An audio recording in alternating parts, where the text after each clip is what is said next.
going live now. You can't be heard on stream.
Hello. Howdy. Audio should be on for stream now. How you doing? Hi, Molly.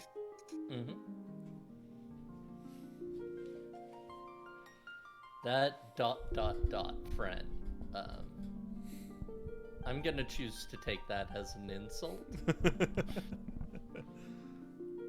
and I'm very offended. I'm gonna have to ban Molly. Is Thierry quiet? Quiet again. This time I'm not talking. Oh yeah, I did turn you down in Discord again after last time, so for other calls. Yeah, that makes sense. That makes sense.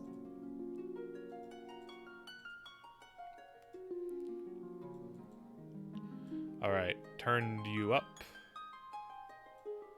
Hello. Please do not try to get banned by Automod. I don't even know if Automod can ban you, but do not. I don't think Automod can straight up ban, but yeah, that would be a little too much powerful. No one bot should have all that power. Yeah. Molly, I already allowed single eye bitch from the last time you said the word. You got to be more creative.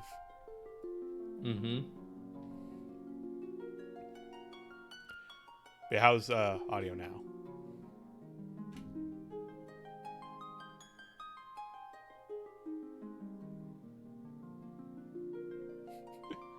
Audio good now?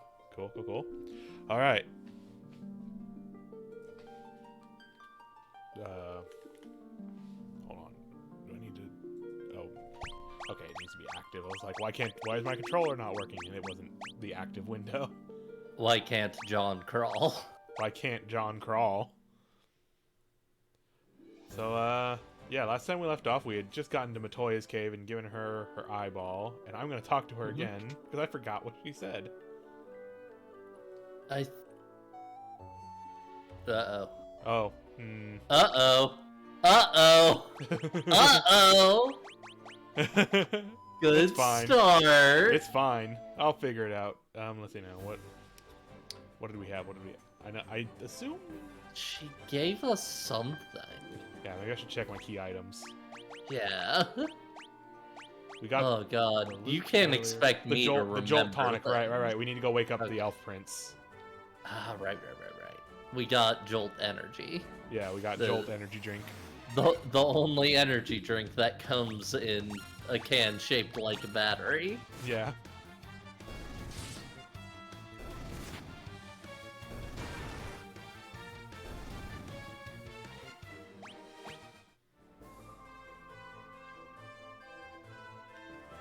Yeah, no, I know. I know it's not gonna actually repeat anything for me.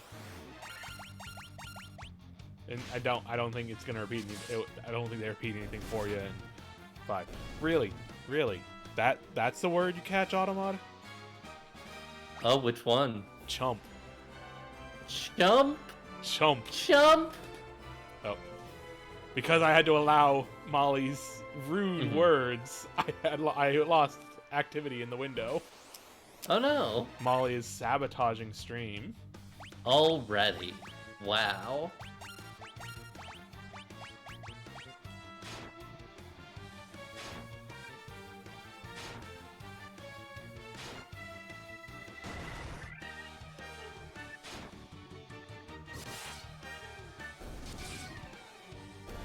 can't believe this.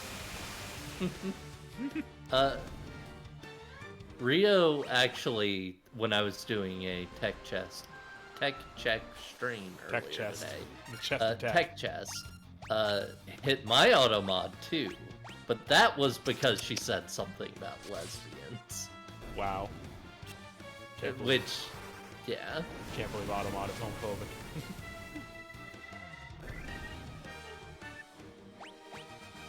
I can't believe that. But, you know. Your vibes are indeed atrocious.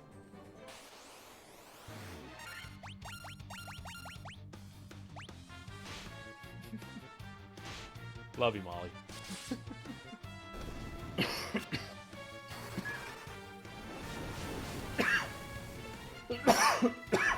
Excuse me. You're okay. Oh,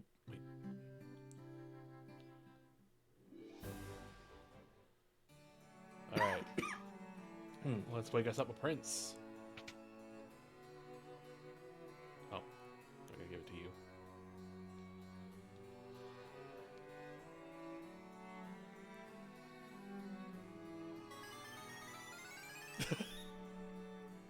What is that sound supposed to indicate other than, I mean, item working? Magical happenings.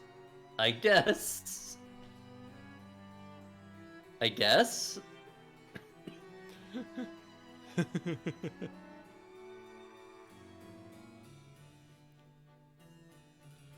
Finally, we have the Mystic Key. Time to open doors.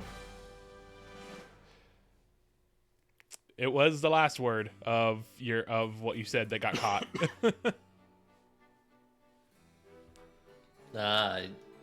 You hadn't allowed plural yet. Yeah, plural. Automod does catch plurals. Right? Messed up. I forgot. Secret trick of Elf Castle. Go outside. Touch grass. Crap. Yeah, I got it. Oh, you messed up. You fucked it. Now the whole run's ruined. Oh man, my PB. Mithril hammer. Gil. Bronze gloves. Wow. Mithril hammer. Not great for a warrior. But it is an improvement on the hammer we have our white mage using. Perfect. Alright, and gloves.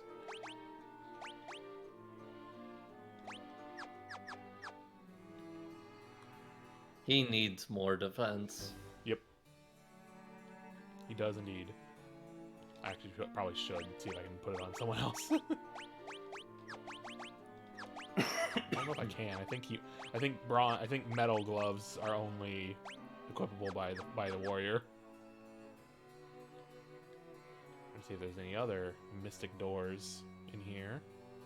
Honestly, they're pretty heavy, so I don't know if we want them on anybody else. Yeah.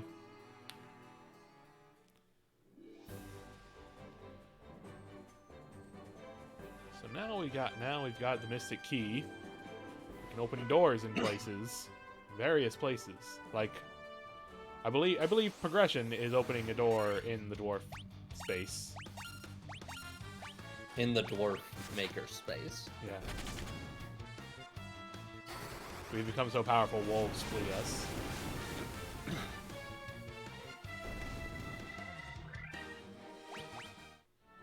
Should rest before we get going. Mara's trucker hat that says, "Women love me, wolves fear me." Werewolves have werewolf women have very mixed feelings. Damn, that's rough. Yeah. A sad existence. But such is the trucker way.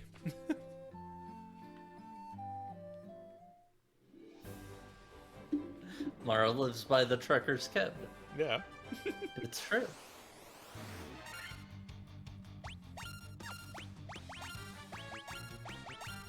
Sometimes I think about how there was a period in pop culture where the coolest thing to be for a very short amount of time was a trucker.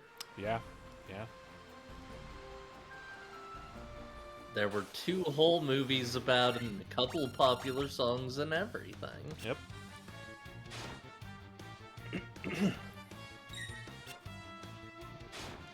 Yeah, people just yeah. CB was probably a big part of it. Mm-hmm.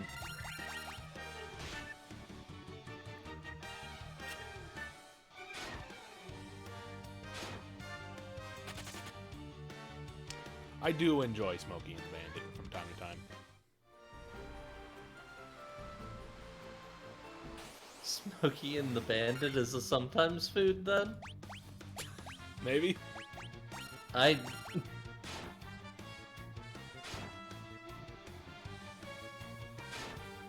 don't know. I haven't seen it in years, so it's probably not something I'd want to watch now. Who knows? It's hard to say with older movies. Yeah.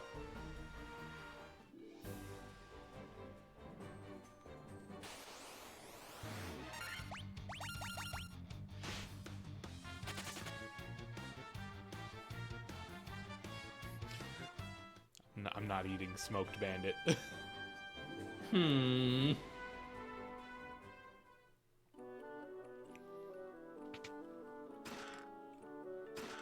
Alright, we never came here and got this money.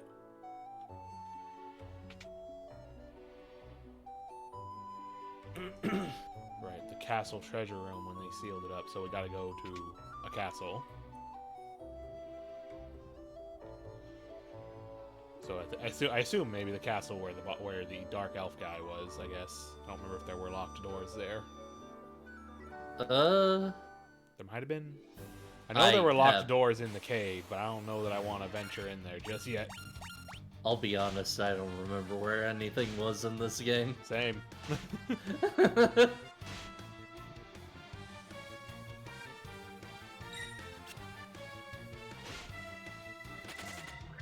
Hey, bit of an aside, but yeah, you ever make a glamour so good for a class you haven't played in a while that you just sort of want to play him again? Yes. Yes. Yeah, that's me with Red Mage right now because I've been working on that in the background. Yeah. Now I need to teleport to... Where's the best stage? Probably the amphitheater. To take some G-pose shots. Hell yeah. Very important. Red Mage has very good fashion potential, also specifically very good clown fashion potential. I remembered that the Even Star set exists. I'm specifically looking for a stage like a performing stage. Yeah, wow. The gazebos and firmament aren't bad to pose in. Just be careful. They can get you at any time. The old classic. Random aside, since I'm thinking about tabletop RPGs now, I have a friend who, right now as we speak, is watching Yu-Gi-Oh! Season 0 and sending me updates on it. Oh boy. And is specifically in the Baccarat episode, which is basically the same plot as the one in Yu-Gi-Oh! Season 1, except they're playing D&D, essentially. A tabletop game of some kind. Yeah. And straight up Baccarat's evil plan, apparently, is that if you roll a critical fail on percentile dice, which means rolling a 99, he will trap your soul forever in your miniature. Yep. That's not a good plan. Nope. It's 1 in 100 chance. What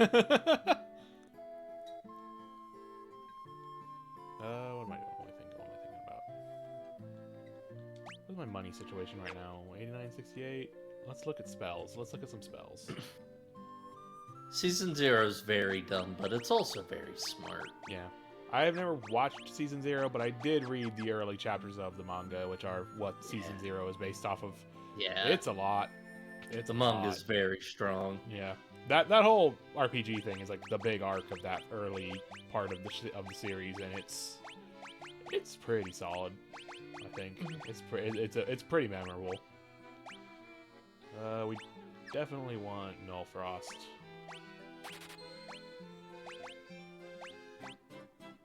Ooh, Fear seems good. Seems like it could be useful for certain situations.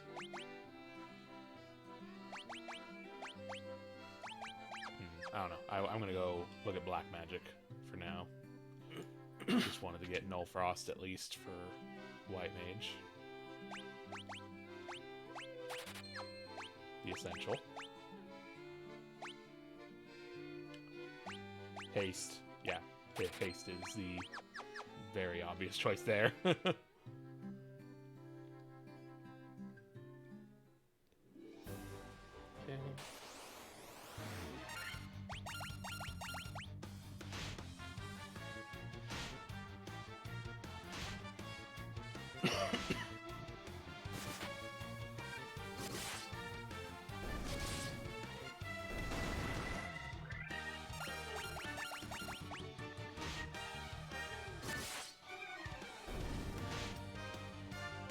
Yami in those early bits is a much darker, vengeful spirit comparatively to like the show. You know. I love that time he sets a guy on fire. Yeah, he just sets a man on fire.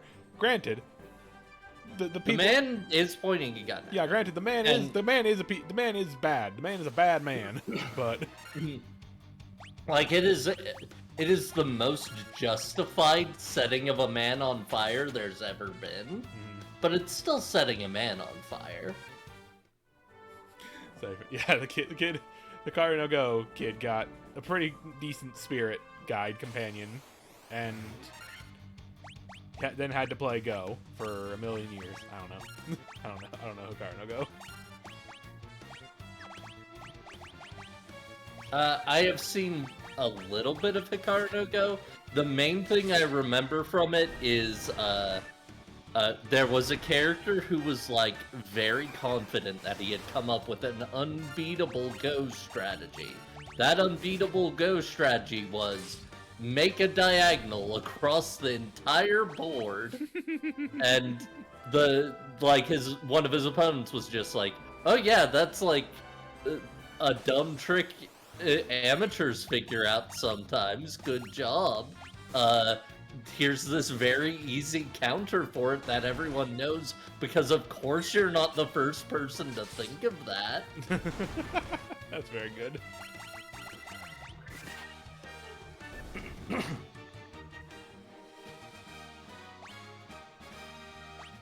Yeah, Hikaru no Go's whole thing of the dramatic piece placement, which needs to be justified in universe as the sign of a master. I decided I did want to go explore the cave, see if we could find anything.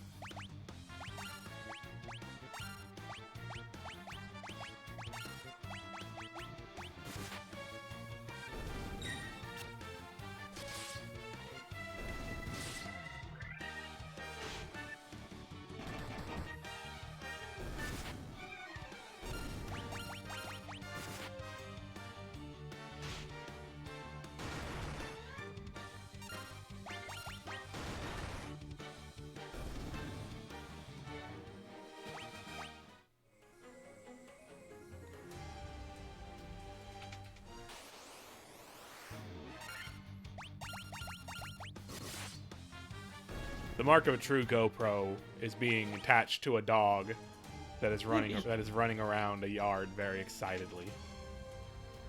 True.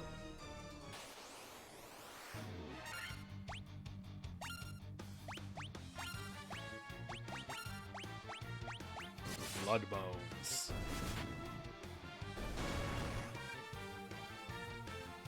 Oh no, Blood Bones has counters. I know he Speaking doesn't. of dogs being very excited to see them, I think a dog would be very excited to see a bone covered in blood. Oh, probably, yeah. I would be rather confused and upset if you just randomly attached a GoPro to me, yeah.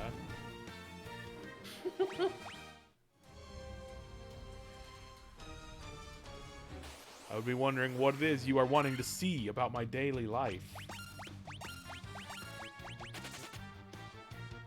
What are you so... Here we study the Mara in the wild. No.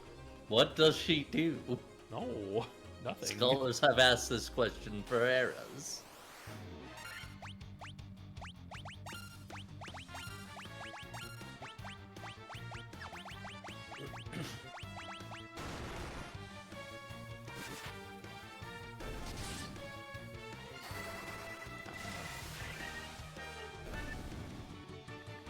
A little overkill.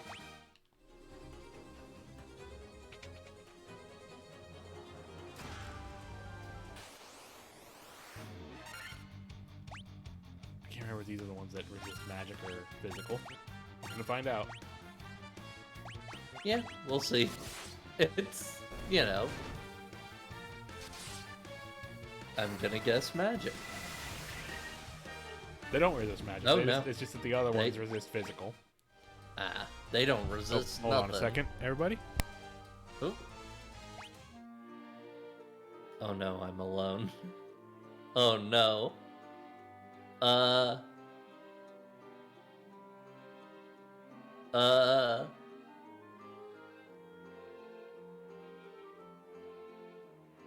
Honk. Yeah. Give me a second. Uh,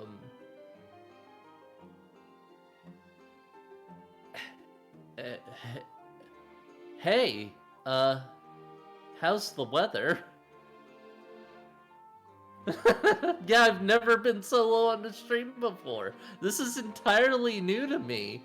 I've never been alone on a stream. I'm so...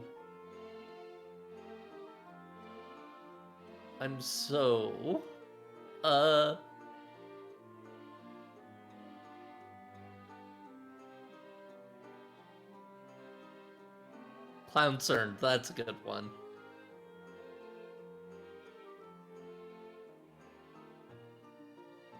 Oh, that's... Okay, I wasn't planning to get a shot here, but that's really sinister. Hold on. I can't make faces right now. I'd love to be making faces, but, such technology is not available on Mara's stream right now. Which is fine. But it does mean I can't make faces, which is a shame.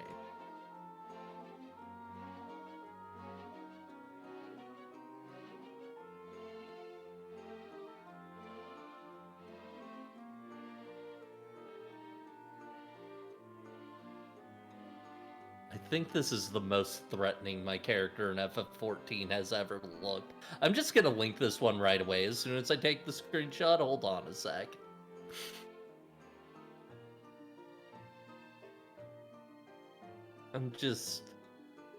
I don't think I will actually be able to, thinking about it, because, Mara's, stream does not allow for links. But, I can at least... I don't know. Tell you that it looks very threatening, I guess. Hold on. I could link it in MMO chat. That's true. Okay, so if anybody happens to wander into the stream, if you want to see this image, join Fantuesday's Patreon so you can visit his Discord channel so you can see the MMO chat there.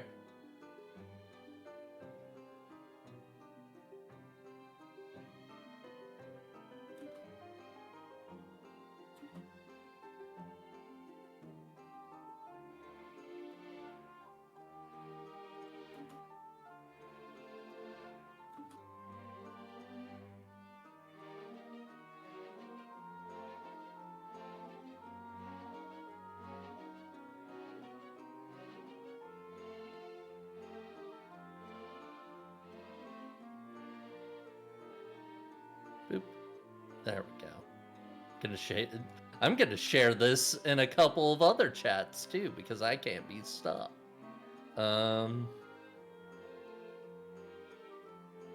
It's so sinister, right? So evil.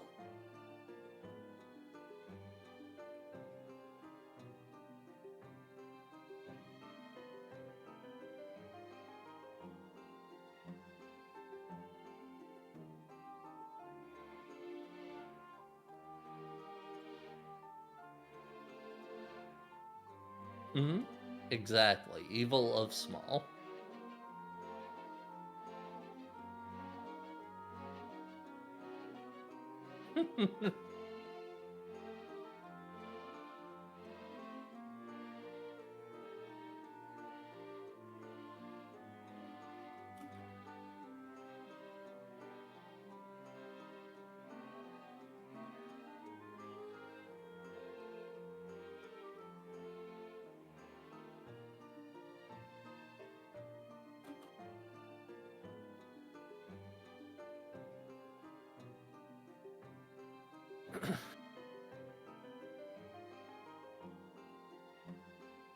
Oh, that's a good red mage look you just sent me, by the way. Extremely swashbuckler. I like it. Good work, Rio. That one you cannot check Tuesday's chat for, people who might have wondered in. That one was sent directly to me from a DM, so sorry about that.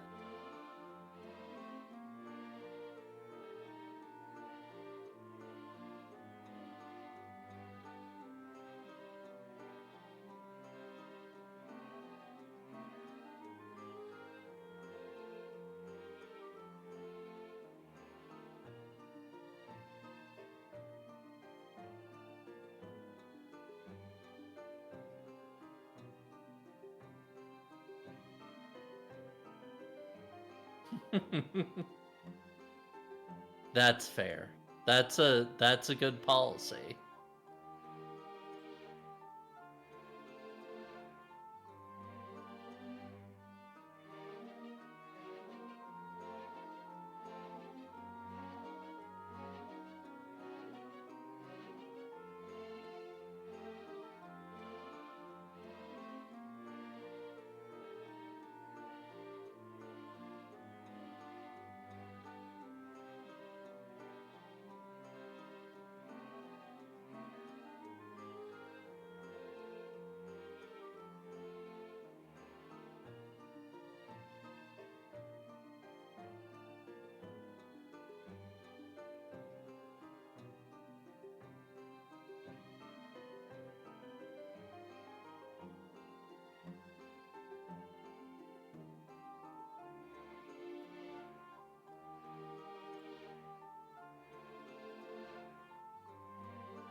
Oh, this other looks very good too. That's Rogue, right? I mean, it's gotta be. You've got two swords there. Again, if anybody happens to wonder in, this is another directly sent to me image, so can't help you there.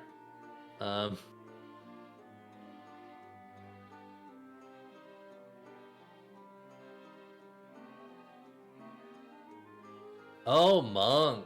Right, Monk also has two-bladed weapons sometimes. Because they decide to just stick blades on your hands.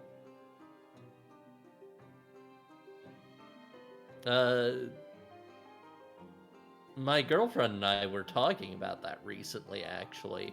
About how we're both kind of glad they've moved away from monk weapons all being increasingly large claws you slap onto your hands for a while. Like, that was the only idea they had for relics for a bit.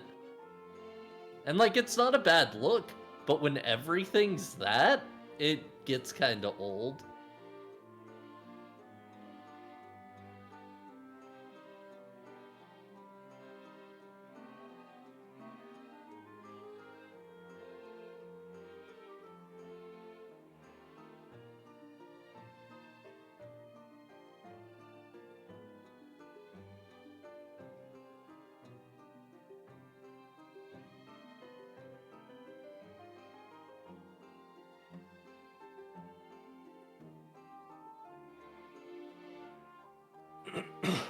Yeah, black belt's just a different kind of monk.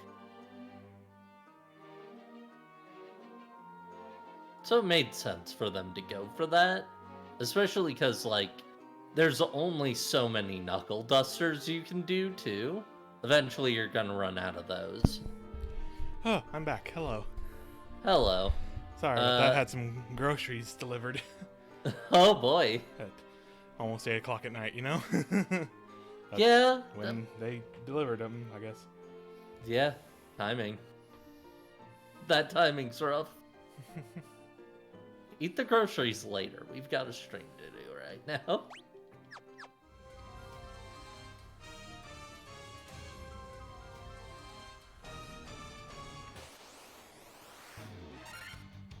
I am eating some of the groceries. I got some cookies right now. Oh, nice. Heck yeah.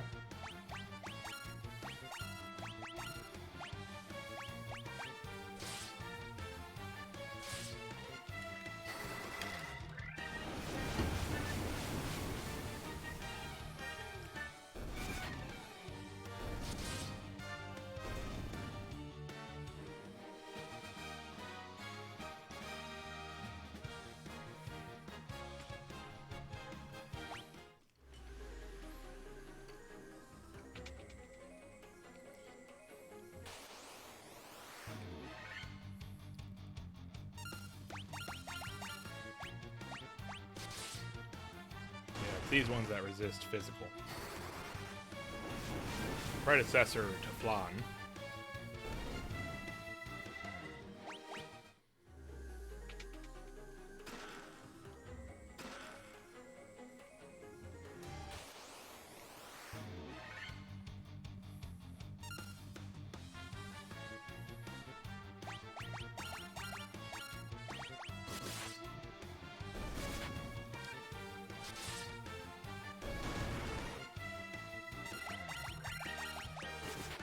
Yeah, I can kind of see that. I can kind of see why you would. Uh, a lot so of the clowns and jester type characters in Final Fantasy specifically are very like Kabuki-esque in terms of design, for sure. yeah, Like, Kefka's I'd the say big one. Kefka. Yeah, Kefka in particular. But also stuff like Go-Go and 5 and all that. Yeah. But also just on top of that, you say Kabuki and clowning are not similar, but they both have their roots in theater. Yeah. And performing on stage, so it's not too far off. Oh. Obviously, different cultural backgrounds entirely. Oh, It's Pisca Demons. Right. These guys are back. Oh, that's the auto battle button. Okay. Ah. I just know. wasted my preemptive turn. Well, now we know, and knowing's half the battle. It won't happen again. Maybe. It will probably happen again. Oof. Oof. Well, with an attitude like that, sure.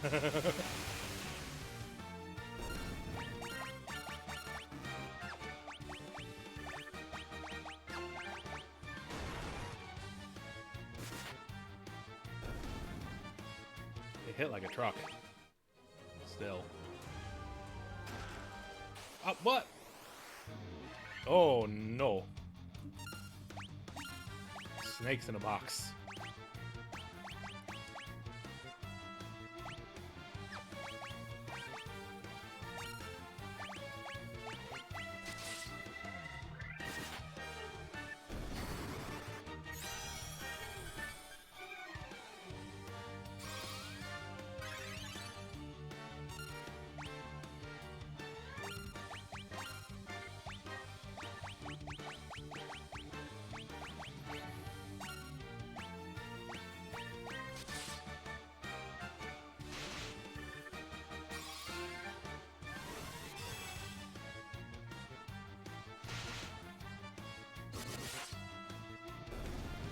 Pace is very good in FF1, I know that much. The fact that it specifically doubles your amount of attacks in a game where you start hitting things a lot.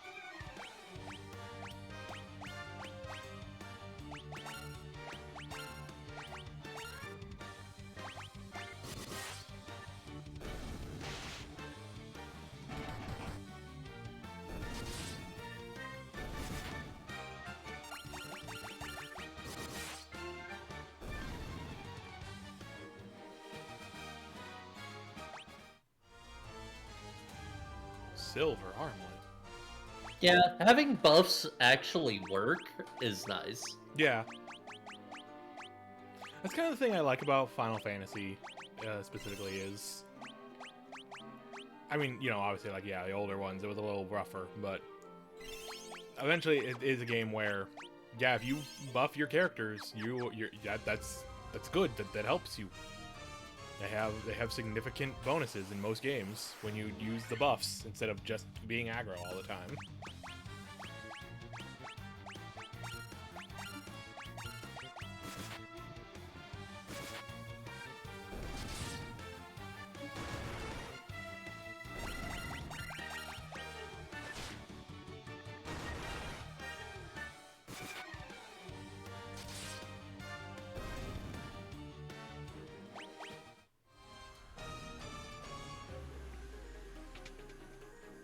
Anyway, I'm very proud of my Jester outfit that I've made. It's very good. Nice. I'll have to check And it out. one of the shots I got for it was extremely prepared for violence.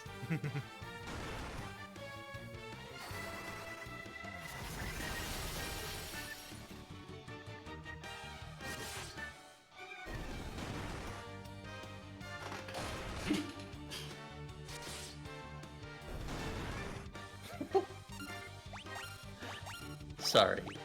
Friend Millie in another chat said about this clam two great things. One, Zay can do anything, violence. And then the prank awaits. The prank is Vert Custard. Good jokes from our friend Millie. Yes, very good.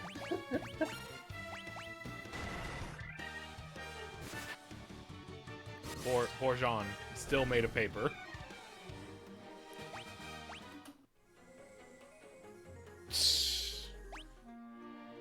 So far, not getting a lot of value out of coming here to use the key. The silver armlet is nice, probably, maybe.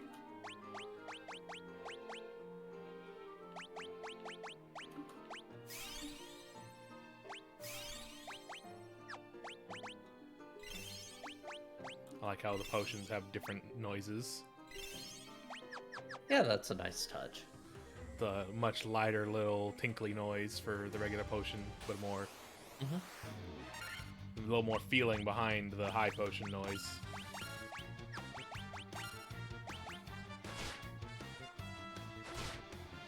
At least it's only the quote-unquote boss encounters that are really giving us trouble here. Sure. That is a plus.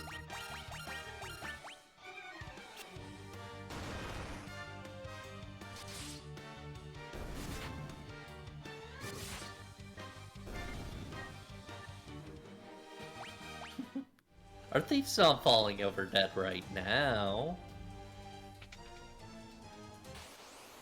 I wonder what this room's about. It's the Bones room. Bones are here. Bonus bones. Looks like you get to visit the bonus Bones room.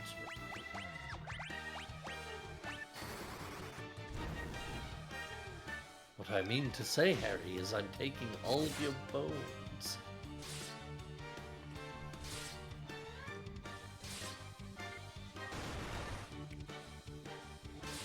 That would be fun. I mean, there is actually a part of that series where he loses the bones in his arm. Yes. That is a thing that happens. Yes. A man casts a spell of Fix Bone and accidentally instead casts Remove Bone. Yep.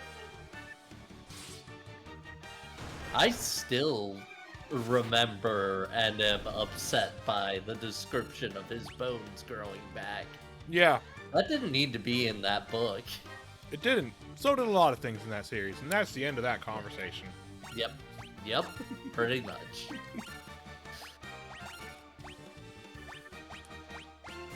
Anyways, these bones, very flammable. These dry bones. Even drier when I'm done with them. What does... I guess does fire. Yeah, Okay. that was the intent, but also I wanted it to sound ominous. Everybody loves dry bones. These statues here are for decoration. They don't signify any special reward.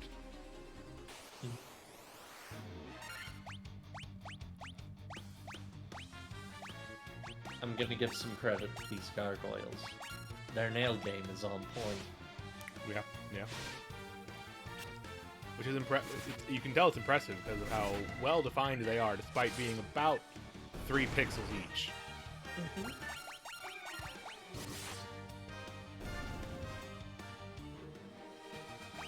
I assume by Keys to the Kingdom series you mean that one Disney thing. I did read some of that. If that's what you were talking about. That. I don't know that at all. I don't know. Keys to the Kingdom is generic enough. It could be any number of series, but the thing I'm thinking of is there was a young adult book series where it might be a different thing entirely than what Molly is talking about. I'm just thinking now of a different series. I'm thinking of a completely different series where a number of where these kids get. Right, I do know that series. I've not read any of it yet, but I do know of that series. I'm getting that name mixed up with something else.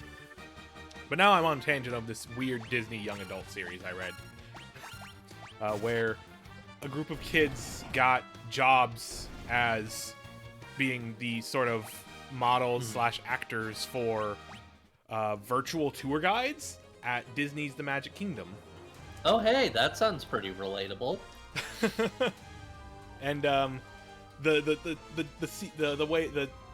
mystical element of this book was that they would all, like, they eventually started whenever they go to sleep, they would wake up in the bodies of their virtual avatars in the kingdom, as well as all the rides and characters having come to life as the actual, like, characters of their series, with, you know, the big villain being, of course, Maleficent, because that sounds like a fucking horror story.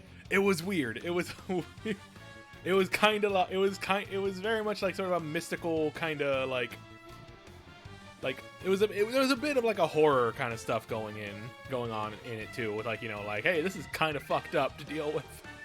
Hey, you know the only kids novel series I remember reading as a teen? What? I remember reading a book about a kid who challenges his friend to a race, swimming across a lake. The friend gets tangled up in seaweed and drowns, and the rest of the book is that kid riding home on his bike, thinking of how the hell he's going to tell his parents that his friend is dead and it's probably his fault. That's certain. That sounds like a book that would be very effective with an A. There's a fucking scene in that book. Yeah, Kingdom Keepers. That's right, Molly. Thank you. Where he's riding a bike near an 18-wheeler, feels the wind pulling on him towards it, and thinks for a second, why don't I let it just pull me in? Yeah, that sounds like a book that would have quite an effect on someone reading it. Yeah, it would, wouldn't it? That was in my school library. There were some fucked up things in school libraries. There were some fucked up books in school for kids in the last, like, 30 years. God. Well, we got a bunch of money out of that last one. Also, let's see, silver armlet. Defense plus 15, weight plus 1. That's pretty decent. Yeah, that's nice. That's pretty good on our thief boy with no defense. He needs it. Oh yeah, that's a whole 11. That's a whole 11 improvement on the copper armor. That is a very big one. Yeah. Yeah, that's good for him. That's gonna make a big difference, I think, with how the numbers are. Right Oh, now. I read his Dark Instruments. Those books just rules. Yeah, I love the Dark Instrument series, but there are some fucking wild things in those books.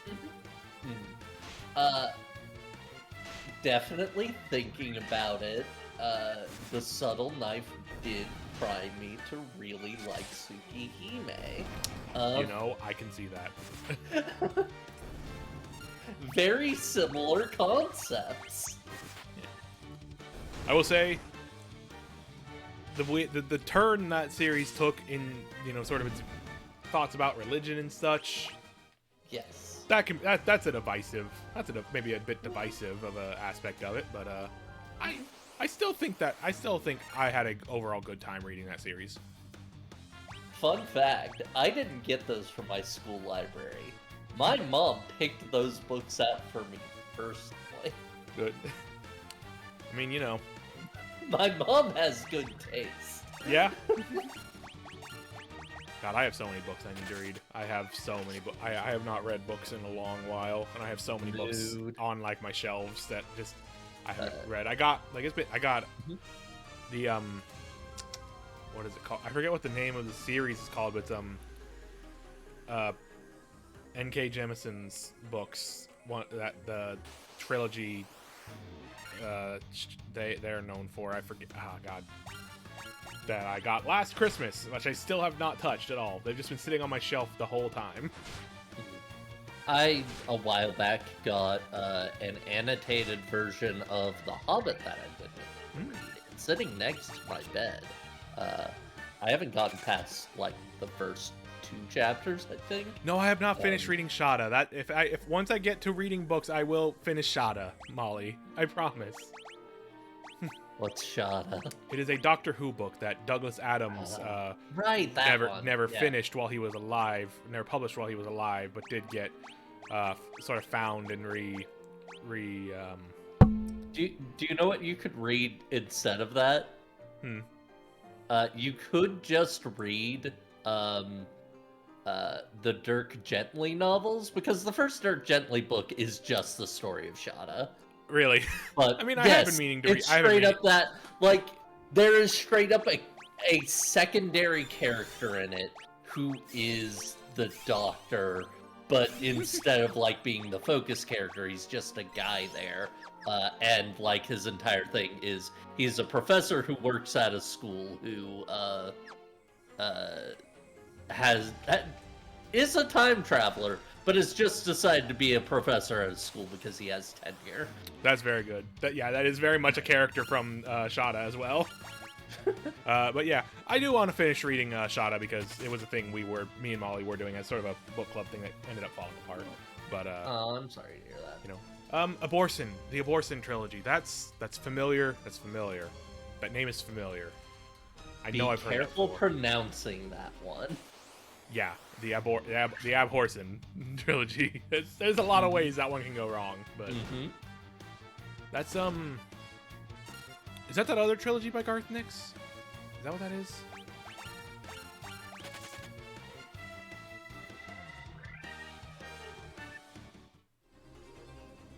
Yeah, that one. I read the first book of. I have all 3 of those books also on my shelf. Not finished reading them yet, but I did read the first one in high school. Those are good books. I believe it's Garth Nix, yeah. I don't think I've ever read a single thing by Garth Nix. Yeah, I've only read that one book, the first book in that trilogy, and it's very neat. The whole thing with that series that's really cool is the main character is basically like a necromancer in training. And the way that necromancy is, you know, talking, where they have the whole thing of like there is a river, as Molly mentioned, there is a river of death that is sort of the world.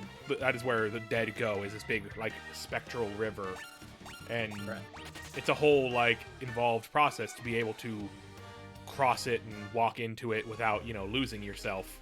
and the way they perform. And so necromancers are a whole like thing. They're kind of like witchers in the Witcher series, where they're like they perform a very important service for the world, but they're kind of feared and like, you know, mistrusted and such. And the really neat thing is that the way that they perform necromancy is by way of a series of little crystal bells.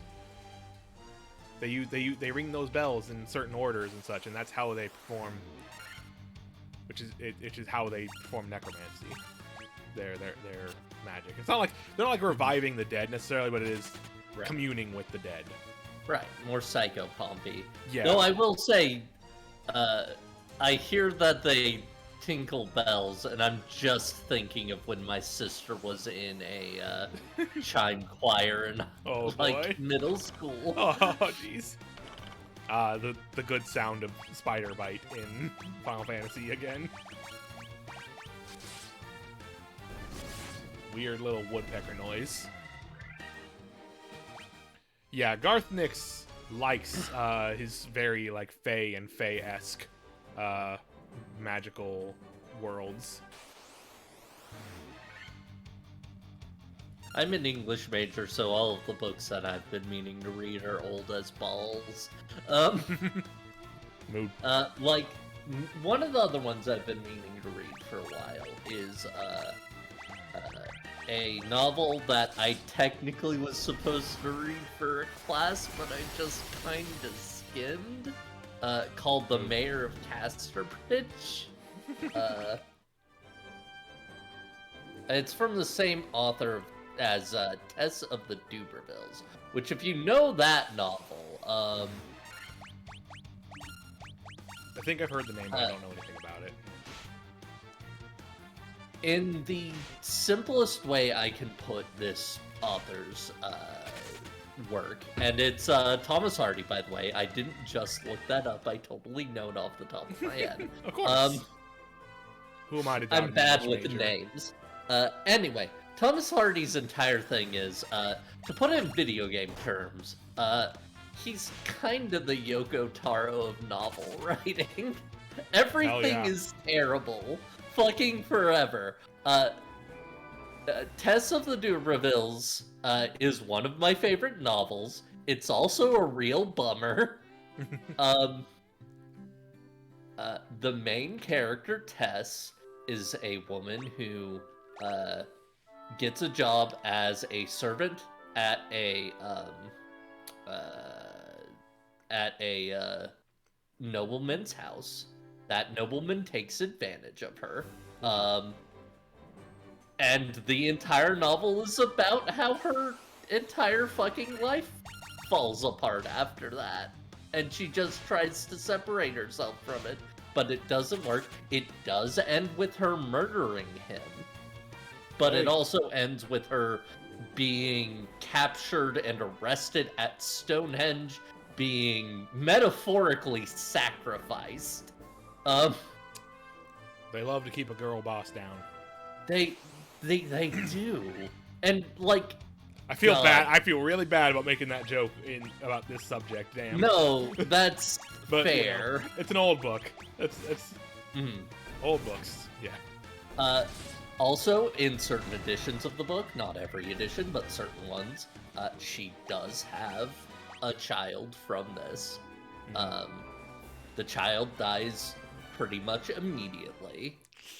And when the child is baptized, because she does manage to convince a priest to baptize it, even though it's a bastard child, she names it Sorrow. And then buries it.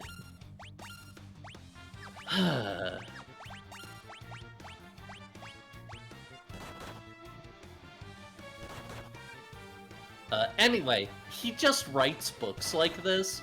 The Mayor of Casterbridge is a little bit lighter, but it is about a man selling his wife. It's specifically in the prologue, the guy who later becomes the Mayor of Casterbridge is very drunk and angry and stubborn, and decides basically on a whim to sell his wife to a guy that ends up buying her. And beats the then shit. years later, his wife and daughter come back around to say hi. Not in like a trying to ruin him sort of sense, but in a sense of the man who bought the wife has died. The wife now needs some way to support herself and her daughter, and she doesn't have much choice. Well, I feel like I've heard about Bone Shaker.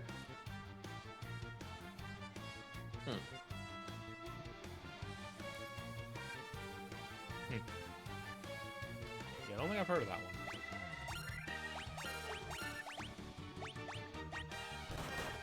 Yeah. One more fun thing about Thomas Hardy, quote unquote fun. I think this one's actually very fun. First part that I think should be funny to you, given what I've set up already, he had a collection of short stories that were all Christmas themed. Of course. The one that I know anything about, because a teacher read it and like one of my professors read it and sort of talked about this casually. Ah, cool. It's about like a father and son that have a fight, and then the son leaves to a war, and they're separate for a while.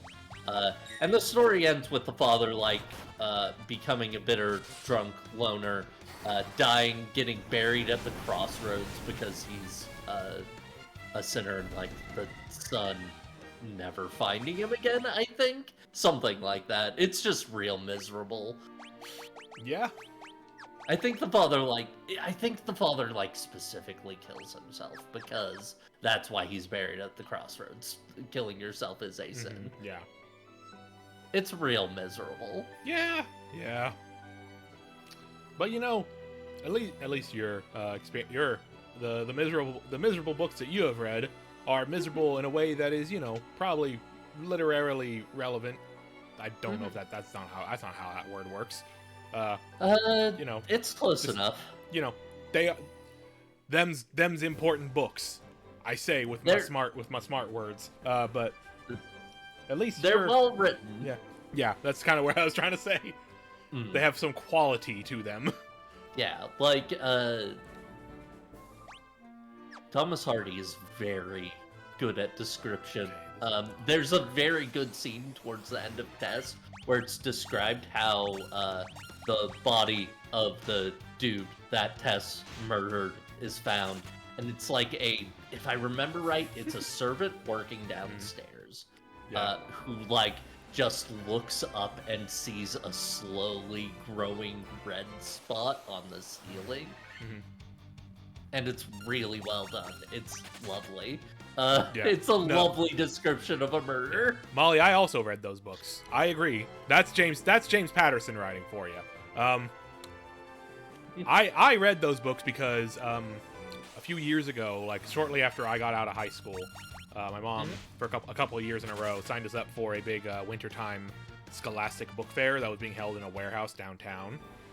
So I got to go volunteer down there because I was teen who just got out of high school and not, you know, skilled in any sort of way. I was mostly I was put in charge of just sort of you know, shifts, sort of overseeing the young sort of children's section. But we got paid in books from the Scholastic Book Fair, so a lot of young adult books, and I got a couple of the Maximum Ride books. I got a Maximum Ride graphic novel. Yeah, those books are, I did read them. I enjoyed them, but yeah, they're James Patterson books. The guy what writes, you know, paperback, you know, crime novels and all that, generally speaking. I'm just trying to figure out why they're titled Maximum Ride. Oh, that's the main character's name. What? The main character is a teenage bird girl named Maximum Ride. At least I'm pretty sure that's why. I'm pretty sure. I don't know if it was her actual name or if it was her nickname from her name being Maxine or something. I don't know. I don't remember. Either way, fuck off. Nobody would call anyone that. Yeah, her name is Max. That I know for sure.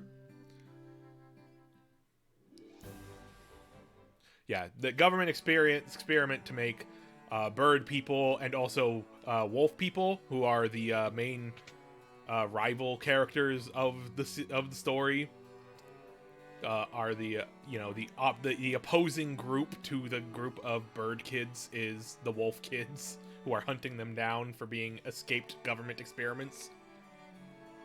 Yeah, the wolf people also later got wings. That's just...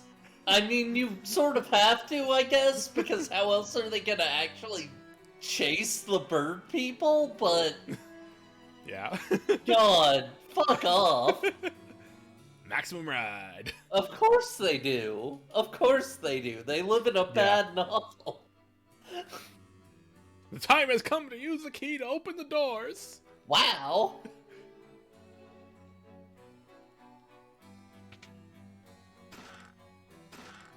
They're really excited for you just looting the castle. There we go. There's the progression. Finally. But yeah, as I was gonna say, at least your miserable experience of books were, well put together, important, literary objects. Mm-hmm. My trash books from high school was the Sword of the Seeker series. If you've never heard of that, you're better off.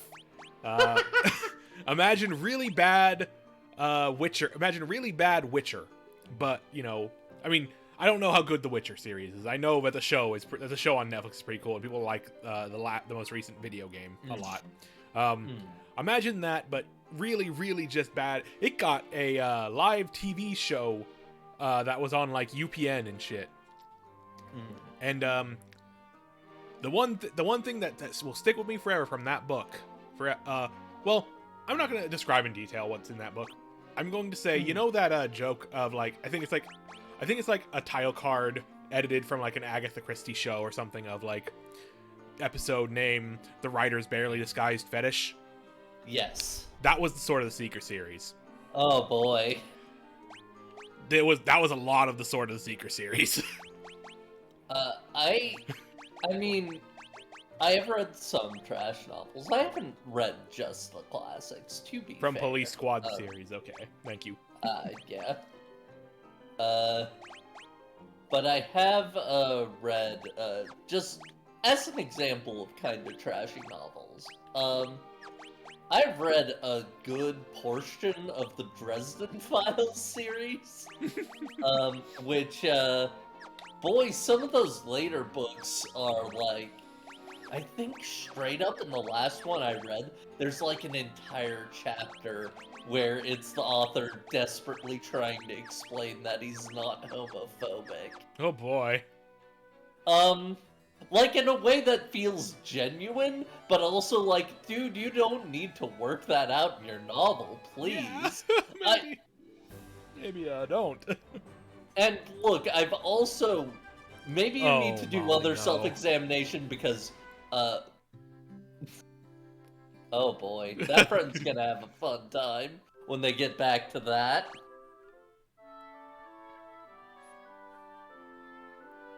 Yeah, I've heard Artemis Fowl got really bad. I only ever read the first book, and that was fine enough. Yeah, the first book is solid. Mm. It's a solid little, young teen book for magic fantasy stuff. But yeah, like the other thing I was gonna mention about the Dresden Files novels and the author's weird hang-ups, I think he needs to do more soul-searching because, oh boy, does he love describing how hot naked men are in that. Yeah? Like, he does it a lot. He does it a concerning amount. For a man who is writing from the perspective of what's supposed to be a straight character, and I think a man who is also, I think he's supposed to be. I think the author is straight, or it's still a lot. I Yeah. don't want to get into it because it's weird to speculate about that kind of I thing, feel you. but it's a lot. Really? Don't tell him I said all this. I don't think. I feel like the pipeline is a little. I think the pipeline from here to him is twisted and not complete enough that you don't need to worry about that. But yeah. Yeah, it's probably fine, but still.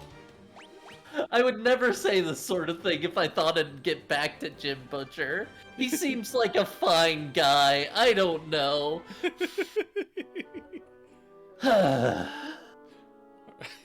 Well, we got the nitro powder. Time to go blow a hole something somewhere. Yes, please. Narek, here you go. I missed whatever he just called us. It looked like a very weird word. I think it was fuckers. Knew we can blast this rock to smithereens. No! We can blast this rock. What are you standing in a room for? Blue? Blue? But the blue. Accents, baby. Accents in text. This is a real rough. Oh no, don't call Jim Butcher. Don't tell him I said weird things about him. I don't want to get called out by Jim Butcher on Twitter. Hooray, we have introduced two entirely different ecosystems to each other. It's fine. Yeah, it's fine.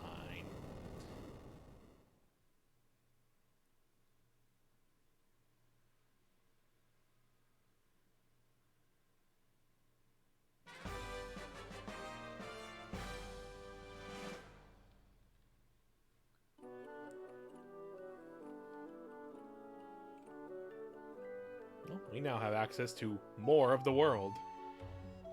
Mm-hmm. And maybe one day we'll finally get our first orb. Yeah, maybe we'll finally get to the first major dungeon of the game.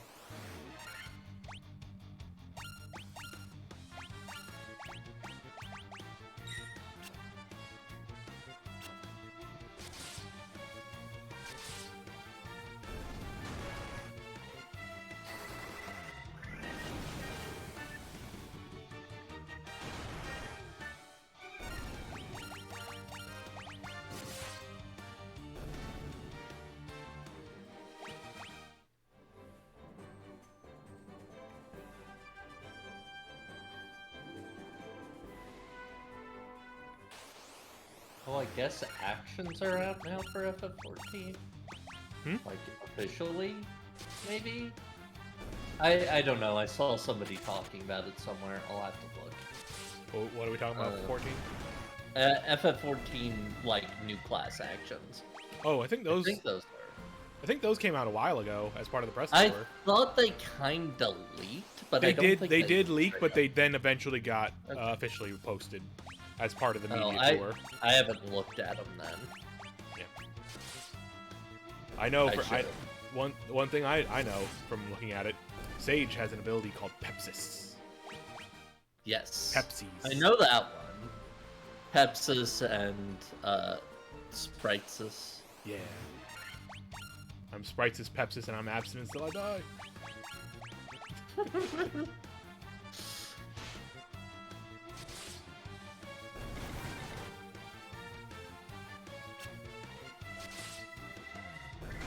Okay, it's not on the usual site, which I guess makes sense. I think Gamer Escape had an article on it.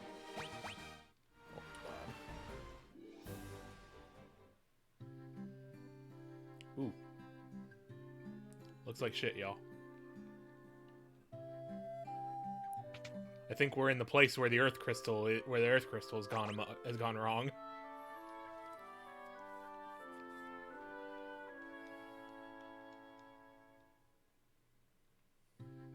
Nah, it's probably fine. The vampire attacked. The vampire fucked up our city, just started kicking over stuff. That's rough, buddy. Sada. Watts.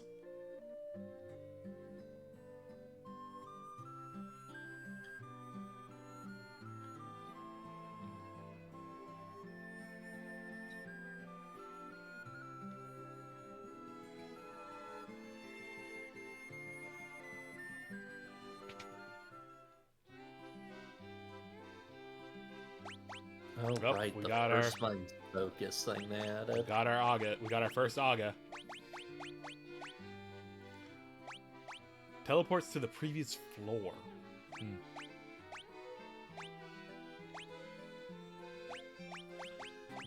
All four of these seem pretty solid. I mean, I gotta take Fire Aga.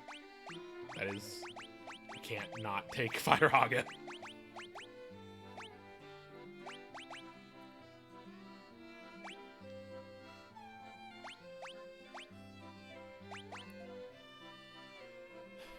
I mean, in the end, I don't know how much use we're gonna get out of an instant kill spell. Yeah, that's the thing. So I think that's the one we leave behind for this tier. Yeah, probably. I think teleport. Having teleport will be very nice. Oh,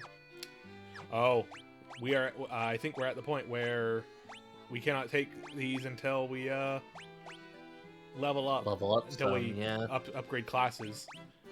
This might be a case where this can only be learned by the Black Wizard, or maybe the Ninja, or the Red Mage. Who knows?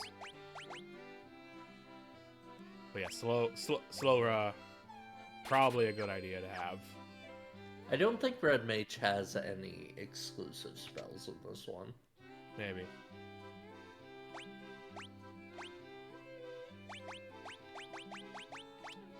Well, again, we haven't taken any of these ones, so might as well continue not taking them. But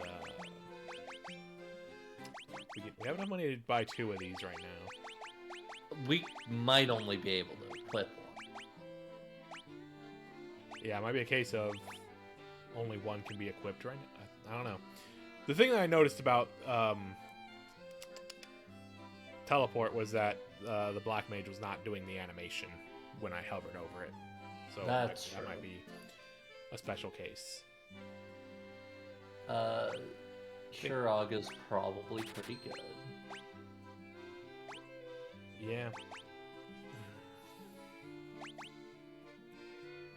I don't know how useful life will be for us, honestly. Well, yeah. In the end, Phoenix Downs aren't super expensive. Mm-hmm. So I think for now, just having more heals, we can grab life later. Yeah. Or go wild and get Diaga. Yeah, actually have some damage against, have some special damage against undead just for this, just at this tier. We are gonna fight a vampire apparently, so that is true. Oh, longsword is another 5 attack on our warrior. Let's see what else we can find. What else is in the town here?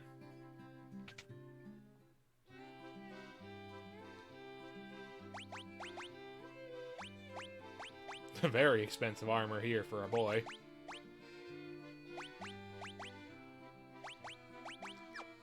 Alright, we'll buy a helm here, and we'll buy a longsword. Yeah, Warrior really just gets a lot of love in this game.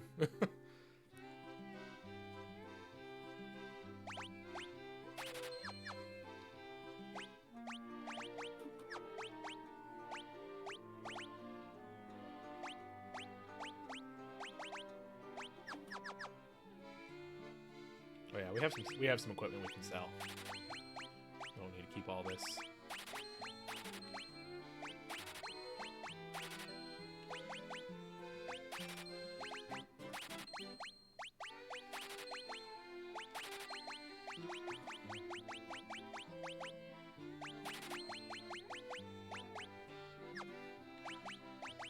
Yeah, don't need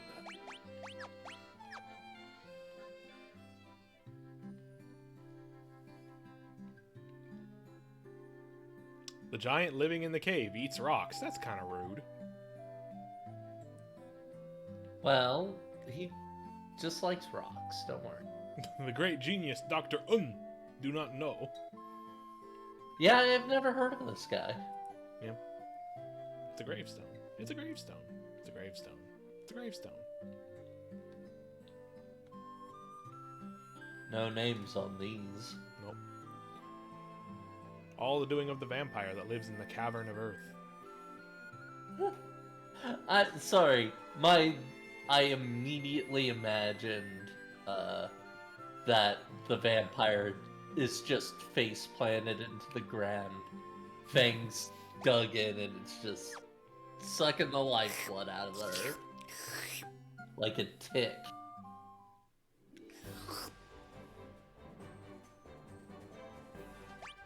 Wait. Rio, you're the one who told me to buy Castlevania Advance Collection in the first place. You gave me the money for it. Well, Dracula gave me the money for it, but I have a strong suspicion that you gave the money to Dracula. I can't believe this. Oh my god. She's like this. She's just like this.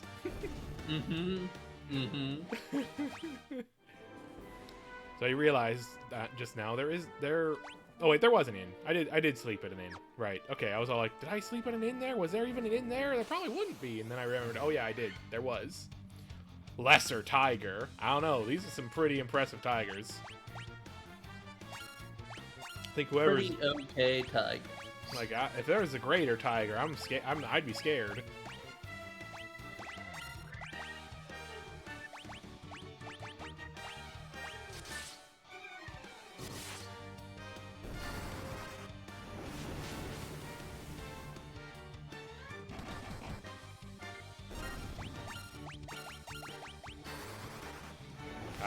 I mashed a little too hard. Didn't want to waste a spell slot there. Oh well.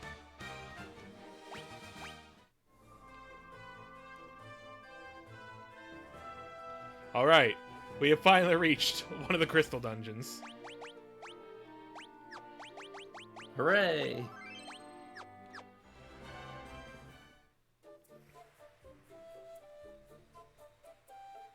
And thus we get to FF1 dungeon design. It's a big hole. It's just a bunch of big floors with a lot of stuff in them. This is a hell of a battle screen for...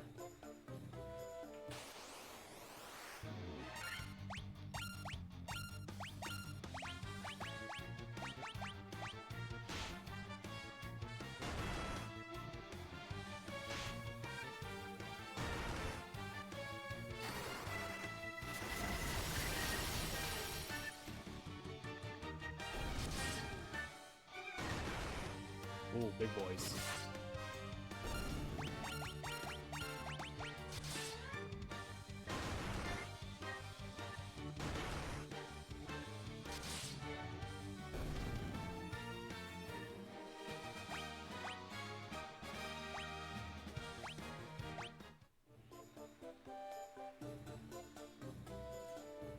I think we want to be careful about talking to random robed people in here. Yeah, from what I've heard, in areas where previously they had really, really high encounter rates, they've instead changed it so that there are unavoidable fights with, like, random robed NPCs. That makes sense. That seems like a decent way to handle that.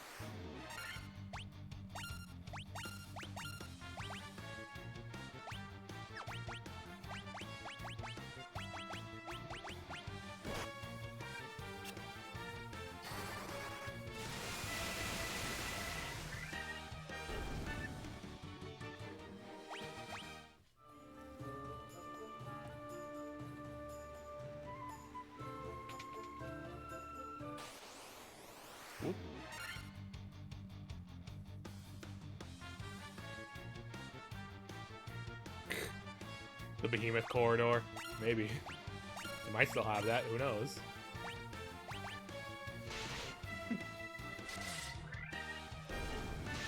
I think they might have toned that down.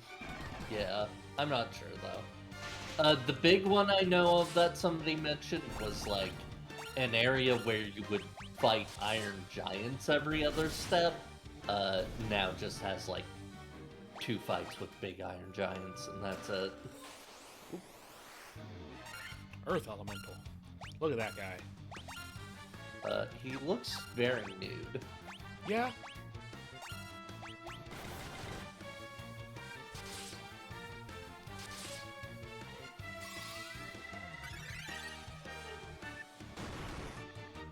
Oh!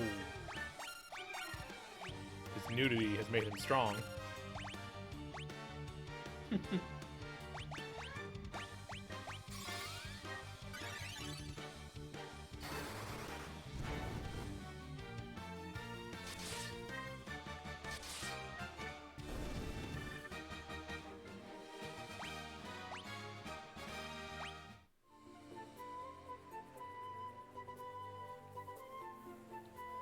Oh, I can't go through that.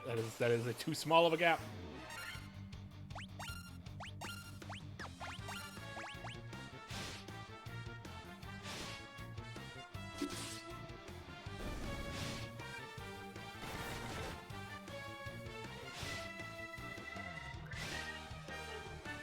Well, Jean is not dying super quickly anymore. He's not taking as much damage. That armlet really helped. We need similar gear for our mages probably soon.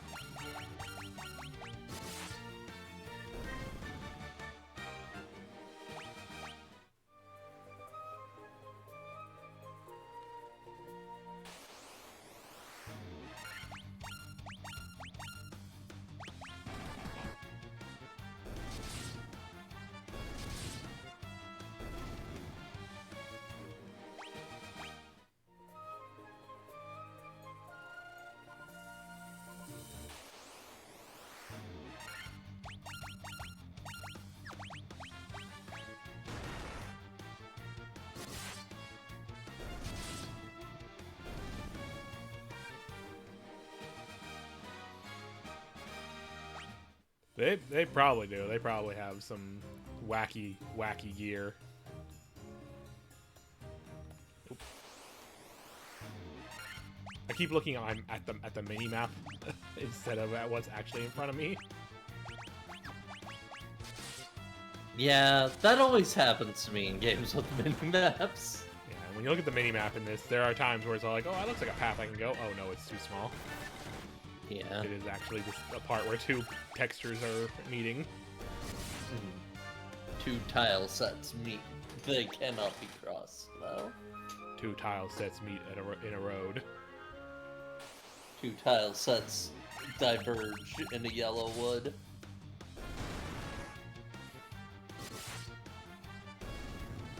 I know that the particle effect on this dungeon is supposed to be sand. It does make it look like you're in space. A little bit. A little bit. Oh boy, this guy again.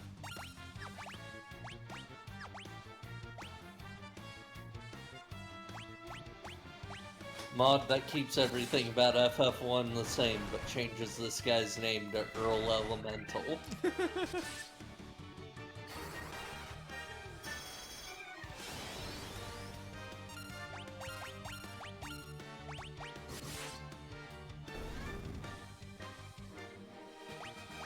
Yeah, okay, temper is pretty good.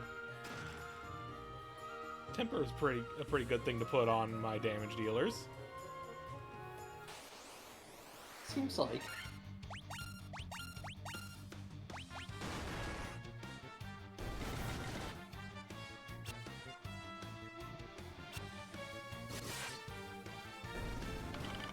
Oh, and Gene's actually dodging stuff now. Yeah. Good on him. Oop. Poison. Back at it again. Poison Hut. Better than petrify or death. Yeah.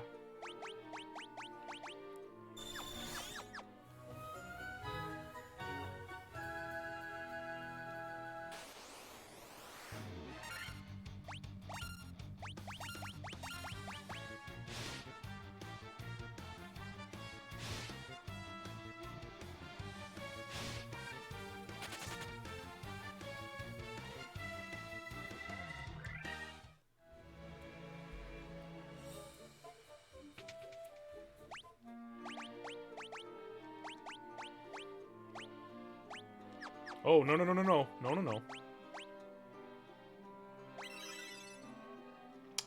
I was not paying attention enough. No, stop that.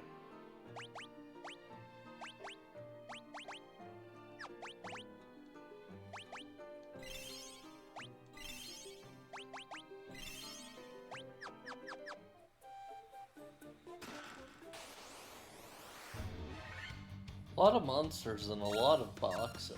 Yeah.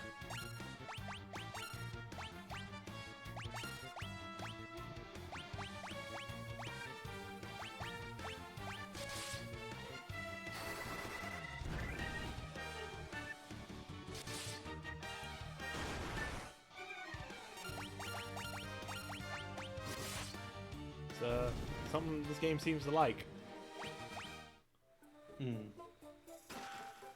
Yeah. Yeah. At least we're getting preemptive strikes. Yeah, that's a plus. At this point, we're expecting it, so we're opening every treasure chest. That with, boy like, resists weapon thunder. prep. I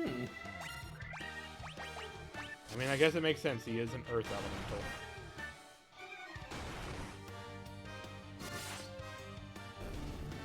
If anyone can be described as grounded, it is probably that guy.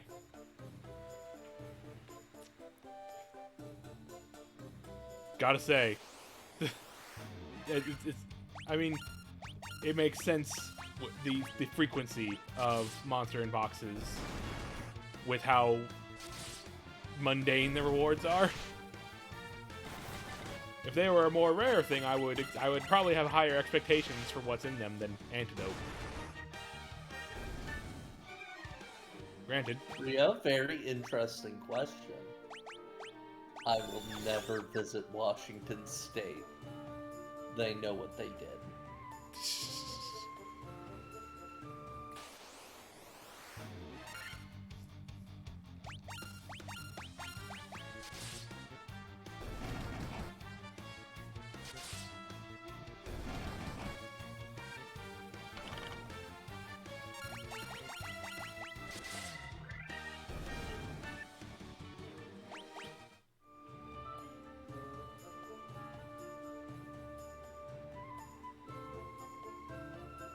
Key.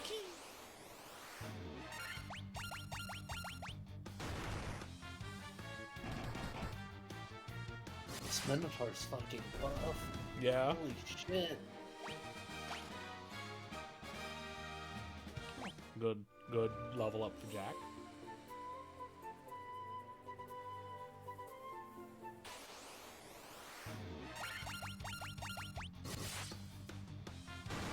To bring back to an earlier topic,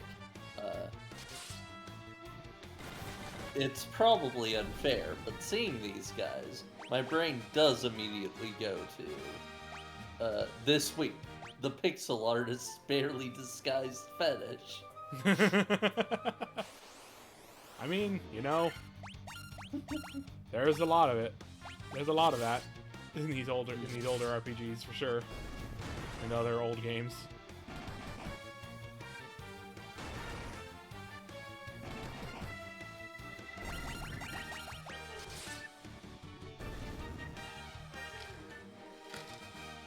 I remember as a kid getting like a tips and tricks kind of magazine kind of thing, or some kind of sheet, some kind of thing with like, you know, secrets of X game kind of magazine.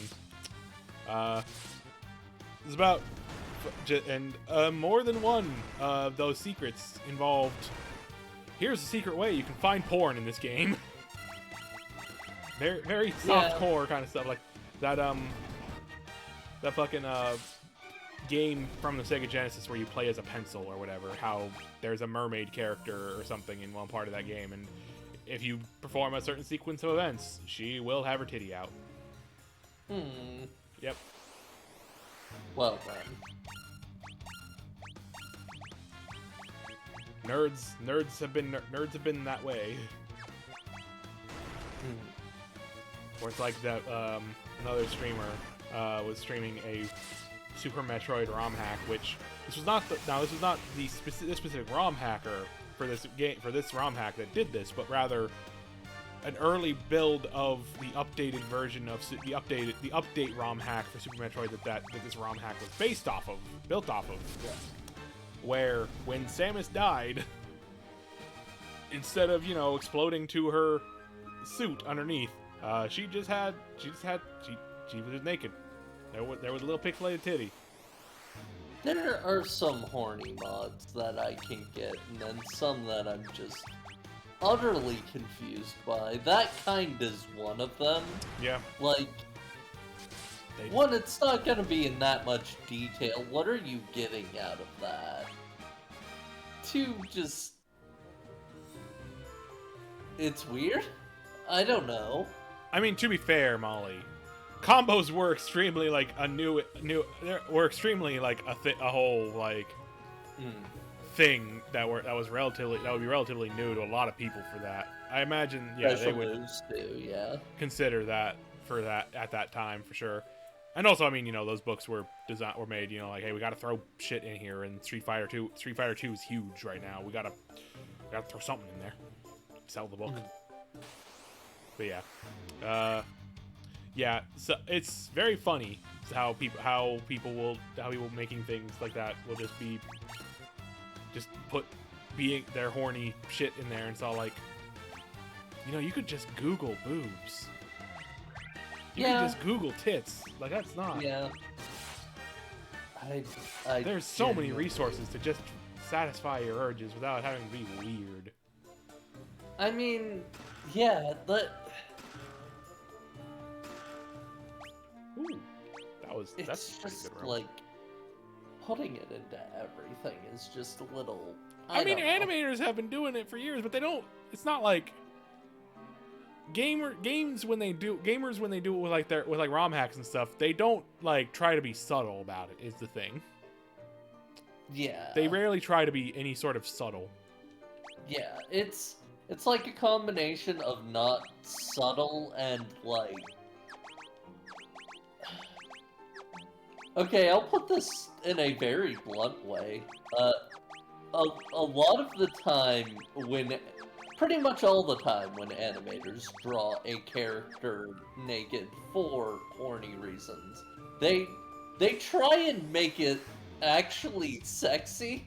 A lot of horny mods are literally just, hey, if you take your character's shirt off, they're nude under there.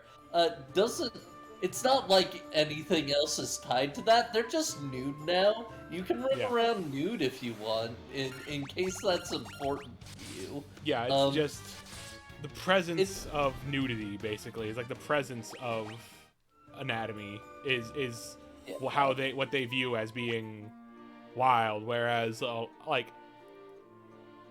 I mean, I don't want to push like a mean stereotype. But like, I mean, it's a little mean. It's a little somewhat true. It is the difference between the animators in games and the game people like this. I would be willing to bet more of the animators have actually fucked. God. That's the thing. More of the animators have had. Okay, a more nicer way to say it, I think, is that more of the animators who did that stuff have had more presence around nudity and sexuality in their life. Like, I mean in general, nudity for sure, because like, I mean, I've taken art classes. I have been within the presence of a nude person modeling for art.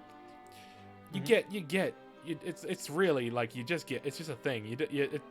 If you want a way to just stop being like, going bananas over seeing a nude body, take an art class. You'll get over it. You'll get over that impulse. Take an anatomy class specifically is what I mean. It's also just like you are specifically taught, hey, get over it, and also you will learn just from experience of I'm trying so hard to get these angles right. I am able to look, yeah. So like it's just I don't know. Yeah. We can move on from this if anybody want to, yeah. Yeah, I mean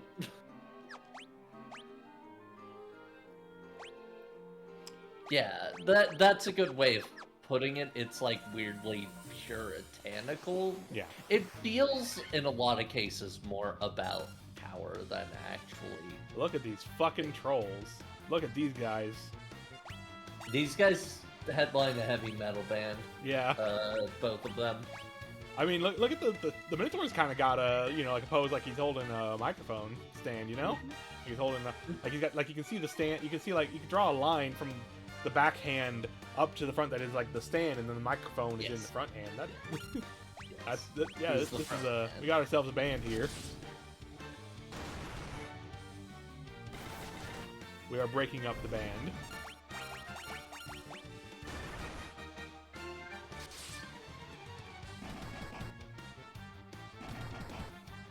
I have noticed a few times there are some enemy types that just seem to have passive regen going on. As someone's Twitter OC. God. I mean, I'm sure that's a design I'm sure I could see someone having for an OC kind of thing for sure.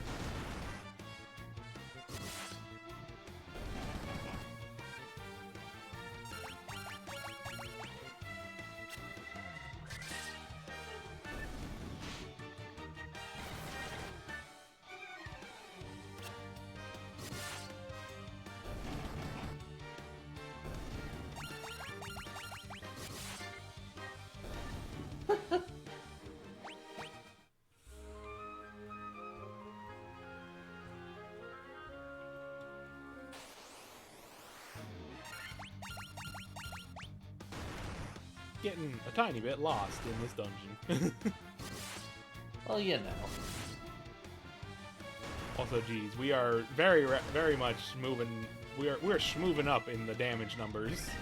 Heck yeah. We're probably hitting the point where the curve starts to favor us a little bit. A little bit, yeah. We definitely still need some defense on our mages.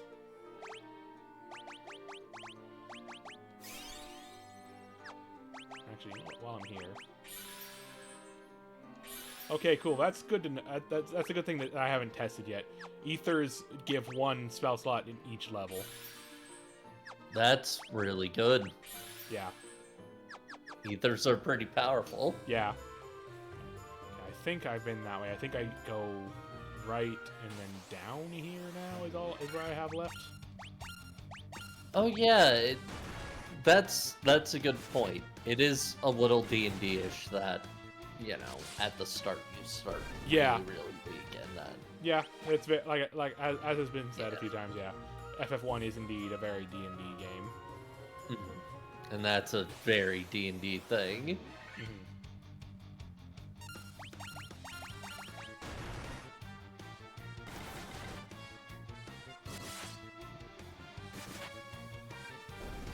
Also, I'm assuming that's directed at me, that earlier message, and yeah, no, I would if I saw that as a Twitter OC, I'd probably retweet it, yes. Oh, hello.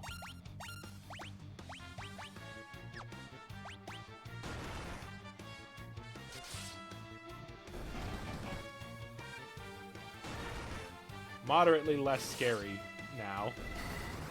Which, it's funny, because it wasn't that long ago that we were dealing with them. Yeah. Maybe they're scaled down from the boss versions. Yeah, probably. No shame on me. I do have. Hey, I have some shame on me, and I do. There are things I could be retweeting that I'm not. Be thankful. I'm nothing but shame. I mean, I've always been a little worried about like stuff that I realize, you know, isn't really that like risque to share. But like I'm always been like, is this too much for Maine? I think that's not an uncommon feeling. Yeah.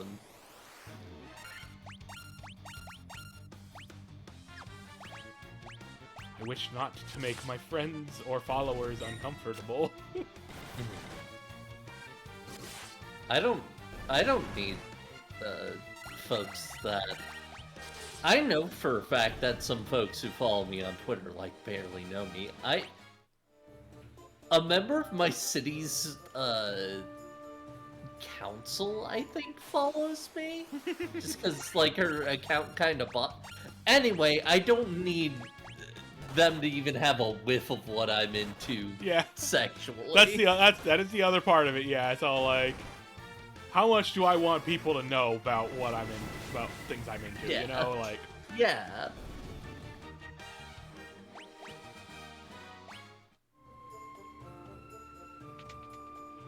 Hello. Which, funnily enough, is also something I wonder if mod makers ever think about when they make certain mods.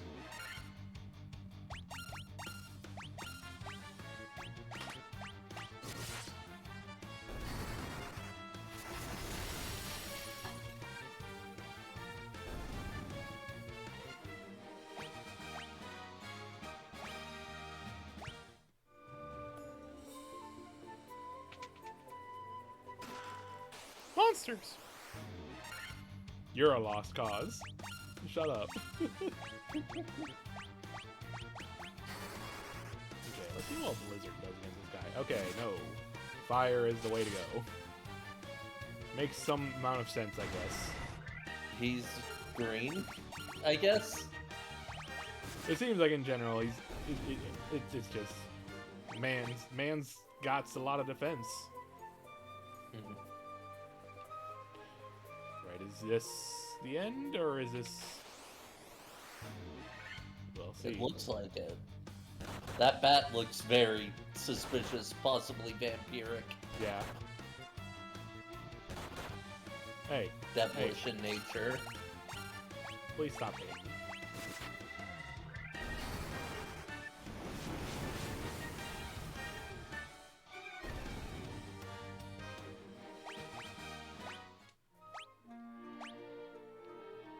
Money bags.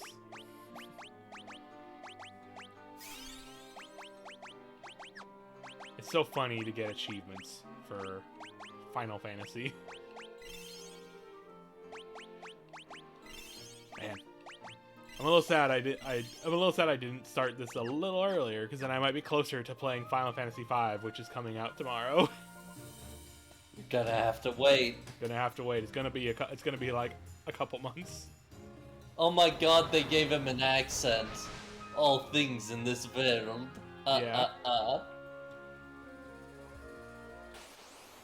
Ghosts don't die. Can you get out of here alive? This is very epic music for like a crouching Dracula. Yeah, it's very funny. The like some of the first few boss sprites of FF1 are like very small. Phoenix down him. I wonder if that works. Yeah, I can't target him. I can't target him with items. Damn. When you compare them to like boss sprites in later games, like FF4 Golbez has a hell of a sprite. Okay, actually, I need to show this because it's one of my favorite things in the series. Is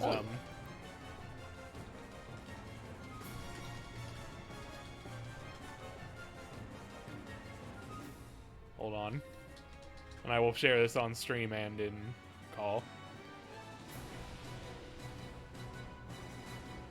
Oh, right, because...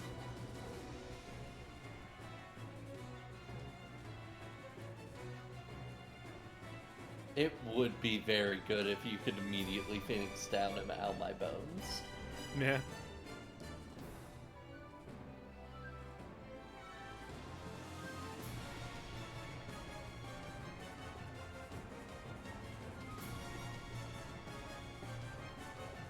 Give me just a second here.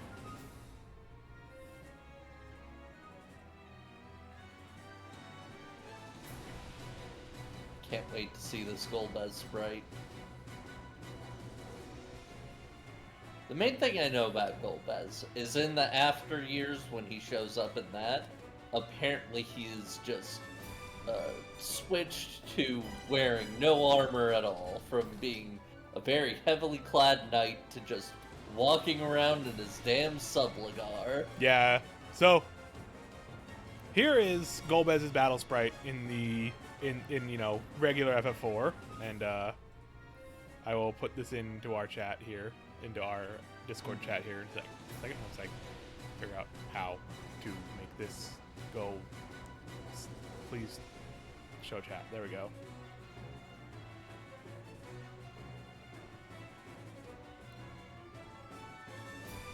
So here is regular Golbez's battle sprite, and this is fairly large, fairly large on the screen. He's a big armored man. Yeah. You know, he would take up a good portion of the left side of the game screen. And now, I want to show what they did to this sprite in the PSP version.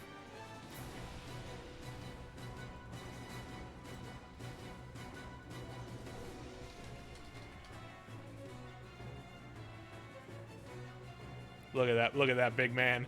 Look at that cape.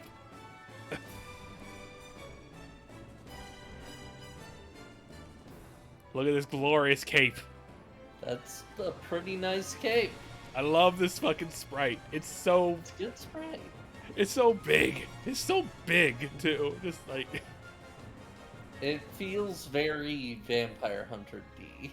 Yeah. I love Golbez. Golbez is one of my favorites. Golbez is good. Everybody loves Golbez. I can't wait He's to get... a I cannot terrific wait to get to 4. I will fully admit, 4 is a game that, I don't like. Rip. I'm sorry. It's Sorry, fine. my instinctual response to most things is rip. I'm sorry. It's fine. No, the reason I say that,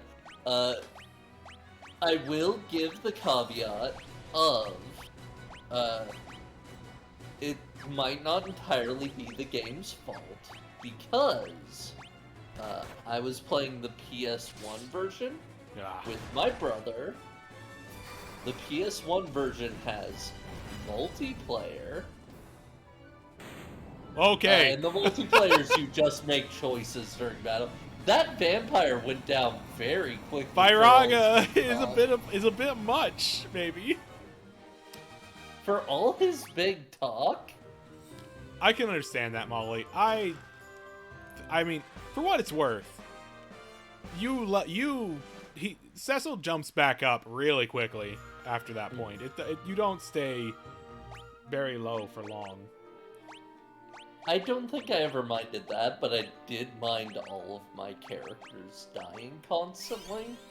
And the other thing is, when I was playing it, it was 2-player mode, and 2-player mode is basically just, the second player gets to select the actions of, like, half the party during battles. It's really lame. That's weird. Yeah, it's boy. super lame. That's all it does. So that was not the most fun experience to play with. So Man. that might be part of my negative impression of FF4. That is fair. I really do love I really love FF4. FF4 is I think what made me is the game that made me really fall in love with Final Fantasy as a whole. And I know another friend of ours who will be joining for when we get to FF4, supposedly, Oh, hell yeah. or wants to. who is a very big fan of FF4. 1 million sandwiches. I'll get to be the pouty one in the corner saying, "I'm not having fun." I kid. I'll probably enjoy it well enough if I'm with two friends who like it a lot. Yeah. That said, pop quiz hotshot. Guess who my top 3 favorite characters is FF4 are. You can put them in any order.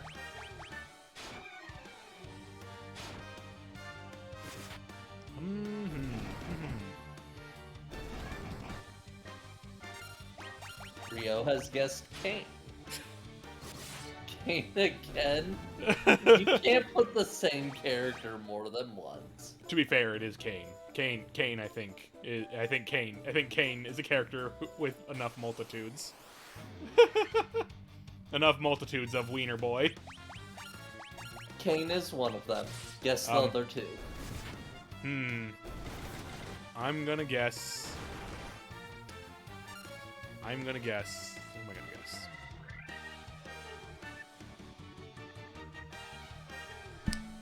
Why is that automated?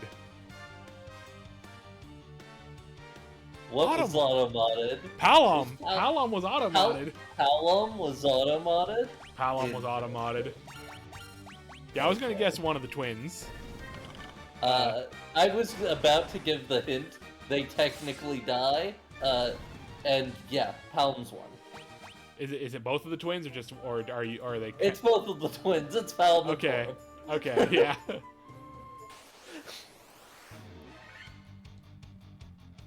So naturally, I was upset when both of them died at once. Yeah. They get better, but yeah. They do get better because they just cast soft. Yeah, they do. Because they do. needed to keep. They needed to keep the trash compactor from closing. Yeah, I do appreciate that. That game does consider the idea of like, hey, wait, we have like things to heal petrification, and if you try to use it, they say like, no, don't do that. Stop it. We're here for a reason. Stop it. Go. Yeah. It's funny how FF4 is a game that was very much them experimenting with the idea of a rotating party, kinda. Like there is more or less a canon final party of the game, but yeah. And in the end, only one character really dies. Oh, hey, by the way, guess who, slightly related, guess who is my favorite party member you ever get in FF9? Is it Quina? No. Though I do like Quina a lot. That's a very good guess. Is it the Dragoon girl? That's my favorite. No, but she's also extremely good. Is it Vivi? No, but again, extremely good. Damn. FF9 got hands. And by hands, I mean very fun and enjoyable characters that people love.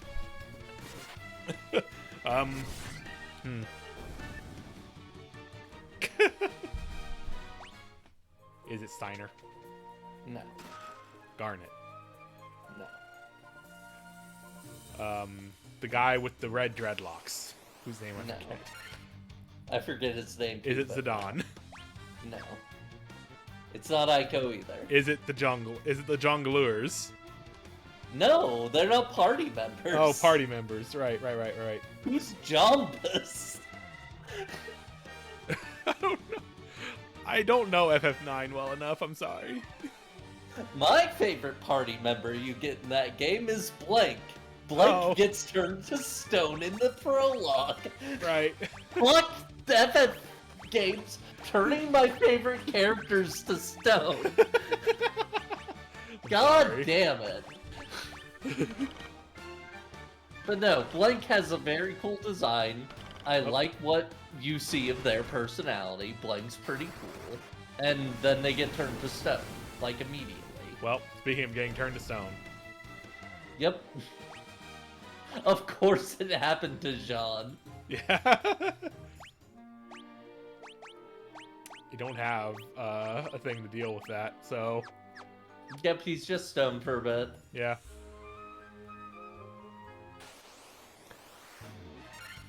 Hey, remember that joke in Sheep in the Big City of the Medusa who turns people to scone?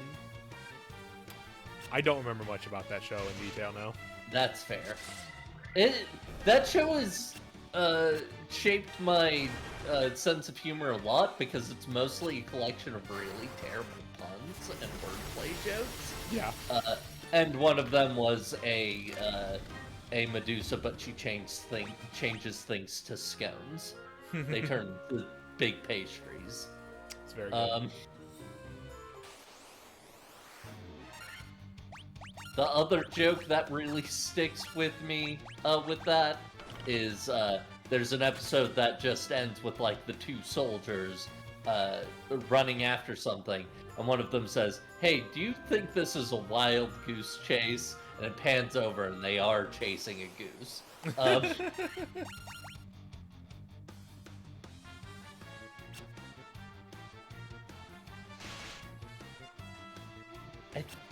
I vaguely remember the complimentary sandwich, I think. Who created Sheep in the Big City? You know what? I'm not gonna expect Rio to tell me this. I'm just gonna look it up.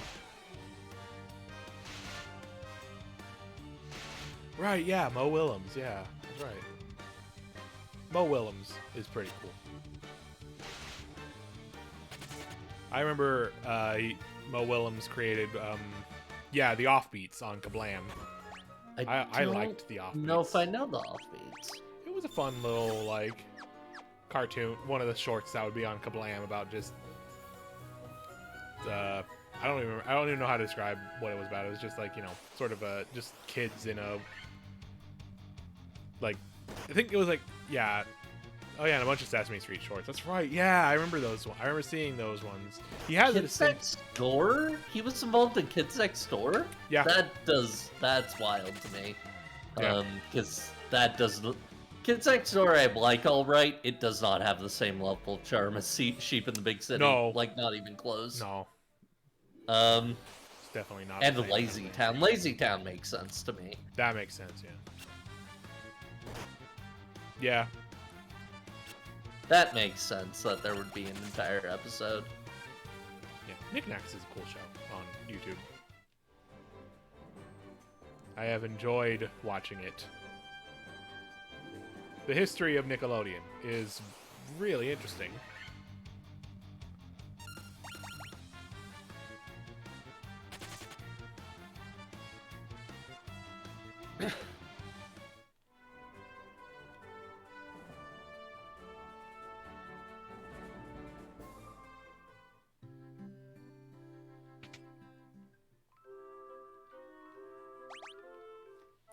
Okay, time to see if this cures stone at all.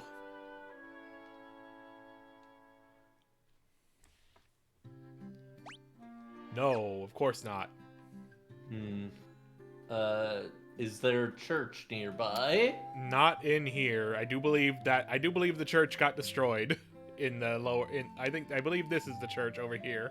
Oh, fuck off.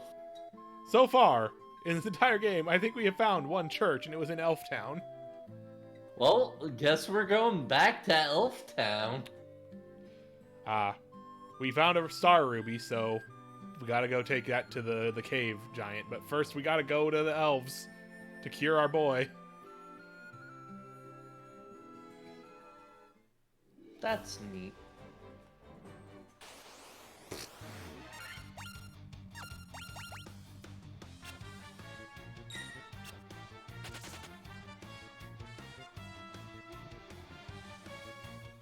God, that's right. The soldier guys were named General Specific and Private Public. Yeah. Good jokes.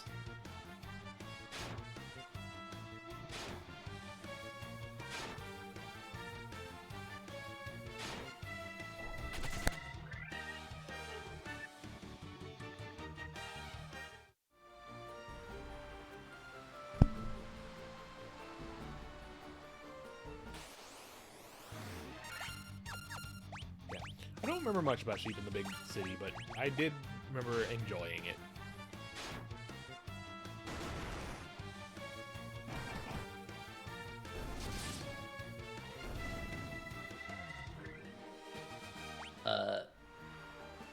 The only joke I remember, other than the two I've already mentioned, is there was a joke of there was like a Bee Gees song parody, but the entire song that the guy was singing was him not understanding why his own voice was as high as it is. And I mainly remember maybe it has something to do with a gland.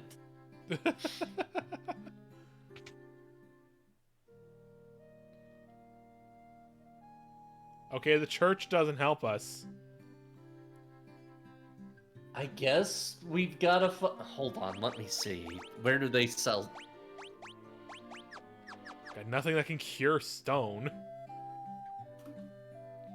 I mean, I guess there's got to be another town within some amount of distance that will have an item shop, unlike Melmond. You can buy one in Elfland. I can buy one in Elfland. They do At sell them least here. in the original version of the game. I should check to see if they have them. Actually, I haven't checked the item shop in a bit. I don't remember. The only places that sell them apparently are Onrak and Elfland. Cool. Oh, and they're... Oh, right. Yeah, I didn't buy any last time because they're expensive. Yeah. Well, we have a lot of money, so might as well buy a couple.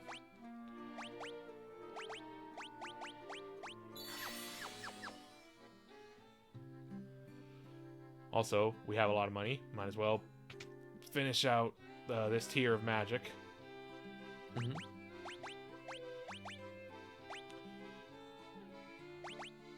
I think Confuse is probably our choice here. If sleep only targets one person, yeah.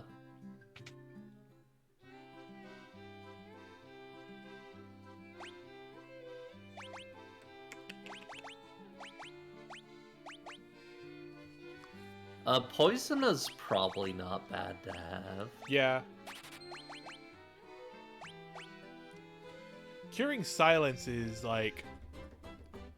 It's only going to be useful for Jack, again, on Jack, because we're not going to be able to... we're not going to be able to use it on the White Mage. Yeah. And we're not going to really care enough to... I mean, okay, I'd say that the other two do get access to magic when they class change. True. In which case, having Vox now might be useful, but... Yeah, I mean, it's 2,500, so I'm not... We'll have to equip it to them eventually anyway, by going to buy it, so I don't know if it's worth to get now. Well, but it's fine either way. It's either that or fear, and like... Also, now that I have learned inadvertently, we can't just forget a spell. We could always... That's right. Make a decision later to do elsewise. All right then.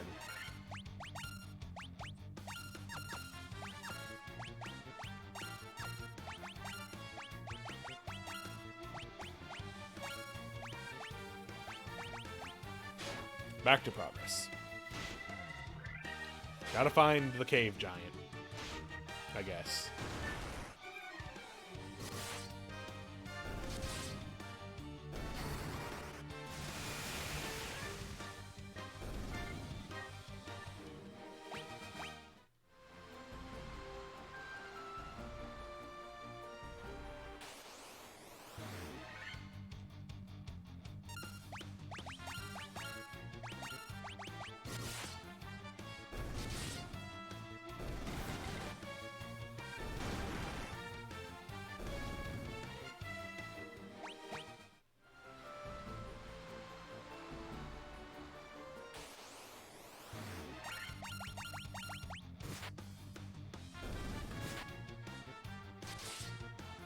Oh, I just noticed that the Coral Sword has a very unique sprite.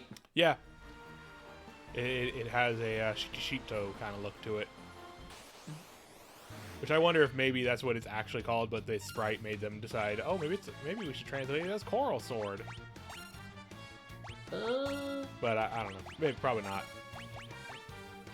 I feel like it also kind of looks like it Yeah. is made from coral, maybe. I mean, yeah, so, that's who knows? Yeah. Who knows why things are called the way they are? It probably wasn't actually called the Coral Sword in the original release. And yeah, That's in true. 5 at least in 5, yes, the Coral Sword is a lightning weapon.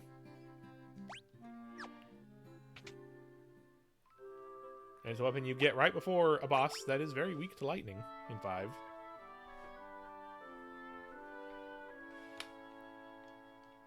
And then you generally don't use it much after that fight. Apparently the Japanese name for the coral sword is the Sango no Tsurugi. I don't know what that means.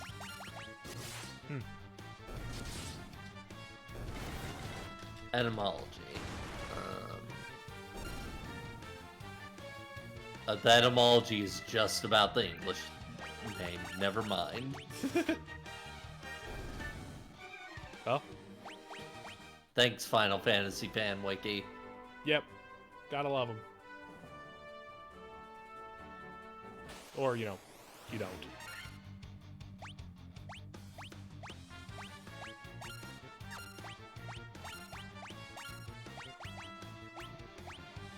I am gonna guess that because of that, though, it is probably essentially Coral Sword Japanese too. It does do water element damage in some games too, when the water element's actually a thing. So That makes sense. You know. Coral. yeah, Frankly, it doing lightning damage is weird. But, you know.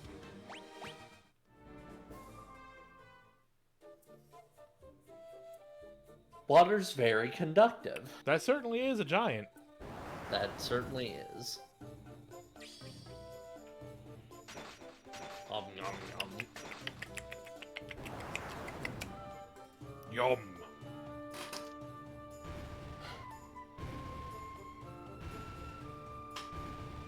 So, I'm thinking about a topic related to the mod discussion from earlier that is stuck in my brain. And it is a very specific personal pet peeve of just. So, I have been on record that in video games, generally, if there's a character creator or something like that, I want there to be an option for diverse body types so I can play a fat character because I appreciate it. Yeah.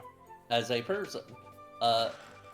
There are mods that add fat characters to games, but they're all made by people who are doing it for kink reasons. And Yeah. that's annoying. Yeah. Yeah, I'm not gonna harsh on anybody for having a kink unless they're being real weird about it, but it's annoying. Yeah, like it's a situation. It's not the problem of having a kink or anything. It's the problem of it's a situational problem. It's a systemic sort of issue of like exactly. This is of like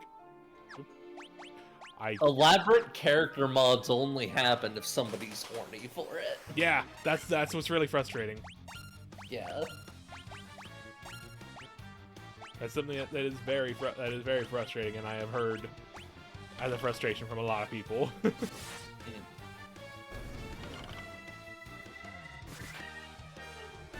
And I mean, it's just on top of that related to stuff like games like Genshin Impact having like really not varied body types. No. Like extremely simplistic ones. Yep. Or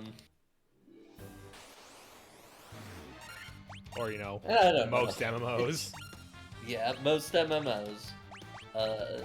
I've been on record, part of the reason I play a Lalafell in FF14 is because genuinely, proportions-wise, it is the closest I can get to playing a fat character. Yep. There are other reasons. Lolfells are just good, but Yeah. Gotta love still. them. But yeah, I feel you on that.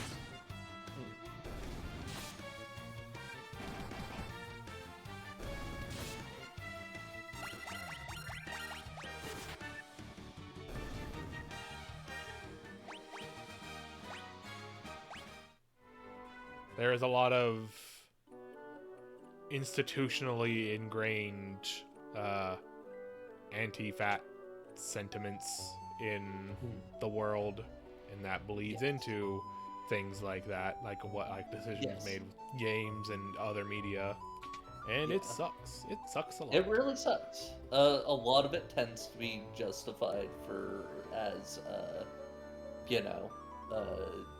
when you're creating a character, you're probably creating an ideal version of yourself. Mm-hmm. So naturally, we pick a certain body type. But hey, guess what? That's not my ideal body type. Yeah, that's the thing. Is like the idea. That is part of the ingrained idea of a specific ideal body type, and that's not reality. That's not how things work. Yes. But it is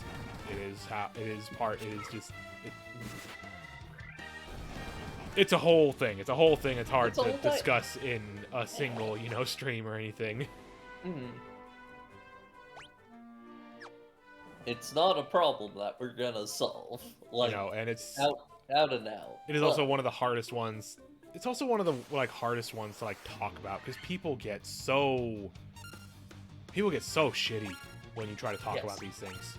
Yes. And it's just also sometimes weird to talk around.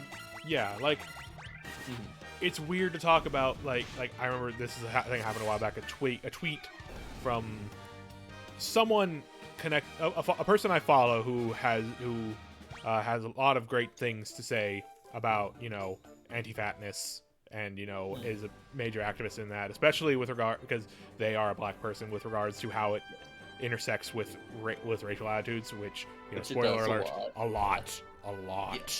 Yes. There's a lot of racism tied in with this whole thing, that I am very much not equipped to go into that whole stuff myself. Same here. But their partner made a tweet that went kind of viral about it was a tweet that they admitted later was worded in a way that was incisive, obviously, in terms of in the effort of being sometimes you make a tweet and you're a little snippy about it in the way and that causes reactions across, about how that was basically along the lines of saying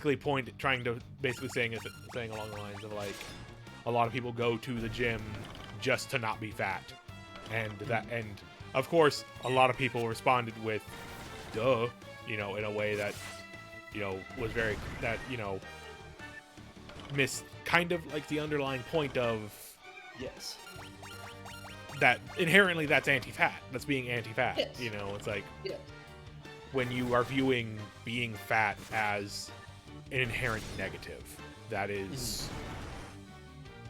that's not great. You need to that's kind of the core of what leads to hating other people on it. But also, in the end, that's the thing, is that a lot of the people who are like that do still hate fat people. They just couch it in I want you to be healthier. And it's all bullshit. You don't. Yeah. It's not about health at all, because the fact is you can be fat and perfectly healthy. You can be fat and you're and even taking that away, it's none of your business. Yeah. But the general point being fucking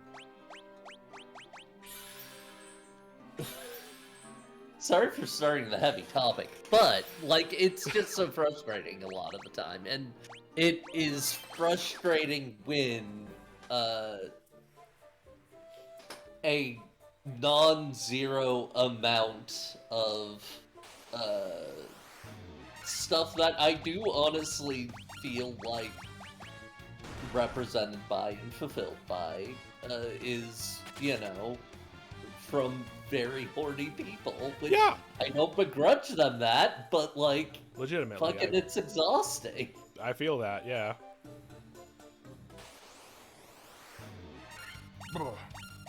Anyways, to sort of shift subjects away, a little less heavy, since I think we're getting a little down. Again, on I think you talk about this stuff too much anyway, so it's fine. Yeah. I can talk about it anytime. Okay, but yeah. Anyways, get to the game here. The other thing about it's less the dungeon design in the end. Actually, that is, it's the fact that I'm going here again. Yeah. I had to come here, get that ruby, take the ruby to the giant, and talk to that old man to be told to come get back the here thing again. that we need to take back here. Yeah, like that. So to give them some sympathy for this in this first game, especially, they had to make a whole big game on one small cartridge. Making that with a small team in this era probably would have been pretty tough. So, like, reusing areas is very helpful for making that easier. Yeah. And you know, to go back to this again, it is the thing D&D does as well. There are D&D adventures where you go in someplace, you leave, you come back to that place, you know, later on.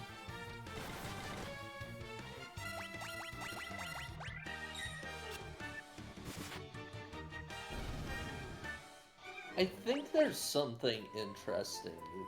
I mean, I was about to say this, but then I immediately thought, well, that's kind of roguelite. But there is something interesting I think you could do about building an RPG around the idea that a dungeon has ecology, and when you leave it, that ecology might change based on what actions you took there and how much time you spend away. Because a lot of early D&D stuff focused on like how creatures lived in dungeons and what they generally did. Yeah. And all that.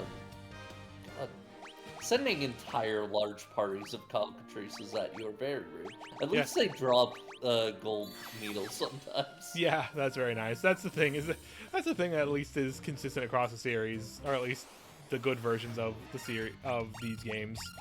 Is, you know, things that do status effects tend to drop the things that help you with those status effects.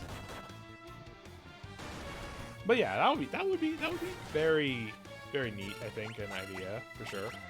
I think you know, like, that's the thing is I think a lot of people would be are very into. I mean, you know, you can see that kind of like the interest in that kind of thing, of viewing the places, you know, typically reserved in fantasy settings as just places to sort of plow through and, you know, obtain treasure from and, you know, become stronger in. As being actual real places where life happens. Yeah. There's a lot of things that are, there's a lot more media now that is exploring that, you know, like as a world in a way, that those places as real places in a way, like you know, one of the recent, you know, sort of sleeper hit series of that is like Delicious in Dungeon. Yeah. Is a big one like that. You know, with obviously that one having a big focus on, you know, like food, you know, cooking, you know, like which, you know, gets into specific, it starts out as, you know, like, hey, cooking and eating the monsters from the dungeons, which then it eventually gets into what do the monsters in the dungeon cook and eat? You know, that kind of thing. It's very interesting. there's another one I think that has a very similar art style, very similar vibe to it. Something Linguistica or something where it's about. Yeah, I was gonna mention that one. I don't remember the title myself. But where it is specific, where by as you can tell by the kind of the name, it is about the languages, how communicating and trying to communicate with creatures within a sort of dungeon setting like this, and other things. A little moment to shill a series I personally really like.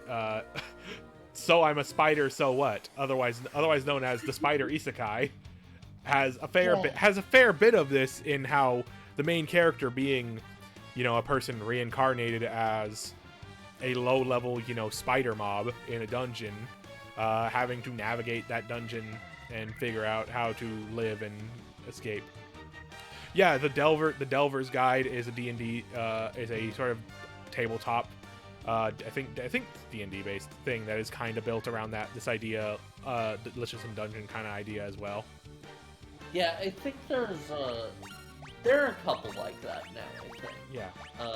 But yeah, that's the thing. Is that people love that. People love that idea of wanting to see these places as places. Yeah. I think that's a big part of the appeal of fantasy settings is seeing how pieces mix together and I think it has more interest broadly than people often would have thought in the past. Yeah.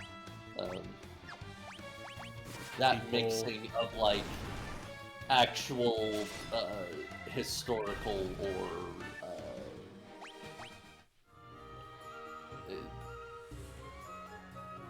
knowledge of stuff like civic planning or ecology and things like that, and mixing that with a fictional setting, people are interested in that.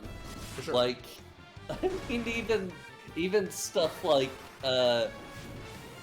the anime series and light novel series where it's based on people getting trapped in an MMO. It mostly becomes about economics. Yeah, and Log also Horizon. the author got arrested for tax evasion. Is that Log Horizon or is that another That's thing? Log Horizon, Okay, yeah. 'cause I was also thinking about Log Horizon in this conversation of Yes. at the very least, the first season of that was a lot of sort of interesting stuff about living within actually living within the world of an MMO. Yeah, and conceptualizing what the hell would happen to a society if a bunch of effectively immortal, extremely powerful people just kind of showed up.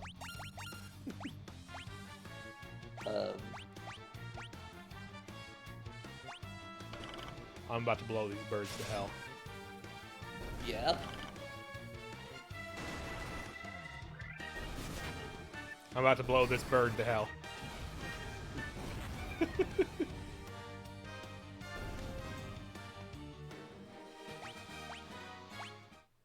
And there are just also neat tabletop games that focus on different aspects of fantasy settings now. I've wanted to play in a game. I don't think I can run it, but I'd want to play a game of Ryutama. Yeah, that's what I was thinking you were about to say Ryutama. Yeah. Yeah. It's a game I've had my eye on for a while myself. Yeah, it's very interesting. A lot of people kind of reduce it down to fantasy Oregon Trail, and that isn't completely wrong, but it is very much a fantasy game focused on the act of traveling. Yeah. This is why it's part of why a lot of people make such a big push for other RPGs, other series besides the big one. Yeah, because you can do a lot more than just combat. Combat's an easy verb to do. RPG, it's an obvious D&D, one. and I mean D&D obviously is born from a combat-focused game. It's born from war Yes. games, which, you know, that's fine. I can understand it. I mean, we're playing Final Fantasy. It's obviously, I have no problem necessarily with D&D inherently, Yes. but there's such a wide breadth of things you can do in the space of role-playing that has been explored and deserves so much more attention than it gets. Hi, I've written like 5 tabletop games. They're all very short. They're available on itch.io. Buy my friend's creations. I haven't made one in a while. I've had an idea that I've been percolating for a while, but I got very, very burned out on my last game because it was both heavy and it was after me making like a lot of games in a very short amount of time. None of mine are very long, so Yeah. they didn't. And like, you know, they're all pretty simple, like, but still. And that last one was just a nightmare, and it kind of burnt me out for a very long while. But That's yeah.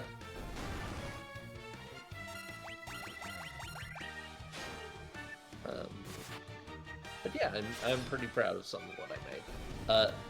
Even though honestly, one of them I should probably look at again, because I did.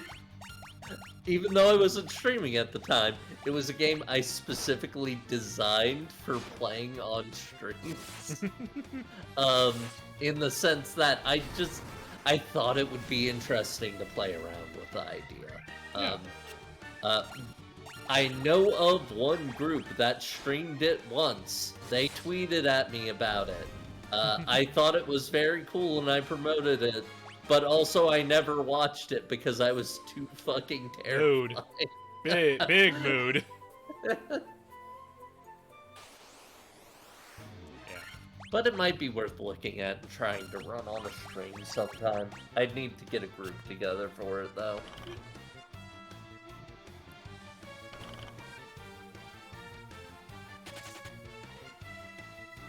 And I'd also want like an active enough chat because it does sort of assume you have enough folks in chat to like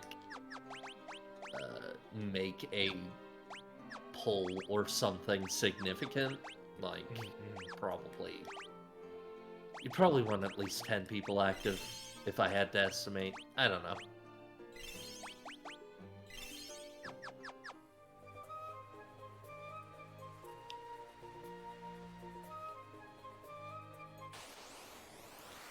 I'm realizing it was a very good idea to buy Poisona because I'm out of antidotes. Yep. That's the big advantage. You can use other resources instead of antidotes.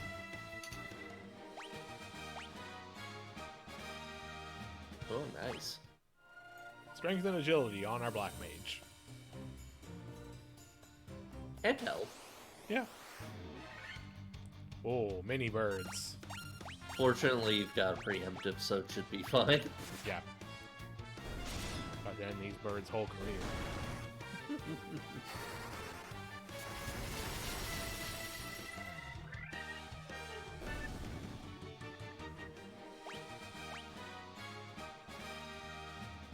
That's a lot.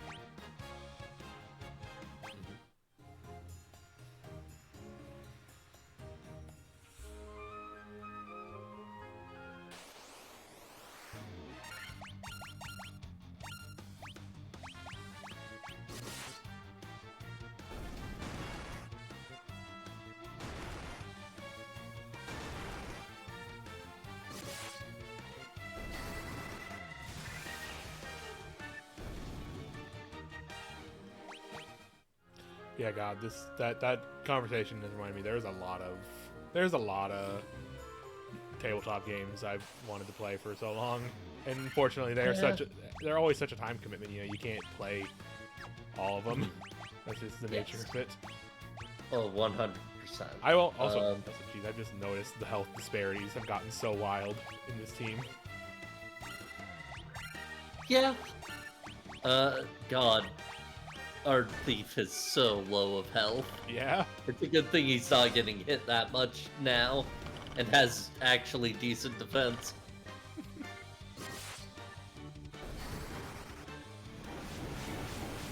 Yeah, RPGs just take a lot of time commitment, and just also, like,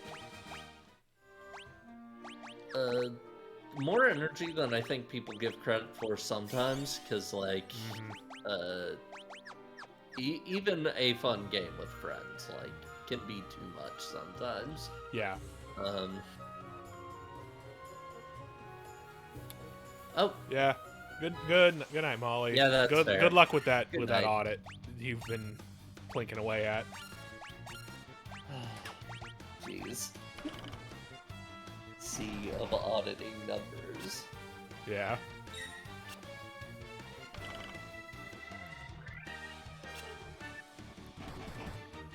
I remember a time at my day job. I worked as, you know, like a bookkeeper for my mom and her, because she runs a little bookkeeping firm out of our house, and I worked for her. One time back when it was just me and her mostly, we got a new like client that was a local electrical service, you know, electrical repair service, that had just the most just buck wild fucked up like records. Just we were up till like 2 in the morning just going through these boxes Just trying to figure it out. just these boxes of invoices, just boxes and boy. boxes of invoices. Oh boy, they didn't have like any proper ledgers. No, not really. No, like it was it was just all their bills that they had, you know, that they had written for clients and such. And I mean, it was all fucked up because the person who had been doing it before was like the owner's elderly mother. Jeez. I guess if they had a system that works for them, but holy hell. I mean, that's the secret. That's the secret of being a bookkeeper. Is you find out, no, they have systems, they don't work for them. That's why they hire people like us. Oh yeah, that's fair. Now thinking about it, they wouldn't hire you. Yeah. Okay. Specific, fair. of course. You know, generally speaking, they still have the people. They generally speaking, for a lot of our clients, we aren't really replaced. We are so like on the outside while they have their own internal people working in. We just have to deal with their really fucked up systems. We just have to let them do what they're doing and try our best to you know, keep things sane. Oh. Yeah. Oh, hey, first orb. Time for orb. Orb. All right. I think we're ready. I think we got this. Who speaks to orb?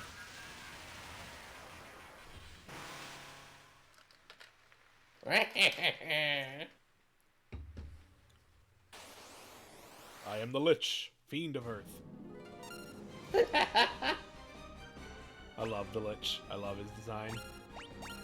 Like, tilt his head a little bit one direction or the other, and he would look like a YouTube thumbnail. Yeah.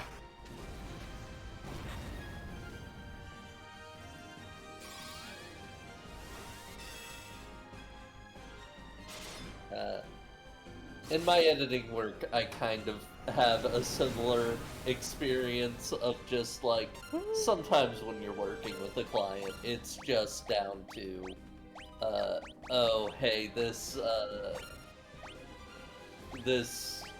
person, I'm not gonna be able to tell them how to write, but I can, like, nudge things in the right direction once I get a sense of, like, what they're willing to listen to, or what I won't have to explain a lot. Hey, you stop That's that. rude.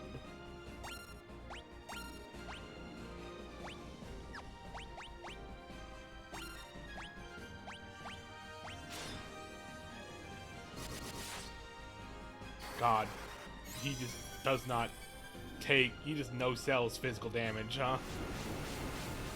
Seems like.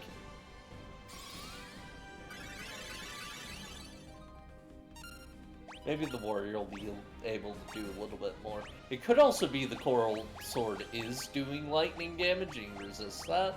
Maybe. Did I get? Okay, I did get no blaze. Okay, I do. I'm gonna put that on. Meantime, keep blasting Firagas. Oh, no.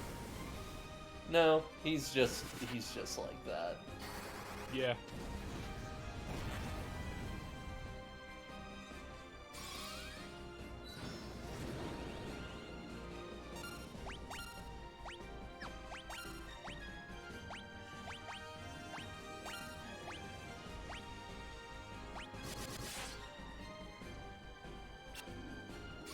Woo.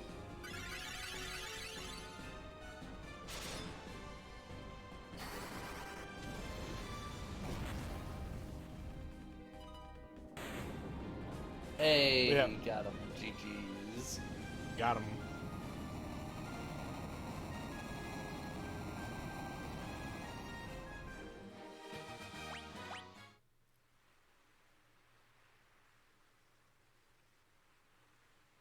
As always in Final Fantasy, magic is very strong. Yeah, it can be pretty dang useful. Mhm. I'm sure there's more goodies in the northern part of this, but I It's want to fine. leave. I wish to It's leave fine. the Crystal Hut. But yeah, look at that.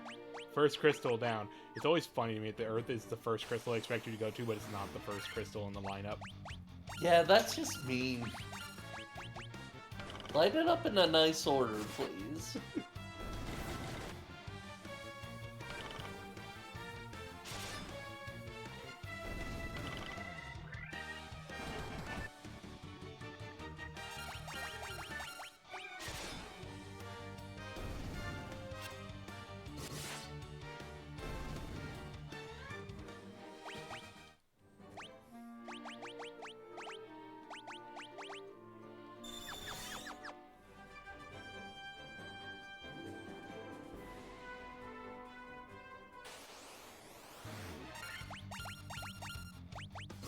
Something I just remembered that is lightly connected to an earlier topic. Because I do kind of inadvertently collate games that feature this feature in my mind.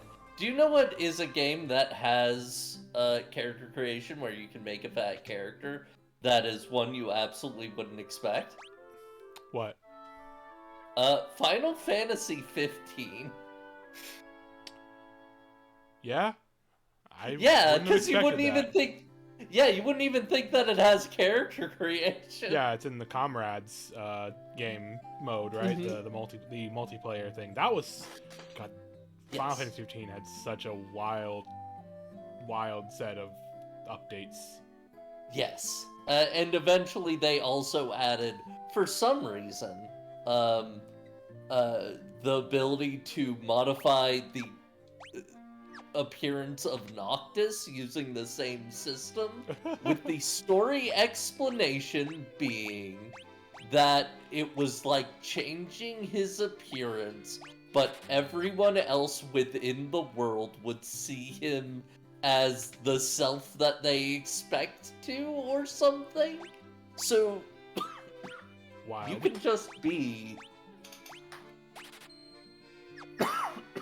whatever character you like, but everybody will still refer to you as Noctis and everything. And there's an in-game explanation for it. It's real weird. That's funny. That's some funny stuff. It's super funny, and also just like But yeah, we should talk to everybody here just in case there's something new to learn. Mhm. We are though. Jeez, rude. We literally restored one of them to grace just now. We still have not heard of you, Dr. Un, even though we've talked to you.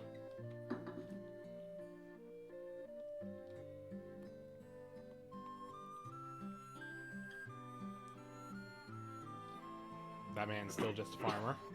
Mhm.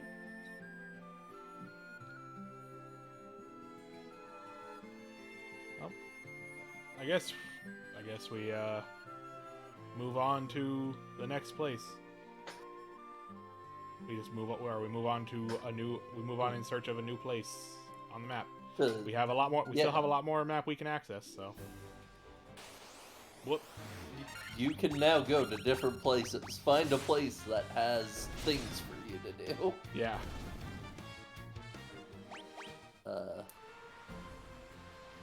Yeah, I personally cannot play this type of FF game. I need a certain level of guidance. Yeah, like, that's fair. I get a little too frustrated with location hunting personally. Oh yeah. If I didn't already have a vague idea of the flow of this game, I would definitely probably have a guide open. That's fair. Yeah.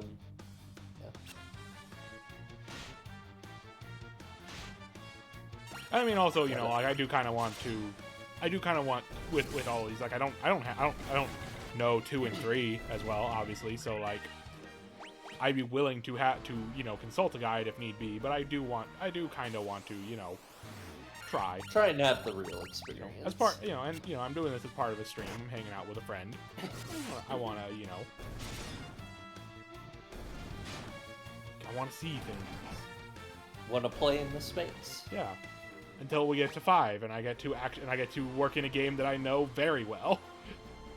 You get to go mad with power. I get to show things. I probably will have a guide open for 5. Just so I can remember things that I don't remember. I won't remember otherwise. Entirely fair. It's a cheat sheet to just reference what you already know. Yeah.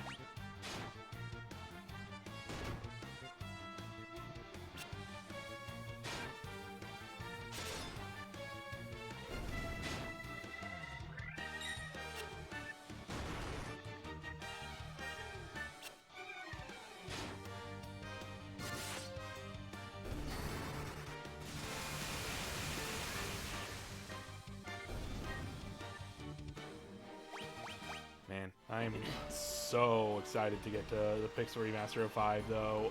That little bit of Battle on the Big Bridge that they put on Twitter got me super excited.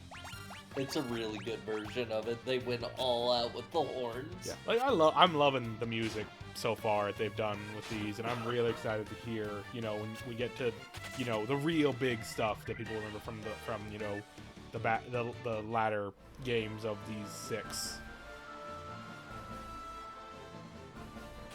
They actually have an opera singer for the opera. That would be very wild.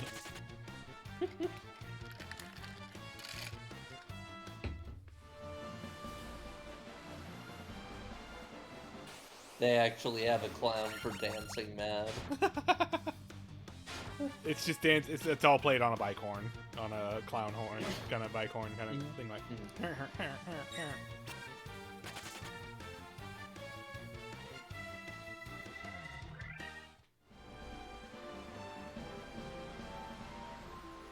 There's a town.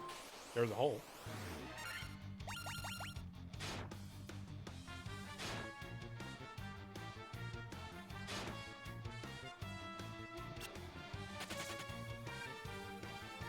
I will say older games like this make me appreciate slightly less old games, which have the ability to lower encounter rate through either items or just settings. Yeah, like, even if it were just like an Earthbound style, once you get to a certain level, enemies are more likely to just run when you run into them, but I don't know. Yeah. I'm very big on just vastly preferring games where you can see the encounters on the screen. Oh yeah. 'Cause that usually also means they're bounced around a fairly small amount of encounters. Yeah. Which they give you the option to, you know, have some control over whether you fight things or not, and that means that means they have to balance around that idea that players might do so, and yeah, those are very interesting games generally when they do that. Chrono Trigger, Earthbound, that kind of thing. Like, as someone who, the excited the Earthbound fan excited to play Earthbound for the first time earlier this year, or late last year when I finally finished that game. It's certainly got some issues as an RPG. Yes. But like where it's shot, where it comes through, where the gameplay comes through as like very neat and innovative and fun, it really does. It just really does.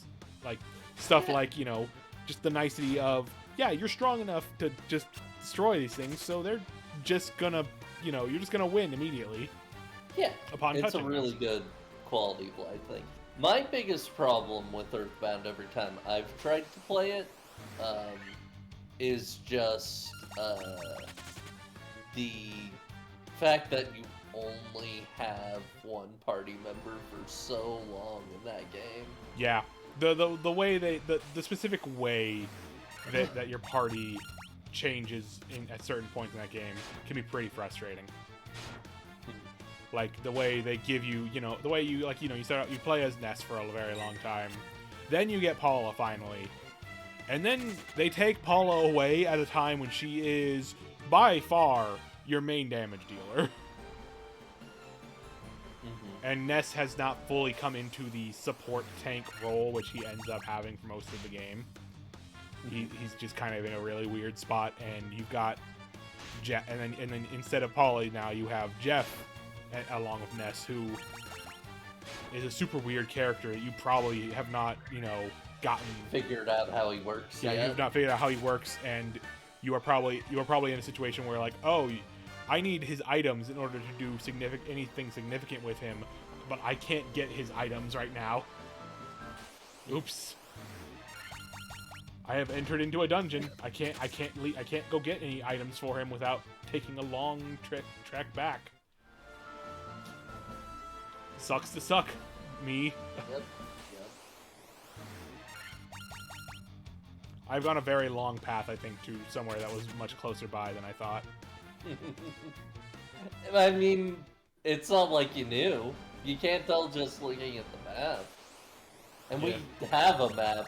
Back in the day, you wouldn't even have that. Yeah. Well, you might have that. I don't know if it had a world map in the first I don't know. I really don't. Oh, hey, it does. Yeah, there's a dock, and I think there's a dock down here.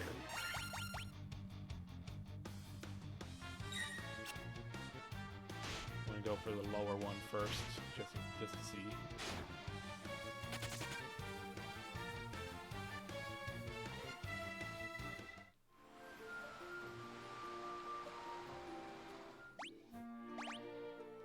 I am going to use one of my tents, though.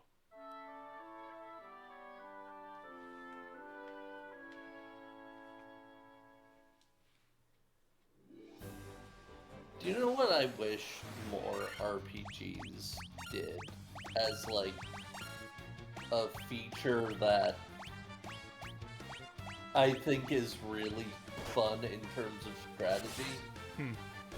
I really like it when RPGs that are turn-based have the turns visible, and you can sort of shift around that order with abilities. Yeah. You know? I also like that. FF10 does that, I know. Yeah. And that's... FF10's really big on that. There's the boost system in Xenosaga 1 and 3. I really, really like that. That was a very popular thing around the time of PS2 JRPGs for sure. Lord of the Rings, the Third Age. Yeah. God, that's a game I'd want to stream if it wasn't a DMCA landmine. Yeah. I remember renting that game a few times. It was really interesting. God, that era of licensed games is just, like, scary to think about streaming. Which is a shame. It's got, like, Enter the Matrix in that era, too. Yeah, there's definitely some really interesting licensed games, but yeah, they're risky. It's risky. Mithril.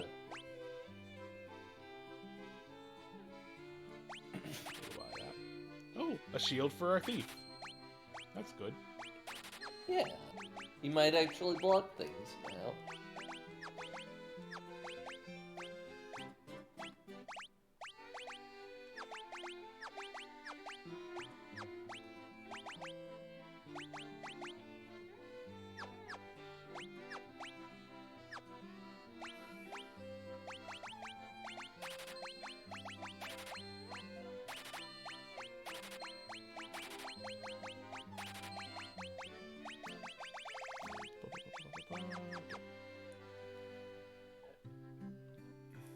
We do seem to be in a pretty good place money-wise right now.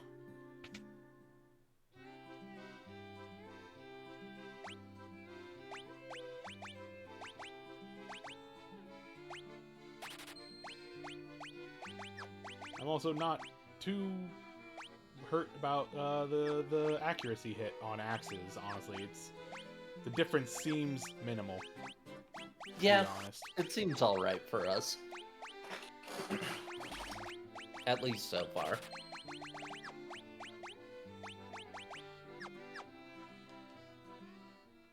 Alright, well, I just said we were good on money. Let's see how much magic sets us back right now. Yeah, okay. Oh, now you offered Stona. Yeah, also, yeah, it seems teleport and exit both are special. Can't take them yet. That's irritating. Also, damn, this is a hard set to choose one to not take right now. I can't take exit right now, but I will want it later. But also, you know, I'm realizing, of course, we're going to have to kit out our other two with some magic, and we'll probably be rethinking about who has what at that point. Exactly. So we shouldn't stress about it too much right now. For now, we'll probably have a lot more gold when that time comes around too. So yeah. For now, definitely the ones we can take on our white mage are looking very good. Proterra and Invisera, definitely, and you know, Sona in general, very useful. Just as a safe backup, yeah. Yeah, and yeah, like I said, we were good on money. Undaga. Quake. Yeah. Quake. We will see if that's actually damage or if it's some kind of weird thing. Yeah.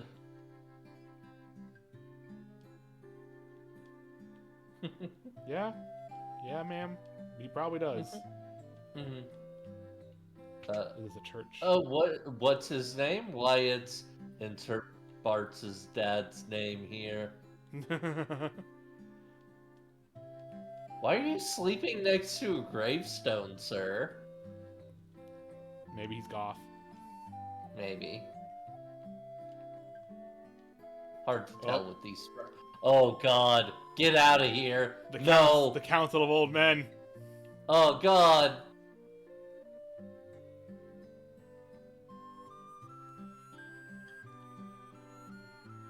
Oh, this is such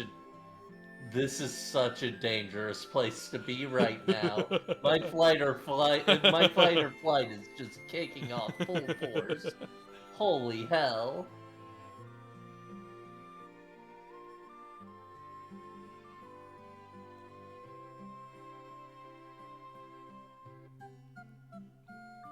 The Fiend of Earth is already dead. It's fine. Don't worry. He was already dead to begin with. But yeah. When all four crystals shine once more, we'll do a cool spell here. Hey, Mount Gold. I know that. I know that from video game. Yeah.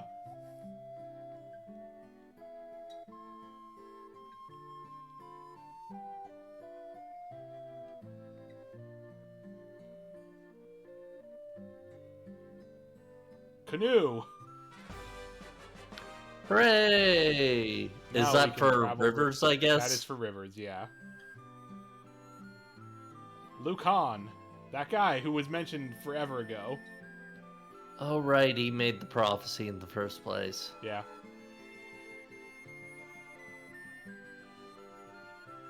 funny that he's the one with the unique sprite, but the most useful one was the guy to the to his left.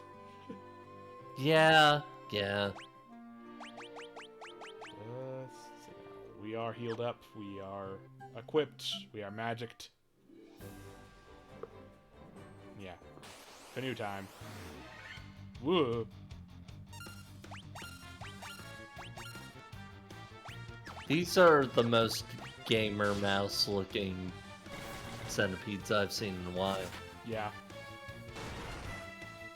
Ooh, they're sturdy. Hardy?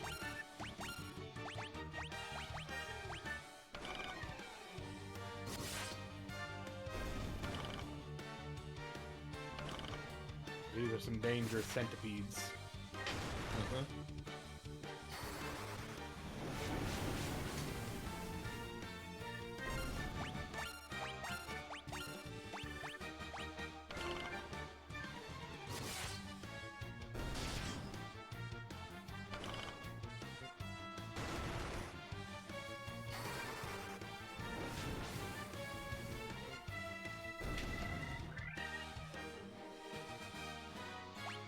Full of experience points. I like the little person in the canoe. Little Yeah, person that's icon. cute.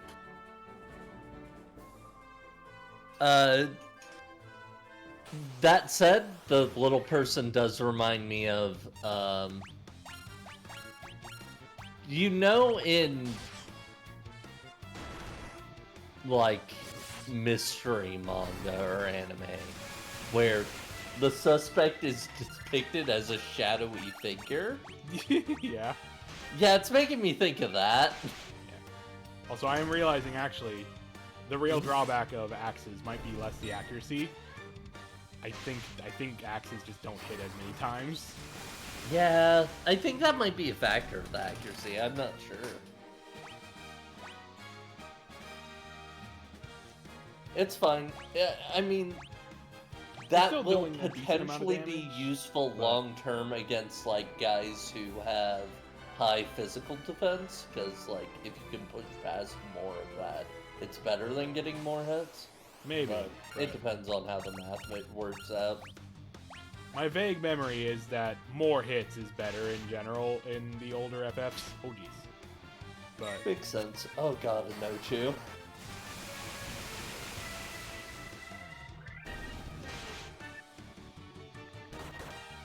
we might be in a I little think bit that, of yeah, for the most part, though, you're right in that it usually works out better for you if you go for the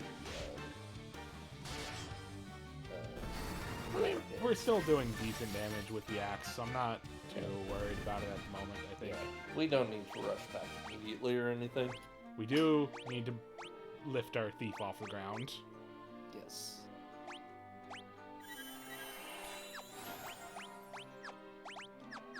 Even life revives with 1 HP, huh? Yep. That's a bummer.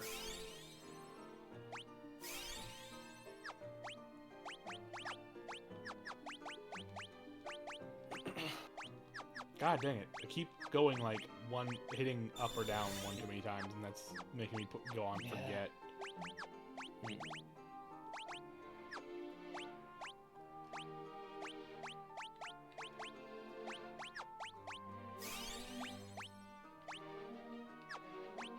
Another pop quiz. Favorite character creator in games? Go. Favorite character creator in games? Yes.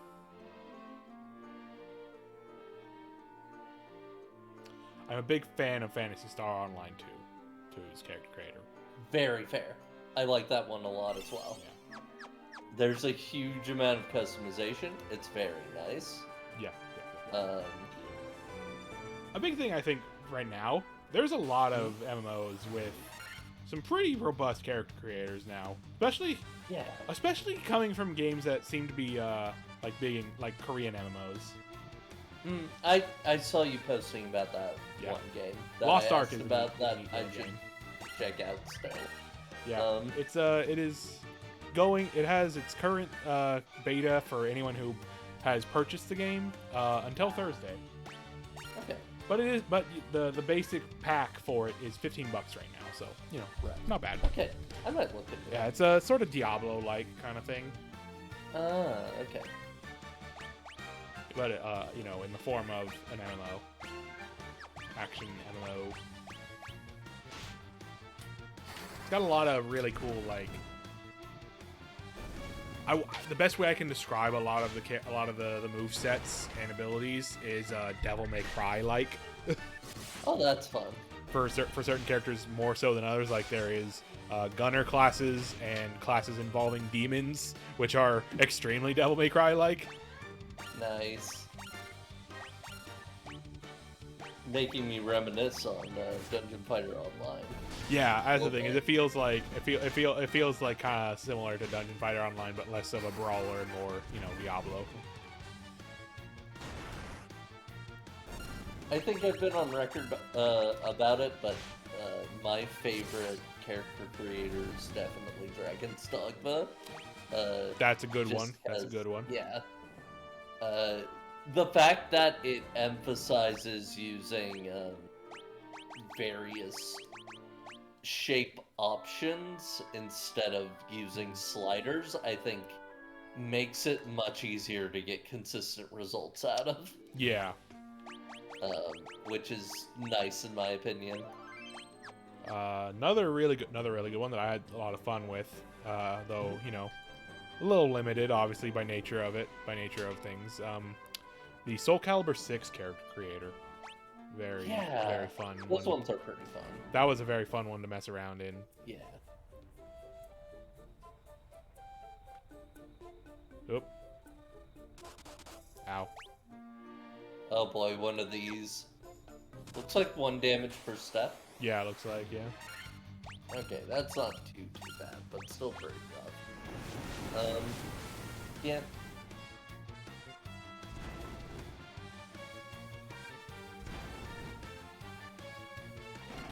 And of course, like I already said, I'm big on character creators that have body type customization. I think most of the ones we've mentioned have that. Yeah. You can get a lot of different body types out of PSO2 and Dragon's Dogma. Yeah. Soul Calibur to an extent. To an extent, all the body types in Soul Calibur 6 are based on the existing characters, so you're mostly just getting it's mostly just you pick different sizes, and of course that was kind of the negative aspect, the unfortunate aspect of that being that you could then that those were not tied to the moveset you attach to the character, so you could have a very small nightmare basically if you wanted, or a very big Taki. It's like, unfortunately that made those a nightmare for online play. Yep.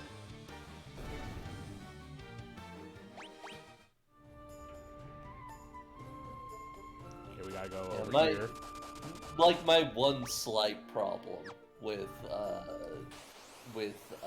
the character creator in PSO2 specifically is just certain body type choices. If you make them, every outfit looks bad.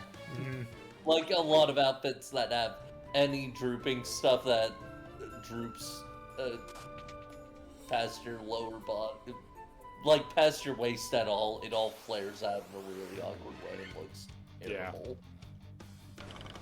It's real annoying.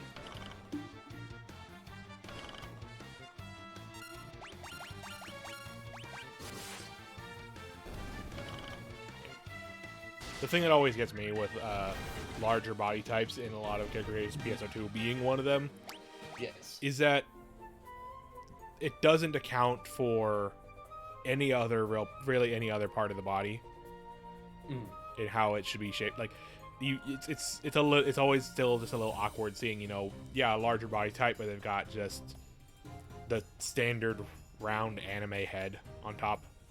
Yeah, I feel like you can do a decent amount of that in the new Genesis character creator specifically, but it's still, a little limited.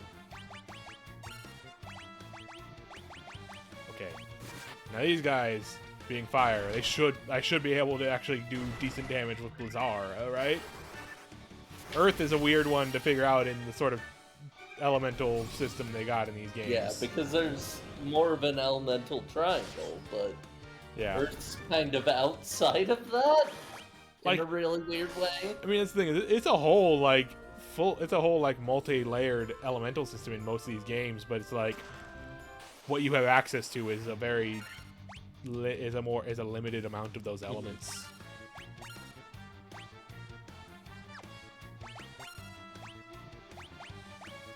Let's see what Quake does.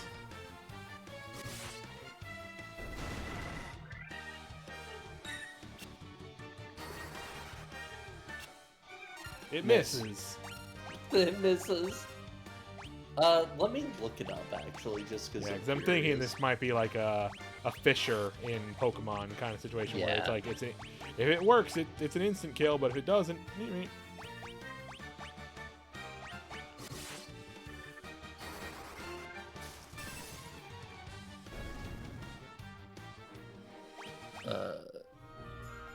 Okay, yeah, it's an instant death one, yeah. Yeah, okay.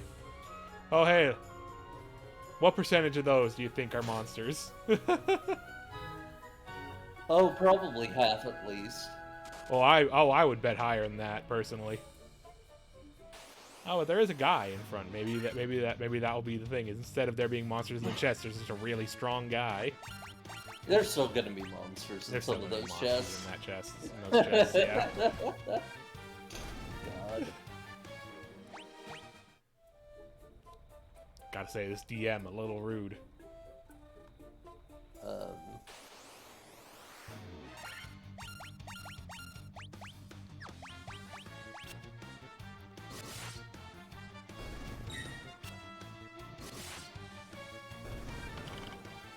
Most disappointing. Okay. Not necessarily worst, but most disappointing. Most disappointing.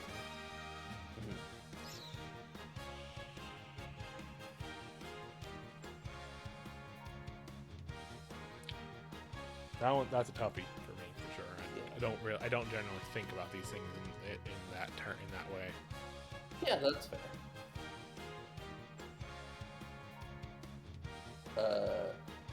I can mention mine at Sure. least at first. As much as I really like a lot of it, the character creator in Sonic Forces, I feel like eventually the limitations start hitting you pretty hard, and also just like really the base character outside of outfit choices, you really don't have a lot of options. It's one that I like okay, but it's also disappointing because it's just you want a little bit more flexibility, just like that tiny bit more. Yeah, I can see that for sure. Yeah, I can vibe with that choice. I don't know if I would say that one's the most disappointing to me, but again, I don't think about it. I don't really have an idea of like which one I consider most disappointing. Yeah, that's fair. Yeah.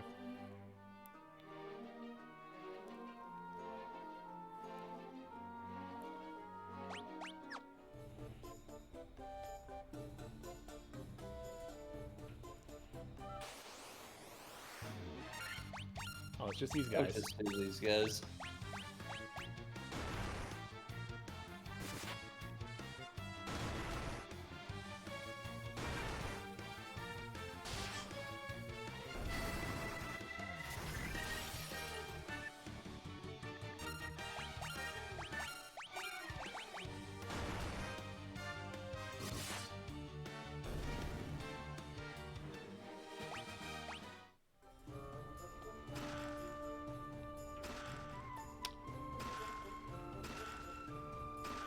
Now, Well, look at that. I was wrong. It's definitely not more than half. yeah, apparently. Or at least not many more than half. That's only if all of these are, all of the rest of them are. Oh boy. Oh boy, tough worm. Yeah.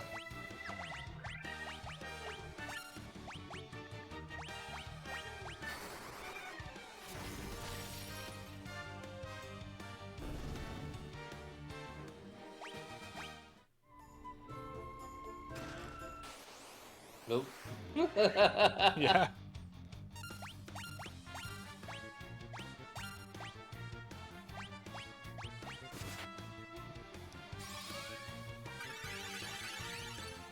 I'm now thinking about outright worst character creator. And, like, I'm trying to think in terms of things that actually give you some level of option. And I'd probably say the worst one I could think of, at least from a major game I've played recently, is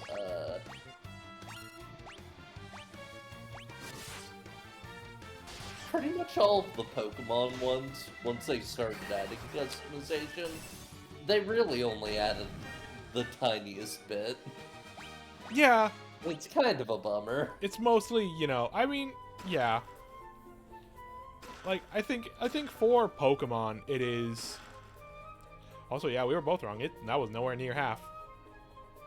Yeah, it was surprisingly nice. I don't know. Yeah, I agree. It's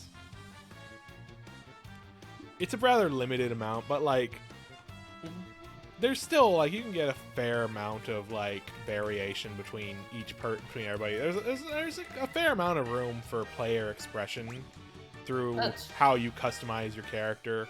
Like, I if we're just talking, like, creation, you know, specifically at the start, yeah, it's very limited. You get, you know, you get, like, you know, you get like anywhere from 3 to 4 each or something, basically, that are just, like, you know, skin color and all that. I think that's a big part of it for me. It's just the initial creation is so limited, even if it broadens up a lot later, it's just kind of a bummer. Yeah, and that's one of those things of, you know, the limitations on Pokemon as a series. Like, you know, they don't, you know, the whole issue that has come up, you know, a lot more very recently, obviously, of the animation work for a Pokemon game in the modern era. They have to, you know, it's, you know, they can't. There's a lot. Like, yeah, it's definitely not something I'm saying as shade against Game Freak or anything. They have a lot to do in those games, so I get that certain things might be on the back burner or just not a priority or whatever. But just yeah, no, I still agree with you. I feel you on your on, you know, the thought about it for sure.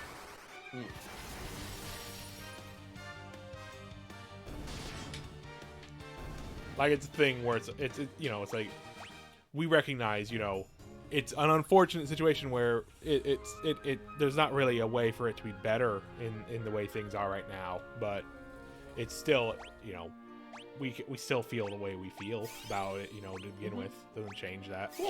Yeah. That's generally how I feel, you know, about when people talk about Pokemon online nowadays. It's all like, yeah, people feel the way they feel. I don't agree with most of the criticisms that get lobbied at Pokemon by the vast majority of people, and I also frankly think the way people go about it online is rather annoying. Yes, 100%. 100%. But I can agree, like, you know, that they're you know, people are allowed to feel the way they feel about the game specifically, and, you know, like, everyone has, you know, their thoughts on what is worth the price of a full game or not. Personally, I have no problem spending full price on a new Pokemon game because I feel like they've been on a general upswing lately.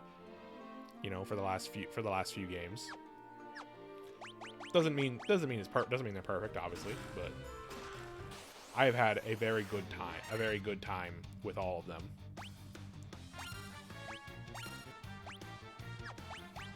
You know, and I've heard the rumblings about, you know, the new ones, which I will be playing on stream soon, of being a bit bare bones of a remake, but it's also a case of the first time it's gone to an outside studio, and it's, you know, it's coming with with the main studio, hopefully having given enough room and space to actually focus on something kind of new and exciting for the series. Yeah. And it's unfortunate that, you know, it was at the, you know, still one of the results of this is maybe to some people a lackluster lackluster remake of some of beloved games. Priorities have to go somewhere. Yeah.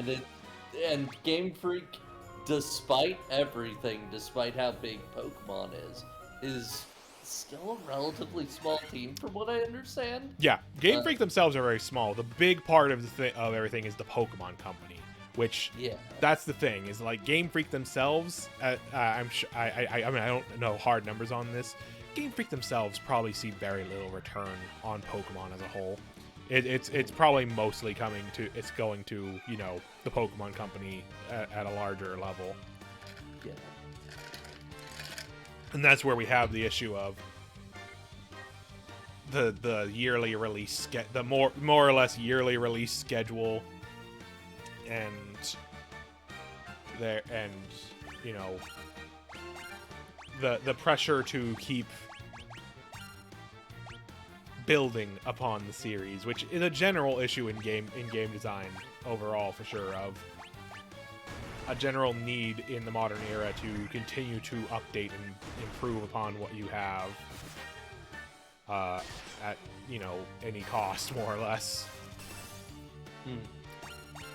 And Pokemon has reached the point where something is having to give.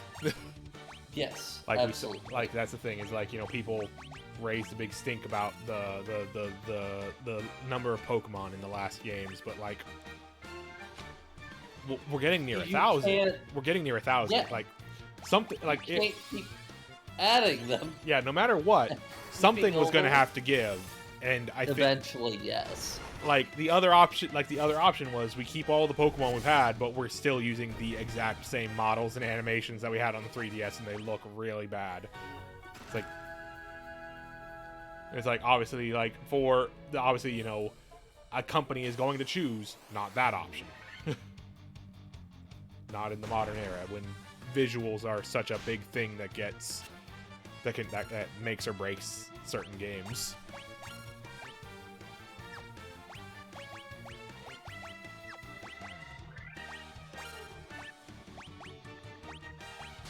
But yeah, in the end, I wish more of the conversation around that series was about the unfair situation the devs are put in of having to create these games for the biggest franchise, the biggest multimedia franchise, basically.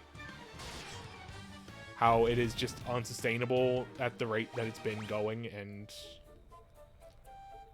they deserve better. And in the end, the answer is unionize, destroy capitalism, all that kind of stuff.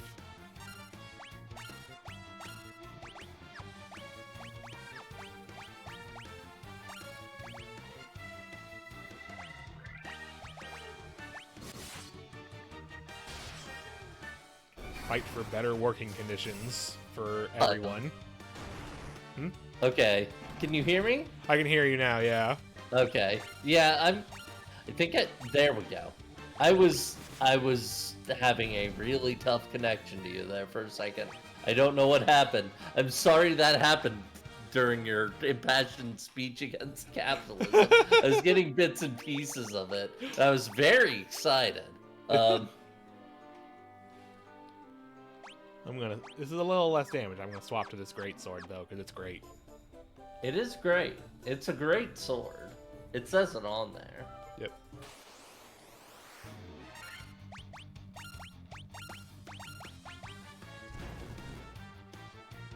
The fact that all of the floors in this are just big rooms filled with hallways and winding paths to try and make as many encounters happen as possible.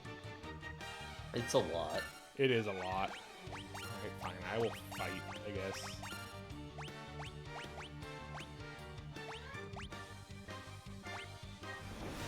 I don't know why it took me so long, but I suddenly realized, oh, this is the gargoyle model. Yeah. In the NES era ones, I have a feeling we're going to see a lot of repeated models. Oh, yeah. We'll see it across all of them, just because it's a very good way to save budget. But... Yeah, and classic. Some designs are, iconic, classic. Like you're gonna see the Final Fantasy Goblin design for a long, long time. That design is still being used in Final Fantasy 14 even. Those guys show up in Shadowbringers. You can fight them.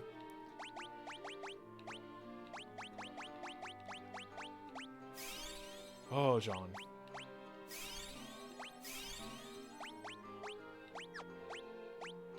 He's trying his best. Yeah. I appreciate him.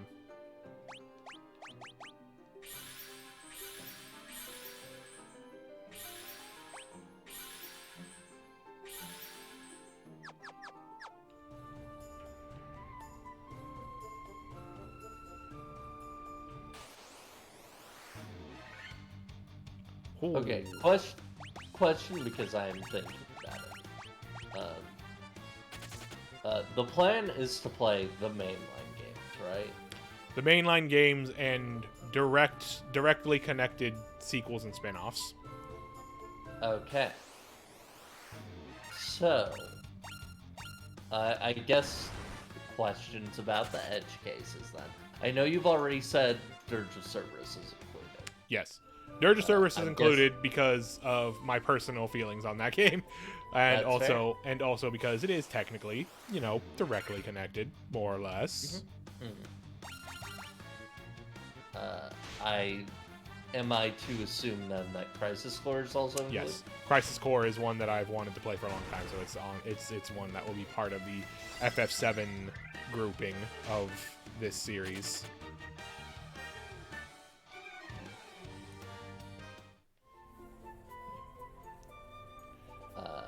I would guess, would we also be including Final Fantasy IV, the After Years? We will, I do in fact plan to do the After Years, yes.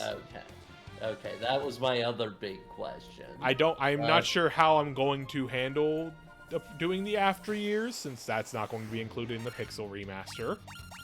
Of course. Whether I will shift to another version of Final Fantasy IV right away, or I don't know. I will look into how the After Years is available to me. Yeah, I'm not sure what platforms After Years has been released on. I know the PSP version has it, and I know the 3D version has it. And I'm thinking, I don't know if there's a major difference between the 3D version and the PSP version of After Years. I don't know about that, but I do want to at some point play the 3D version of FF4 and experience it. After Years might be the one thing where I break my sort of doing it in order kind of rule of. Maybe I'll come back to that one later when I come back to do FF4 3D. After Years is After Years is the weird one in this yes. overall series.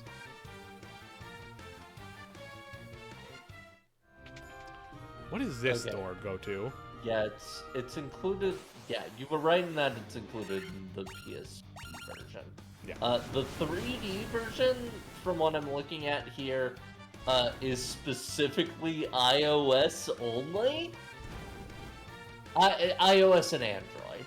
Well, the 3D version is on Steam. It should be. I think it's a part of that. I think the whole package is on Steam.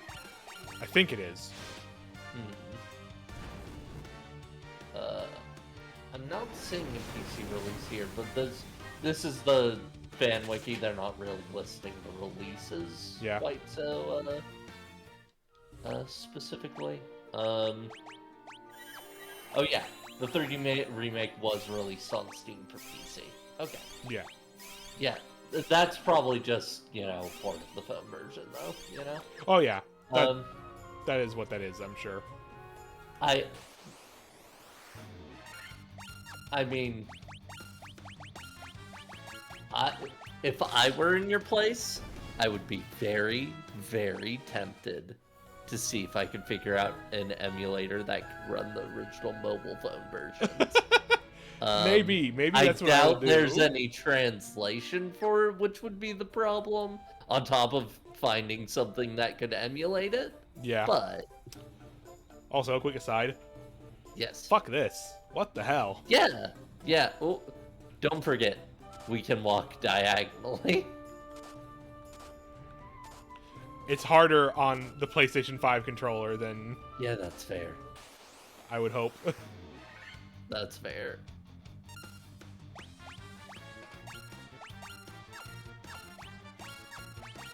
But yeah, there's the WiiWare version if you could find a way to source that.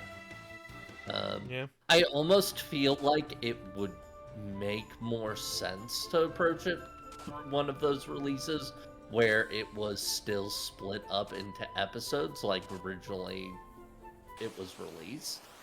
Yeah. Though I don't know how.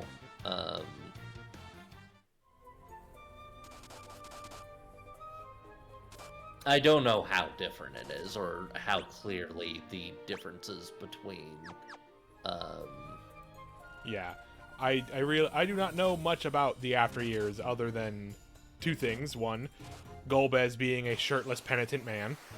Yes. And two, that it's apparently really, really bad. Yeah, a lot of people do not like it much. Which, you know, very old, very old, you know, phone game from the era of flip phones. Yeah. That's the thing, you know, I kind of expect. Very few of those were good. Oh my god. Thank God for the minimap, letting me kind of see. I am finding out some slightly exciting things about it looking through this. Ooh. You do briefly get party members that are Biggs and Wedge. Nice. Also a major character in it, apparently. Which, this might be a light spoiler, but I do think it's funny enough that I should say it anyway. Mm-hmm. There is, a villainous character in it who, appears to be Kane. In battles, his name is displayed as Kane, ? But he is Dark Kane, the incarnation of the darkness in Kane Highwind's heart. Hey. Nice. Yes. Nice. Look at this. Yes. Next level. Yes. Yeah.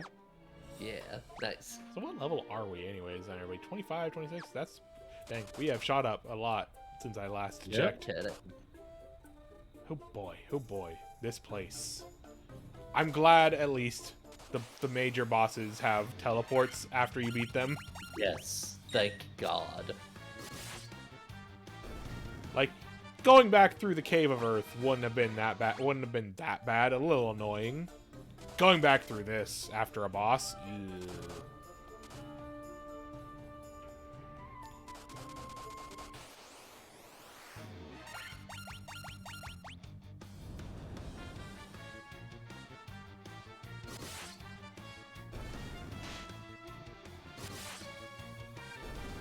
But yeah, when we get to 4 and the After Years, I will definitely look into how I'm going to approach that game, those games, however you want to consider the After Years. Right.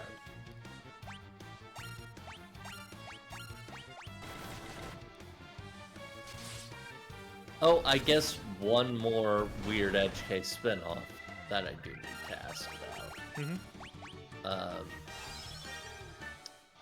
Final Fantasy XII Revenant Wings. I hadn't thought about that one actually much. I was expecting you to go. I was expecting you when you brought up Final Fantasy 12. I was expecting you to go into the other parts of the Evilist series, the tactics games, which I do kind of plan on playing those. Maybe not Okay. as part of this. Maybe I will. I think Right. I think Revenant Wings is a thing I'm interested enough in to look at. Yeah. Yeah, I've honestly I've heard good things about it, at least story-wise. I don't know how the gameplay works at all. I think I've seen game footage, and I believe it is a sort of tactics light game. I know it is sort of presented in that style. It is a DS game, so it is kind of presented in that style, similar to the Tactics Advance games, I believe. Which I definitely want to play the Tactics games because I personally really like Tactics Advance. And I was not able to get into Tactics the first time I tried playing it because that game has very harsh difficulty spikes. Yes, definitely. So that's a game I would play with a guide, for sure.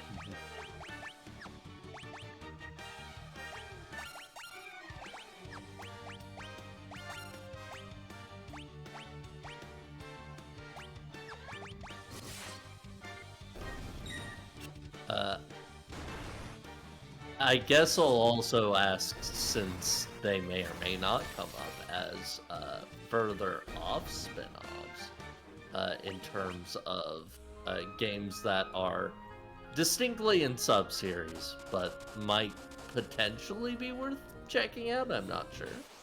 I guess technically there's Dissidia. I do want to try it, do some Dissidia at some point on stream. Maybe just Duodecim. Maybe just that one. That makes sense. That's the easy one to get to. Yeah. Crystal Chronicles. Crystal Chronicles is one I have not fully decided on whether I'm going to do something with or not. Right. Yeah, it's a weird case. I have to look into like what the state of the newest version of that is. Playing that with people online is like. I know they made some updates that that sounded like they fixed some things with it, but I don't know for sure. It had some issues on release, yeah. Yeah, so. Other big one that I can think of off the top of my head.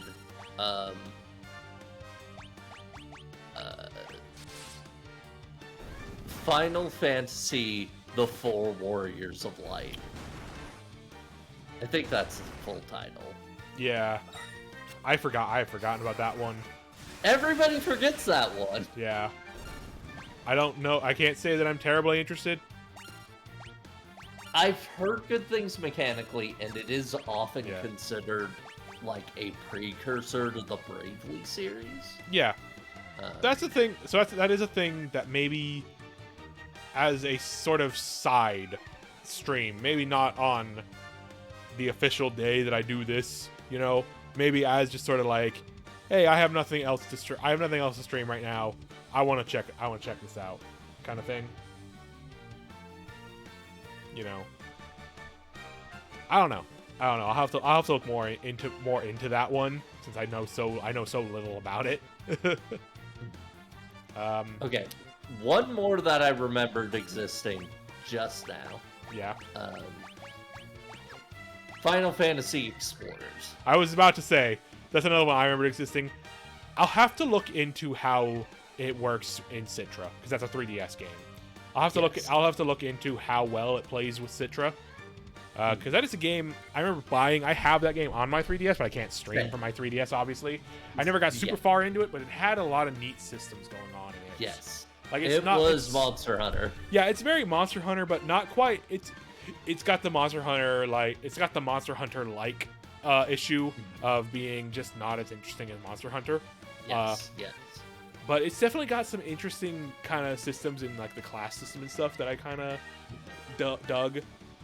So I think that is something I do want to check out at some point. Yeah, on stream if it runs well on Citra. Yeah. Where? God, I wish there was some kind of online playthrough Citra. I don't think there is. I don't know. But... I don't know about that at the moment. There might be, there might not. I think there is some level of like online for certain things. I know I looked into during COVID times, you know, I was looking at like obscure fighting games. There is like net play stuff going on with like the DBZ One Piece fighting games that go together on 3DS. Have you heard about those? I haven't. There's Arxis made 3DS fighting games for DBZ and One Piece, and it's very fun when you look at the DBZ one because you can see some things in the characters because this is before Fighters came out. You can see some animations and such on characters that were reused in Fighters. It's very interesting in that regard. Nice. But the really funny thing about these two games is they can be played together. So you can have a DBZ One Piece crossover fighting game on 3DS. And it's unfortunate the One Piece one never came out over in the West. It was only the DBZ one did.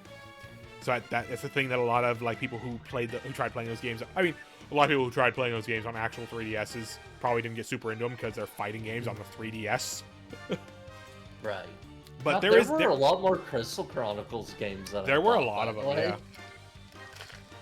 They're like 2 kingdom building sims. Yeah, My Life as a King and My Life as a Dark Lord are so out there compared to the rest of them for sure.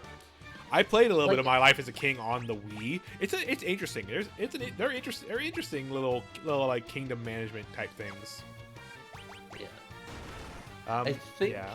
I think I knew about Crystal Chronicles and the Crystal Bearers and none of these other ones. Yeah, there's like Crystal Bearers, Ring of Fate or something. There's Ring of Fates, and Echoes of Time. Yeah, there's quite a few like sequels it's a series that went on a while, but that mostly under the radar for sure.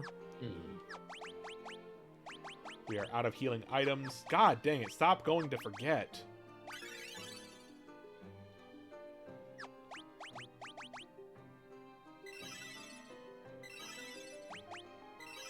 I would probably make the argument that if you did look at Crystal Chronicles, just the first game would be fine. Yeah, it's a thing of like I am interested in the rest of the series to like look at, but like if I were to slot it into this series as this overall series, I'd probably just do the first one. But spin-offs is the spin-offs is the weird one to sort of slot into how I want to do this. Yeah. I know like the only one I really considered much of is that once I get through like 13 at the very least, I want to play World of Final Fantasy. That's a game I've been wanting to play for a while. I might slot that one in between the 13 games and 15 maybe. But that's a way that's all a ways away. And yeah. I also mentioned this last week when we were doing, I don't know if you were there yet. If Final Fantasy 16 comes out while in the middle of me doing this, I am going to play that immediately, probably. That's fair, entirely. I am excited about that game, so I want to play that one. I don't want to wait on that one. This dungeon keeps going, huh? Like they jump from like a pretty simple like 3 or 4 floor dungeon to this monstrosity. Yeah, this evil place. At least at the end, we'll have a ton of money for restocking our items.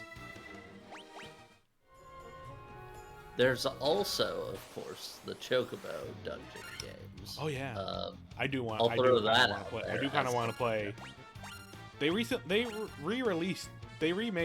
Chocobo Dungeon or something on the Switch, I think, or they're going to. I can't remember if they did or not. No, it was something that they released. Yeah. It's specifically Final Fantasy Fables Chocobo's Dungeon. I believe it's that one.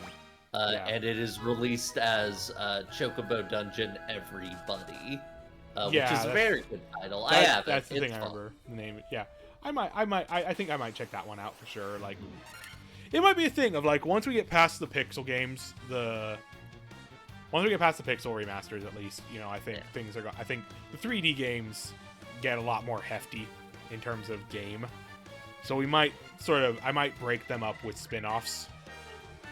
You know, in between maybe. Makes sense.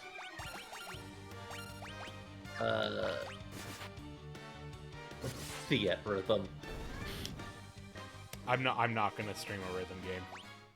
Yeah, fair. I'm not gonna show my whole ass like that. I'm sorry. No, it's fine. And of course, there's like, what are they called? The Game Boy ones. That mini Game Boy the series. Final Fantasy like adventure ones and all that, which Yeah. that whole thing where like they kind of intersect with like the Mana series and such in weird ways. Like Yeah. one of them at least is straight up the first Mana game. Yeah. And then there's the ones that are the Saga games. Yep. Yeah, those I might consider just as a separate series entirely, and not really part That's of it. fair. I might do Mystic Quest. Yeah, I was gonna say Mystic Quest. Yeah, I might do Mystic Quest as like a spin-off that I do in between some things, maybe. That game is definitely interesting. I remember playing that a little bit once when I was younger on an actual SNES at my cousin's house, and I remember thinking it was really neat. And I know I've seen like speedruns of it, a couple speedruns of it that are very neat too, but I'm not gonna try and speedrun it obviously, but like Right. the game is neat is what I'm getting at basically. So I am interested in that one. I might slot that one in. Yeah, I really don't know much about it. I know that it's a funny kind of like RPG where you also have like overworld like Zelda like traversal stuff going on. Like you get like a grappling hook kind of thing that you throw. It's really interesting kind of game. Like it's funny to think of it as a Final Fantasy game in a lot of ways. Does have crystals apparently. Yeah. It's also, you know, one of those things where there's more than one game called Final Fantasy Mystic Quest, and like it also is called Final Fantasy Legend in some places, but that's also a name of another Final Fantasy game. Yeah. Another Final Fantasy spin-off game. The naming of Final Fantasy games across regions was wild. Yeah, so apparently its name in the US was Final Fantasy Mystic Quest. Its Japanese name was Final Fantasy USA Mystic Quest. Yep, because I believe it was made by a US team. Maybe. In Europe, it was called Mystic Quest Legend to connect it to Mystic Quest, which was the name for Final Fantasy Adventure. Yep, there we go. Yeah, this is where it gets wild. This is where it's getting wild. Which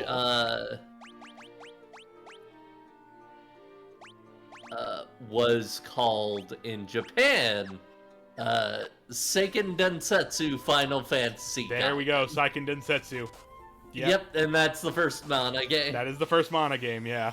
That's yeah, because that's the whole thing is like the first Mana game, at least in a lot of regions, was called Final Fantasy Adventure on the Game Boy. Yeah.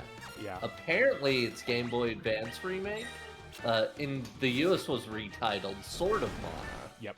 And in Japan was titled Shinyaku Seiken Densetsu, which this wiki at least translates as The New Testament, Legend of the Holy Sword. Yes, Seiken Densetsu is a hell of a name when you translate it.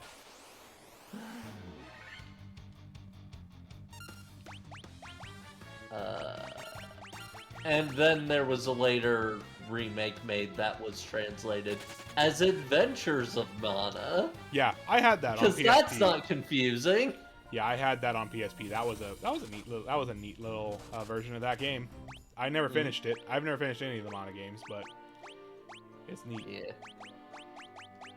That's a separate series I kind of want to play at some point, but you know. Speaking of RPGs, I've never finished. I feel like we talked a lot about Tales games last time. Same. Do you know what series I've never actually beaten a game in? The Tales series? Yes. I've played a lot of them. Yeah. Beaten them. I have finished 2. I have finished Symphonia and Abyss, which are both... Those are good ones to Those are very good ones. Yeah, I want to... Oh, wait, no, I finished 3. I finished Vesperia earlier this year. Yeah. Right. Nice. That's a good one too. That one really takes off once it gets going. Yes. Yeah, I want to play Berseria and Arise on stream some point in the nearish future. You know, we'll see how my game LPs and all that, my LPs sort of play out in the future here, and see. That's fair. I want to play those games. Maybe on stream, maybe not on stream. I don't know. We'll see. Probably. Yeah, I want to play them on stream, but yeah. The Tales games are very good. I like them a lot. They're also rather long, and are a very specific breed of anime. Yes. Sometimes in very unfortunate directions. Sometimes in good direction. Yeah. Depends from game to game, and that's the thing. Is like from scene to scene. Yeah, it's like they're they're the highest highs and the lowest lows. It's all anime, no matter how in both cases. Yep. One that I really want to play is Tales of Innocence. Which is one of the mobile ones. It was DS. Yeah.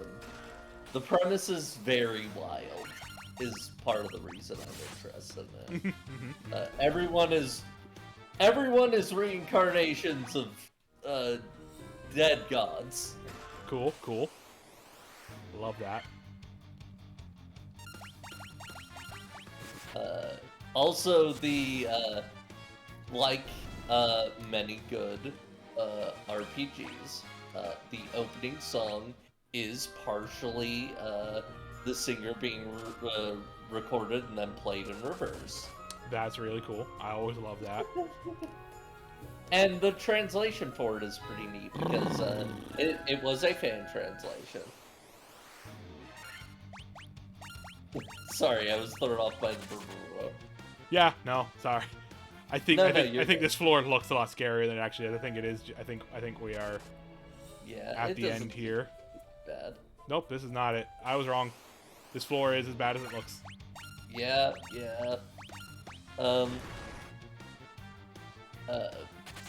It only has a fan translation. And as far as I know, it's only the DS version that has a translation. There's a Vita remake that I don't think is translated. But they even subtitled the opening, which is pretty neat. That's cool. The Tales of Games are definitely known for their openings, so you know. And for the English translations, removing those openings. Yeah, I mean they generally, at least in a lot of the more recent ones, they tend to edit those openings more than. Yeah, they just like redub them rather than because remove them. In a way, you know, they are the songs that are used are licensed, so like they are like the one I always remember is Tales of Zestiria, a game I'm not gonna play on stream because I feel it just is kind of a mess of a game overall. It's not necessarily bad, but it does have the unfortunate issue of, hey, we kind of, you know, had a falling out with the main female lead's actress halfway through development and had to shift gears in the story halfway through on that aspect. So it's kind of a little bit of a mess. All right. So you know, but that game, what I was getting at was that game has a very, very banger of an opening. White Light by Superfly, who is a very great artist, also did the music for Promare. But, you know, being that she is, you know, an actual, like, artist, musician in Japan, when it comes to America, they gotta take the lyrics out at the least, and so you get... It's the same opening, it's just without any of the lyrics, which... I thought they dubbed it. Nope, Am I not just misremembering? no, just Syria. It's just Huh. they took a instrumental version of that song for the Wild. opening. Yeah, in the dub. So if you switch to Japanese, obviously it will play the music, but Yeah. that's the fun thing about it, at least, is that when you switch them to like they always open up with, you want to play in English or Japanese every time with the Tales game, with the more recent Tales games. And if you choose Japanese, you will get the Japanese opening. Yeah. Yeah, the one they did dub was Vesperia. They did do a dub version of that song for English. Yes, it did. Of, I like that one. yeah, Ring a Bell is a good song. I will say one thing in favor of Zestiria also. Mm-hmm. It is gay. Oh yeah. So Ray and Mikleo are boyfriends, and that is a fact. It is extremely canon gay, and there's really no arguing with it unless you're a very stubborn homophobe. Yeah. I guess absolutely nothing to do with the fact that there isn't, much of a romance between, the main male and the main female lead because of, the voice actress situation. That's nothing to do with it at all. That's just how they is. It extremely, that's how their characters are set up. Okay, here is It's a how treasure they're that is explicitly characterized. blocked by a guy for once. Yep. Oh, but this is not an intimidating guy. I'm sorry. I found a sword earlier that just makes short work of this guy. I'm sorry. Make up a guy to get wrecked. Oh, nope. Another guy. They tricked you. Evil, dastardly.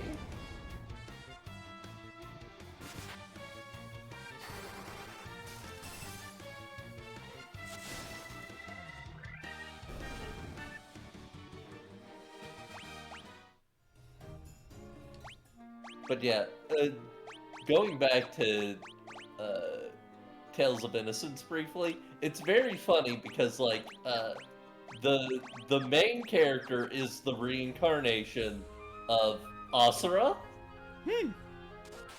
Just straight up Asura, and it's basically Asura. Cool. And one other party member is a reincarnation of his sword.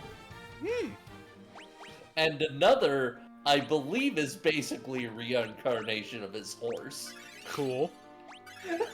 That's just really funny.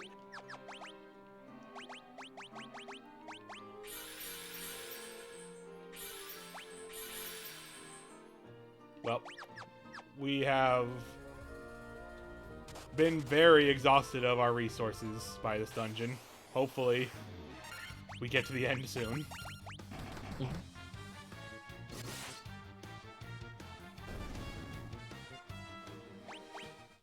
I feel like we're getting close. You don't make an area in this shape if it's not at least close to the end of the dungeon. Yep. I don't even care that I'm missing out on goodies from the other spokes. Fair.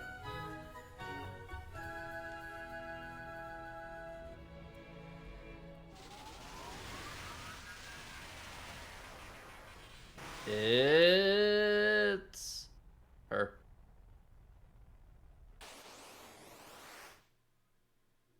Yep. Merilith.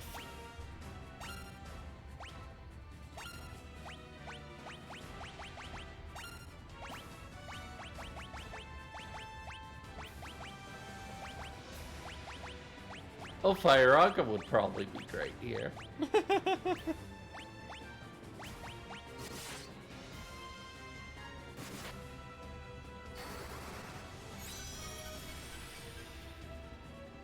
Seems like the fiends here are very resistant to physical attacks.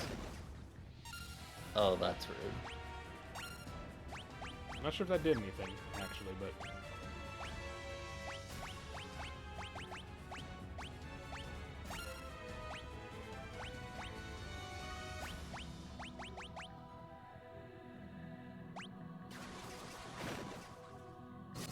Oh, Really that time trying. It did. They're dead.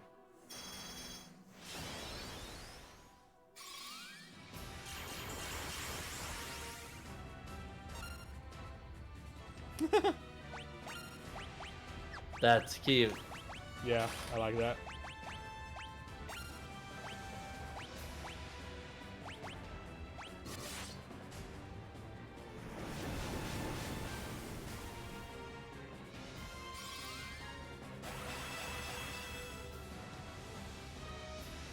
I feel like stun is a status effect that I don't think I've seen outside of this game. In the Final Fantasy There series. is Paralyze in 5. I know that much. That's true. I feel like it's one that they sort of dropped off on using eventually. Oh yeah. When you get into the 3D games, when you get into more 3D games, especially, it becomes a lot less of a fun one to deal with, for sure. Mm-hmm. A lot more frustrating to deal with. Yeah, you tend to have smaller parties at that point, and also Yeah, just... like I know, like in FF10, a game where you have 3 characters, you know, at once, or FF7 where you also have 3 characters at once, it would be a lot more frustrating.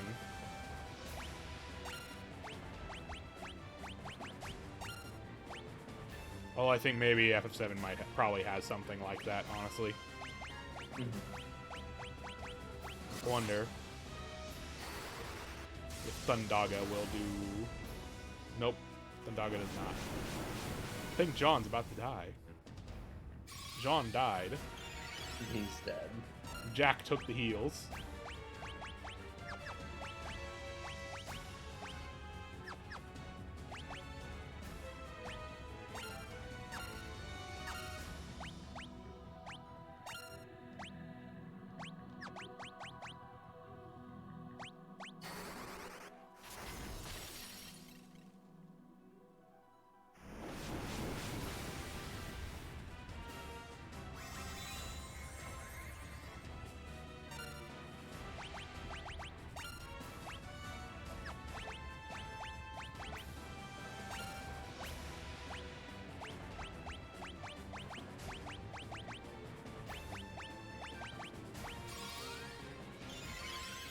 There we go.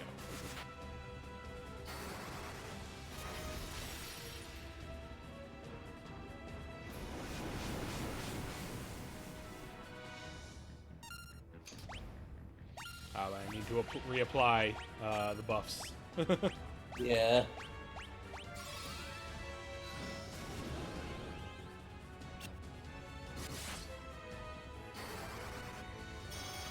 And is John just gonna be paralyzed this whole fight?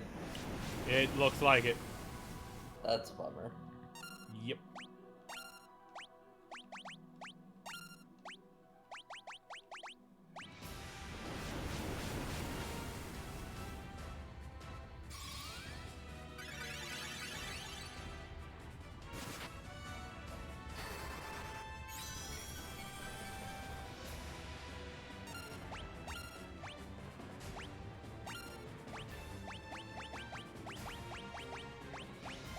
Well, not a Blizzara. Is Blizzard worth using? Probably not, but we'll see. Oh, jeez. Oh boy. I mean, better than nothing. Yeah. Wish I had any way to deal with the stun. Yeah. I don't even know if there's an item for curing that. I don't know. I doubt it, honestly. Check.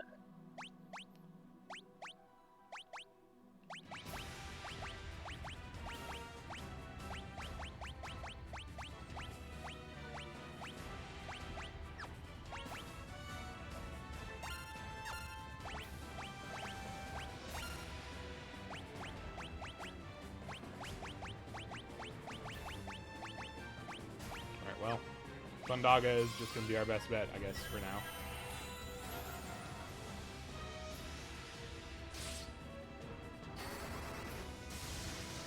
Okay. Player characters have a 25% chance. Oh. Player characters have a 25% chance of recovery at the end of each turn, and status does not last after battle. Yeah. So, presumably we just got really unlucky. We just got really bad rolls for that whole fight on Yeah. John. Yeah.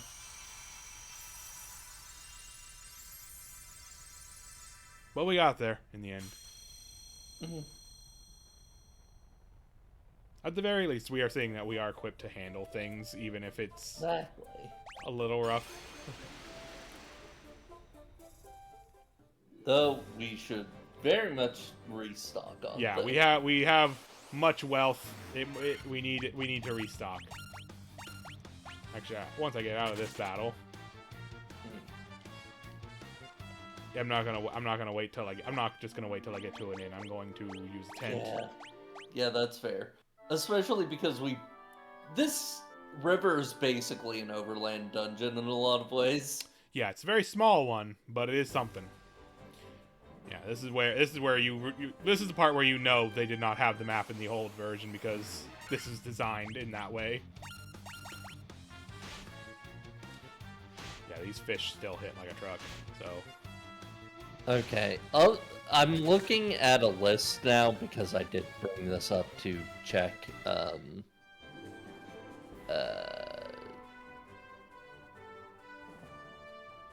paralysis stuff. Apparently the last mainline game that used stun, other than 14, which of course has it as a thing, in a very different way, is Final Fantasy IX. Understandable. Yeah.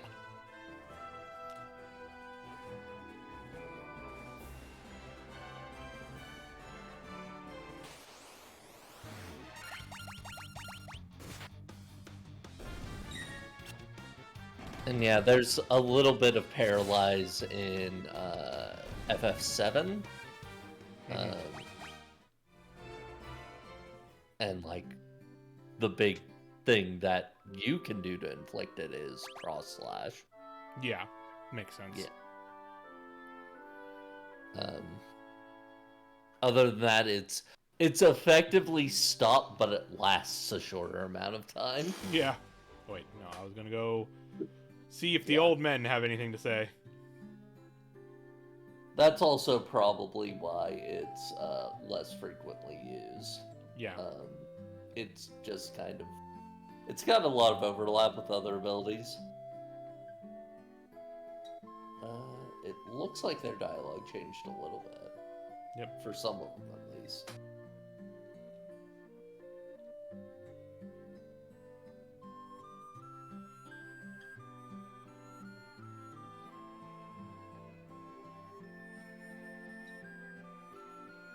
So we've got water and wind to worry about. Yeah. Right? Yep. And also somewhere in the middle of this, we've got to get the class upgrades. Yeah. Gotta get the rat's tail. Mm-hmm. Take it to Bahamut. And he'll love his delicious snack. Yeah. Wait, is that actually it? I don't know. I don't know if he eats it or not. But yes, the rat's tail. You take the rat's tail to Bahamut, and that's how you get your class upgrade. I'm gonna look this up real quick.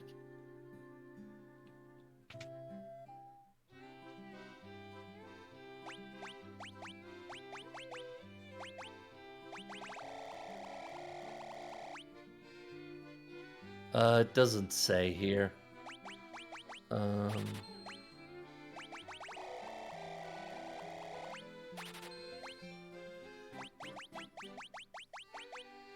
Yeah, it just says that he rewards you for it because it's a proof of courage.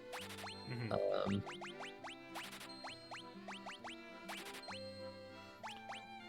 Here we go. Remedy cures all ailments except stone and KO.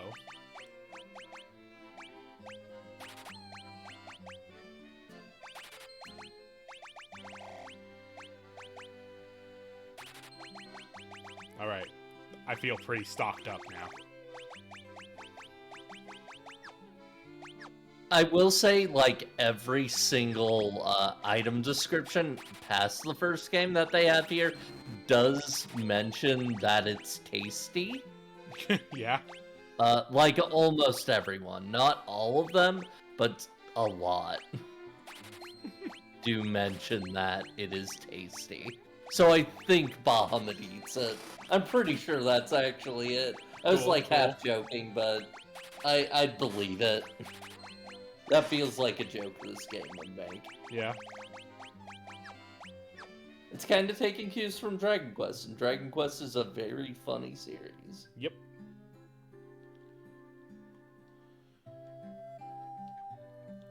All right then. Let's see. Let's look at our map and see what we got. There is the upper path, which has, I think there's some more. There's more points of interest on the upper river. Mm-hmm.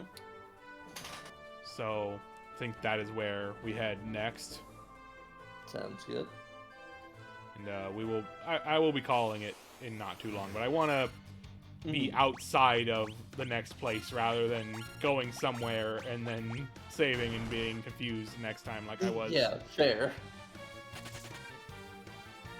I completely understand.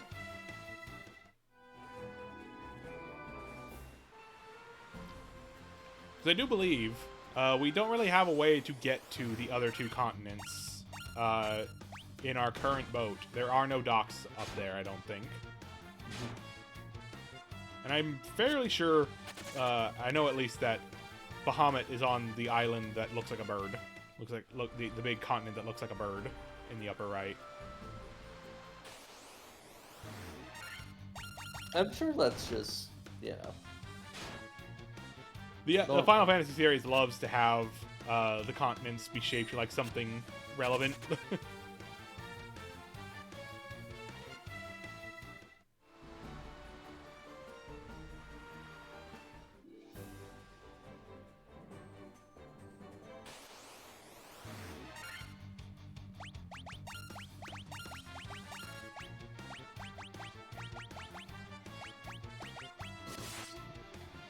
We are at least at the point where we have enough spell slots that I'm willing to be casting magic more often.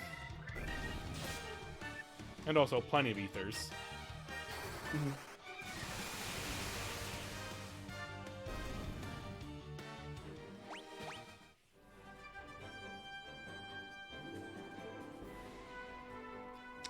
Okay, that's another dock there.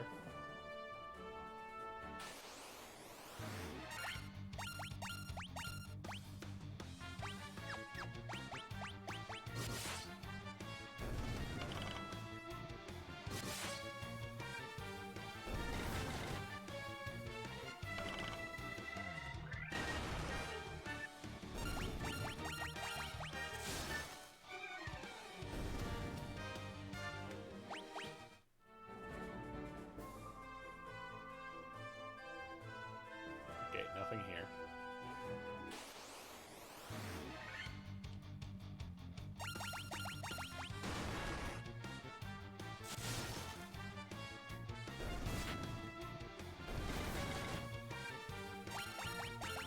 I still can't get over this sad boy ogre sprite. Yeah.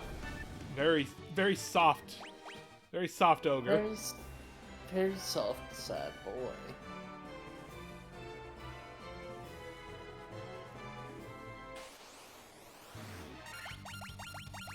This boy wants to tell you about his podcast.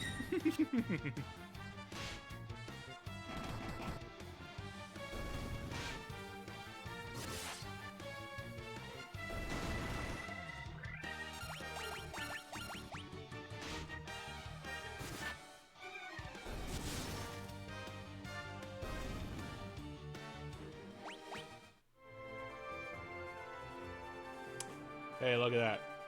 We're back in Pirate Town.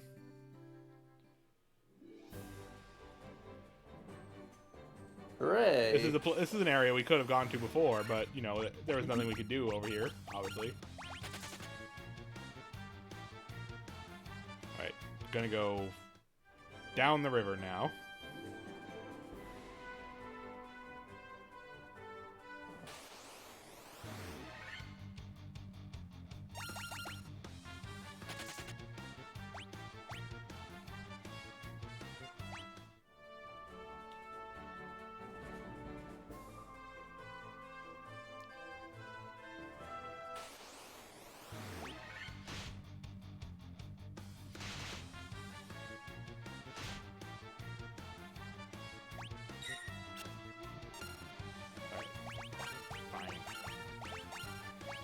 Nope.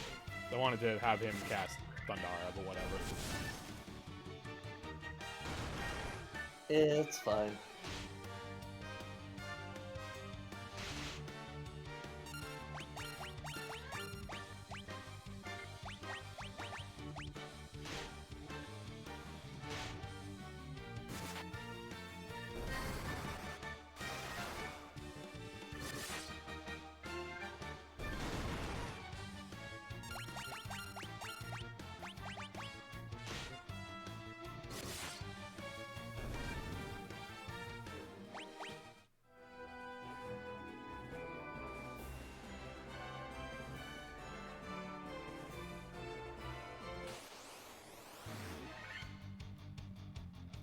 Ambushed.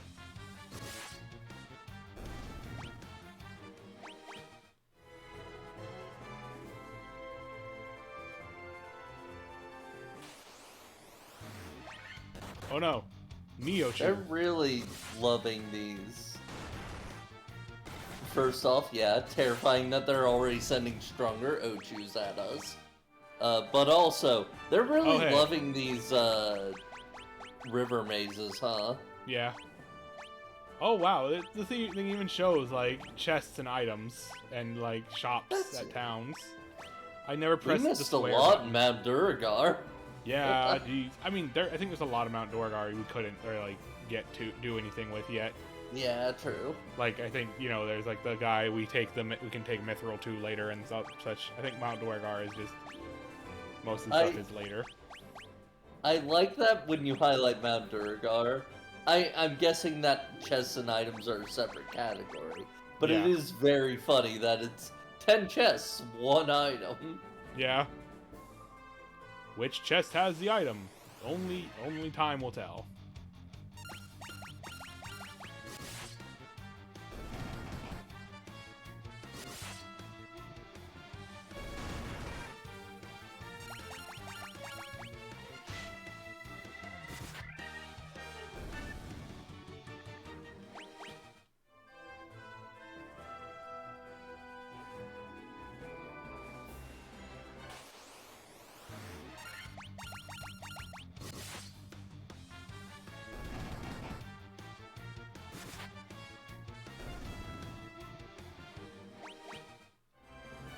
Alright, gonna use a tent.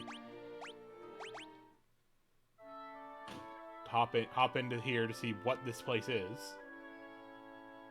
And then save and quit for the night. Sounds good. Cavern of Ice. Okay. Well, that's probably where a water thing will be. Probably. But yeah. Decent progress today. Yeah. Two Yeah, crystals down. 2 crystals down, 2 crystals to go. Yep. Do you think we might finish this next time? I don't know. I don't remember exactly how this Yeah, works percentage-wise in the overall game. I know there's still, getting the airship, getting to Bahamut, doing all that. And like, we haven't touched 2 whole continents. Yeah, so, like, but who knows how that's much stuff. probably But that's way too hopeful. But a I'm question just of the thinking, density of, yeah. those continents, Yeah, the big question I'm wondering is just, how much is there after getting all the crystals? Because, like... I do believe once you get all 4 crystals, it's more or less, it's more or less just you go straight into the final dungeon. Yeah, like... If I remember correctly, so I feel like we're getting close. Yeah. But maybe they'll slow it down now that we've gotten 2 crystals fast in a row. Yeah, and also, Cavern of Ice might not be the water crystal. It might be some other key item that will get us progress. True. Because it does seem to be a lot smaller, reward-wise than Mount Gulg. I am looking at these other continents, and it does look like there are exactly 2 buildings in the entirety of the bird zone. Yeah, like I think in the middle of the bird zone, that tower is I think where Bahamut is. Right, and then there's like one town. Yeah, there's like a little maybe? town in the bottom right of the bird. And I don't see anything on the other continent. Yeah, There's that's probably like one thing. And there's also like the archipelago going between the two has a bunch of holes in it that I think are like an interconnected dungeon unto themselves. Yeah, probably. But yeah, something to worry about at another time. Yeah. Yeah, that will conclude Final Fantuesday number 2. Hold on a second. I'm checking something because I'm curious. How long to beat? Final Fantasy. Main story about 17 hours, so that'd put us about halfway through. Yeah, we might be able to finish this next time, depending on how well things go. I think a lot of our time was that initial set of grinding we had to do. Mm-hmm. I think we're on a good moving pace right now. Yeah, I think it should go well. Worst case scenario, we're gonna finish it the week after for sure.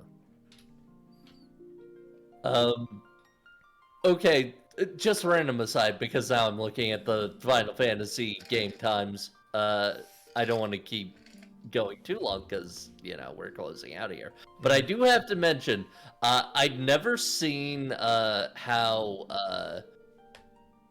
long to beat lists the times for primarily multiplayer games. Mm-hmm. So here's what it says for Final Fantasy XIV. Mm-hmm. To beat it solo is 241 hours. Sounds about right. To beat it co-op is 1,331 hours. And versus content is 90 and a half hours. How do you measure that? I mean, you want something really funny. I just went to how long to beat and typed in FF14 and it brought up it has how long to beat entries for specific patches of Final Fantasy XIV. That makes sense. Yeah. Yeah, I'm looking at this breakdown. There's like a percentage here of like each piece. 63 hours for Stormblood. That might be accurate. I'm not sure. Yeah. 108 hours for Heaven's Ward. Solo. 106 hours for Stormblood. Only 71 and a half for Shadowbringers on this quick looker here. I can't believe they don't have anything for Endwalker yet. Jeez, what scrubs. What the heck? Entirely wild. Yeah. But yeah, thank you again for hanging out today. You had a good time. Yeah, no problem. Looking forward to the next 200 of these. Yeah. It's gonna be a while. We're probably gonna be at this for at least a year. Oh at least. Oh, I'm expecting a good portion over a year for sure, especially once we get into the much longer 3D games for sure. It'll be nice when we get to the games where we can talk more about the games, though. Yeah, at most, if need be, might think about like doing this twice a week just to get a little more time, a little less time in between sessions. But maybe if I don't want to impose on your schedule too much, but I'm usually pretty free in the evenings, but we can talk about that. Yeah, we'll talk about that off stream and all that at some point. And that's not something I'm going to be worried about until probably at most 6, probably. Yeah, that's fair. At the very earliest, yeah. All right. But yeah, anybody watching here not following my good friend here, you should follow them at Vega_baby on Twitch. Yeah, this Thursday I'm continuing my questionable Castlevania series, where I am playing through all 3 Castlevania Advance Collection games at once, in a very awkward way. It's a whole thing. In a way that could be described as inadvisable. Extremely, yes. Like, not as inadvisable as, like, doing a straight up damage randomizer or anything, but kind of like that. Yeah. Friday, I've just started to play through Dragon's Dogma. Speaking of a game that I mentioned earlier as having a Very good good game. creator, my character is just me, but my main pawn is Box, who is the most box-like human I could make. Um, and that's been pretty fun so far, even though not much has happened yet, because it takes a while for that game to really take off. And this Saturday, I'm finishing up Alan Wake stuff. I'm doing the DLC and playing Alan Wake's American Nightmare. Nice. That's a game. That's a game I still need to play. Is Alan Wake at some point. Sometime when I have some It's time, I want to play. I want to play through that. it's interesting. Speaking of trashy novels, Yeah. it's a trashy novel video game. Oh yeah. It's a Intentionally so. very Stephen King, starring Stephen King. Literally, Yeah. literally. God, I'm just thinking about there. Straight up, there's an FBI character in that game who just literally his entire character is to point guns at people in very questionable ways, be drunk, and refer to Alan Wake as every single writer he can think of. Uh, like James Joyce. There's obviously a Stephen King, but Dean Koontz is in there, I think. God. Fucking like a lot of them. James Patterson's in there too, I'm pretty Yeah, sure. I wouldn't doubt it.